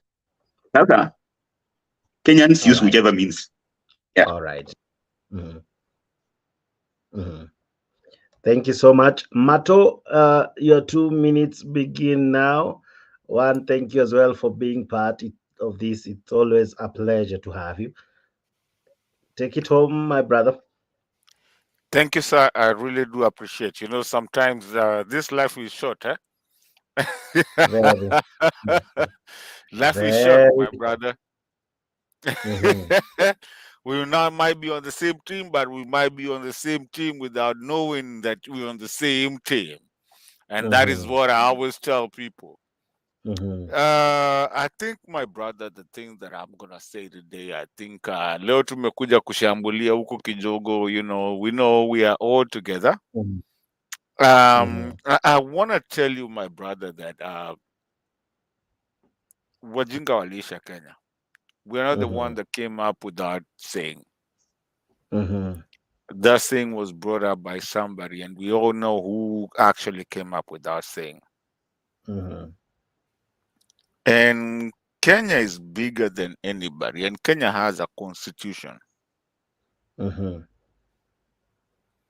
We can play word games. We can even play Monopoly. But there was a time that the Africa went to World War, and that was World War I and World War II. I don't think we can handle any kind of thing called World War. At this time, where we belong in Kenya, staying together. Just the way we're staying here together. It's so amazing that a lot of people do not know that we were one of the biggest people here. So I was looking at on the screen, and you can see there Kenyan with love, and then it shows me a participant, and you know where you find me when you get those things, that next one right there, yeah. Senior moderator. I'm not here anymore. Me hapa hivi niko under masses of you. But what does that tell you? It tells you that we were once together. And that's why you see the Julias, the Richie Makiadis, and everybody still here. Why? Because we are fighting for one country, which has no Kikuyu, has no Kamba, has no Masai, has nothing. It has the legitimacy of what we are doing. If you're not if you're legitimate, you're illegitimate. Let's call it what it is. If you're going to threaten the courts, then do not even shika the. The funny thing, Mr. Chair, The funny thing that I find is so funny and so ridiculous, and I want to throw this because this is my last one. When I'm in 2 minutes, how do you have a judicial system that someone is fighting that judicial system so much right now, yet wameka 250? I will say Kikuyu. I don't want to say Kikuyu, but I will say Kikuyu. Watu huko Murang'a na Nyeri. Yet saizi wameka watu huko 250. In fact, ladies and gentlemen, in the same place, wameweka huko na wezi watoa. And then you want to talk about judicial and judiciary haifai kuambiwa chochote. So what is really happening here? Can you see the decay in our society? My biggest thing is just that if we can be moderate and look at our country without looking at it from a tribal part and from anything, because like I gave you that example. You know, we are talking up hivi judicial inaambiwa ijafanya nini, inafanya nini, ingiliwa na ndio hao pia wameweka watu huko. So when you look at something like that, and even when you look at what is happening here, yes, we used to be moderators here, and we can see at a senior moderator. I'm not a senior moderator here, but it's just because I was here before we were here, and we are still a team. We still work together. So basically, can we is there a way to translate that kind of understanding each other to our country, to where we are not being brought into shenanigans like what we are having today in our country, where we can all help each other to make our country a better place? And because we really do have the potential to do it, but with the wanyama na shenanigans zenye ziko hapa hivi juju, and the people that want to be mafia, OCs and everything, we are not going to go anywhere. But if we stand together, we can take anyone out, including Mr. Ruto. All right. Beautiful. Kenya with love. Now, I don't know. Do I go to our lady Julia or Geoffrey? Geoffrey, are you there? You haven't said anything. Jeff Mboro, are you there? All right. Now that makes me go to Julia. Julia, your 2 minutes begins now. Okay, Asante. I just want to tell Kenyans, wherever you are, do not pay any money to this government unless you need hospital to pay hospital bills or medication, or you need a passport. Now, those of you who are employers, now start employing cashiers. Do not employ permanent employees any longer. And so that you stop paying house levy, NHIF, NSSF, and the rest. Prevent yourself as much as possible from giving this government any money. And what you need to do, tuanyime pesa kabisa. And they're gonna collapse and go home or go to Sugoi. Asante. All right. Well, umenidonatia 1 minute. Asante sana. Penyagaka, now I give you 2 minutes. If you can use one like Julie, I'll be a happy guy. Waje niseme Ambia kwamba Penyagaka asiongee juu yangu, kwa akiongea juu yangu itapita mwaka. bana, wewe ni mtoto yangu. I won't even talk about you. Kama mmesema ati nimewatukana, that's very bad on my part, not on your part, on my part, because ukiwa mzee kutoka huko Kisii huwezi kutukana watoto yako, na kama mnasema mimi nimewatukana, I am very sorry na nimewacha kabisa. Na hiyo ndio nilifanya sikuja kwa hiyo show ingine, kwa sababu everything that I was talking was opposite of what you were talking about. Na mnasikiza kwamba ati mimi nawatukana. Siwezi kufanya hiyo. I cannot do that. Wacha niseme ya kwamba Julie, nice seeing you after a long time. na vile nimekuambia, hiyo kijana yake akimaliza hapo shule ya medical school lazima ukuje, na Julie unazungumza ile maneno ambayo yanatekekana Kenya. You know, the experience that you have expressed. What if we have the same ideas of education huko Kenya? You know, huko Kenya they believed, Jakes, actually you have to do a national exam and then you pass and then you go to this school. Lakini huyu Julie sasa ile shule wanayo, they can graduate somebody from high school to college, from say primary school to high school. Very clear. Hakuna problem. Na Julie, very nice to see you. Themba, you ndio my philosopher, ni mzuri sana. The point that I'm trying to make, and I will repeat this, let us do what Themba said. Let us not look at each other as if we are enemies. Even if we disagree with each other, it's like you are passionate with what you are disagreeing with me with, and I should look at it like I'm passionate with what you are disagreeing me with. Hiyo tu. So TDJ, Jakes, hiyo unafanya kazi mzuri. Thank you very much. All right. Now, Julia umementioniwa, now I give you back your 1 minute. Wena Jakes, umesikia Jakes ameitwa TD Jakes. Oh God. Thanks, Penny. Hapana, sio mshora yake bwana, wacha hiyo maneno. Asanti Penny, naombea mtoto wako afanikiwe na graduate successfully.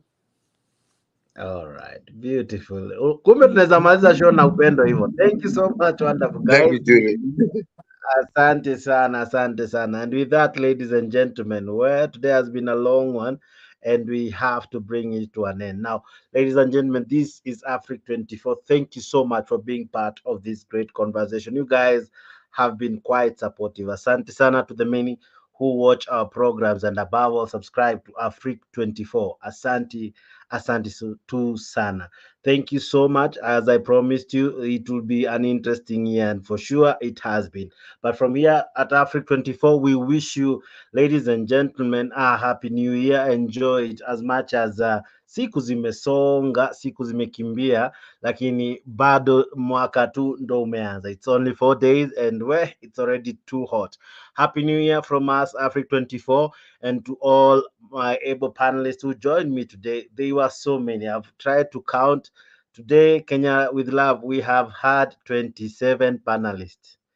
I'm grateful. Thank you very much. It has been successful because you guys chose to do it how you have done it. Thank you. All we can say is God bless you. Have a fantastic, fantastic year 2024. And as Mato has always told us, this is not any rivalry. This is just Kenyans talking in any channel. It is Kenyans talking. It's not war. It's not rivalry. It is just Kenyans talking because they love their country. I hope to see you in the evening. 10 p.m. is our time. And definitely, we will definitely have another awesome hot topic. See you when you see us. Enjoy yourself, enjoy your ear, and have a fantastic Thursday morning, afternoon, evening, whatever time. God bless you. See you, Mato. See you, Julie. See you, Jeff. See you, Pen. See you, Makiadi, and many who joined us. Asanteni sana. Akina Ashley, akina Themba, akina Domi, akina DK. Mlikuwa wengi. Asante sana. Hata wale walitangulia akina Leo and akina Alex. Thank you for making time to be part of this great conversation. We do this again in the evening. See you. Goodbye. God bless you. And as usual, I always leave you with something to, after kuskiza all that, I give you a song just to cool you down, all right? Now, yesterday I played you Mini Mwana Kenya Daima. I think I should play this rendition.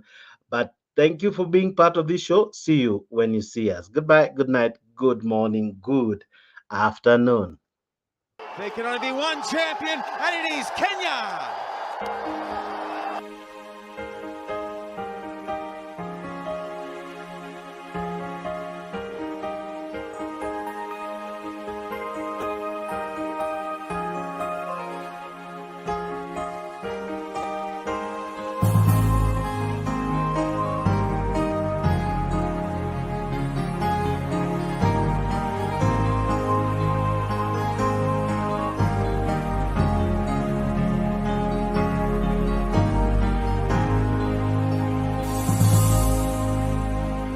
Umoja ni fahari yetu, undugu ndio nguvu. Chuki na ukabila hatutaki hata kamwe. Lazima tuungane, tuijenge nchi yetu, pasiwe hata mmoja anayetenganisha. Naishi na tumaini, najitolea daima Kenya. Hakika ya bendera ni udhabiti wangu, nyeusi ya wananchi na nyekundu ni ya damu, kijani ni ya ardhi, nyeupe ya amani. Daima mimi Kenya, mwananchi mzalendo. Kwa mateso kwa vilio na huzuni, tulinyakuliwa uhuru na mashujaa wa zamani. Hawakushtushwa na risasi au kufungwa gerezani. Nia yao ukombozi, kuvunja pingu za ukoloni. Naishi na tumaini, najitolea daima Kenya. Hakika ya bendera ni udhabiti wangu, nyeusi ya wananchi na nyekundu ni ya damu, kijani ni ya ardhi, nyeupe ya amani. Daima mimi Kenya, mwananchi mzalendo.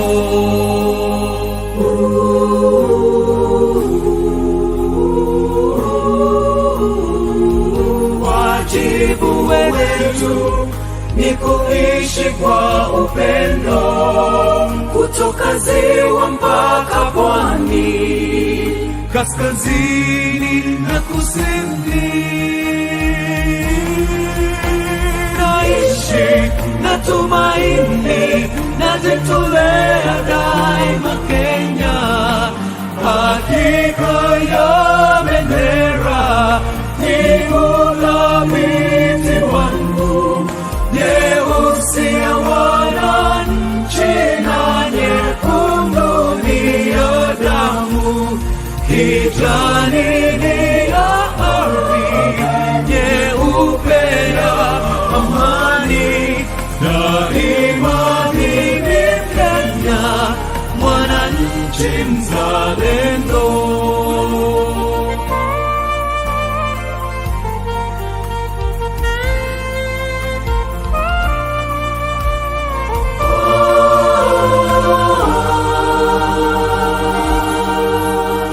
Kijani ni ya ardhi, nyeupe ya amani.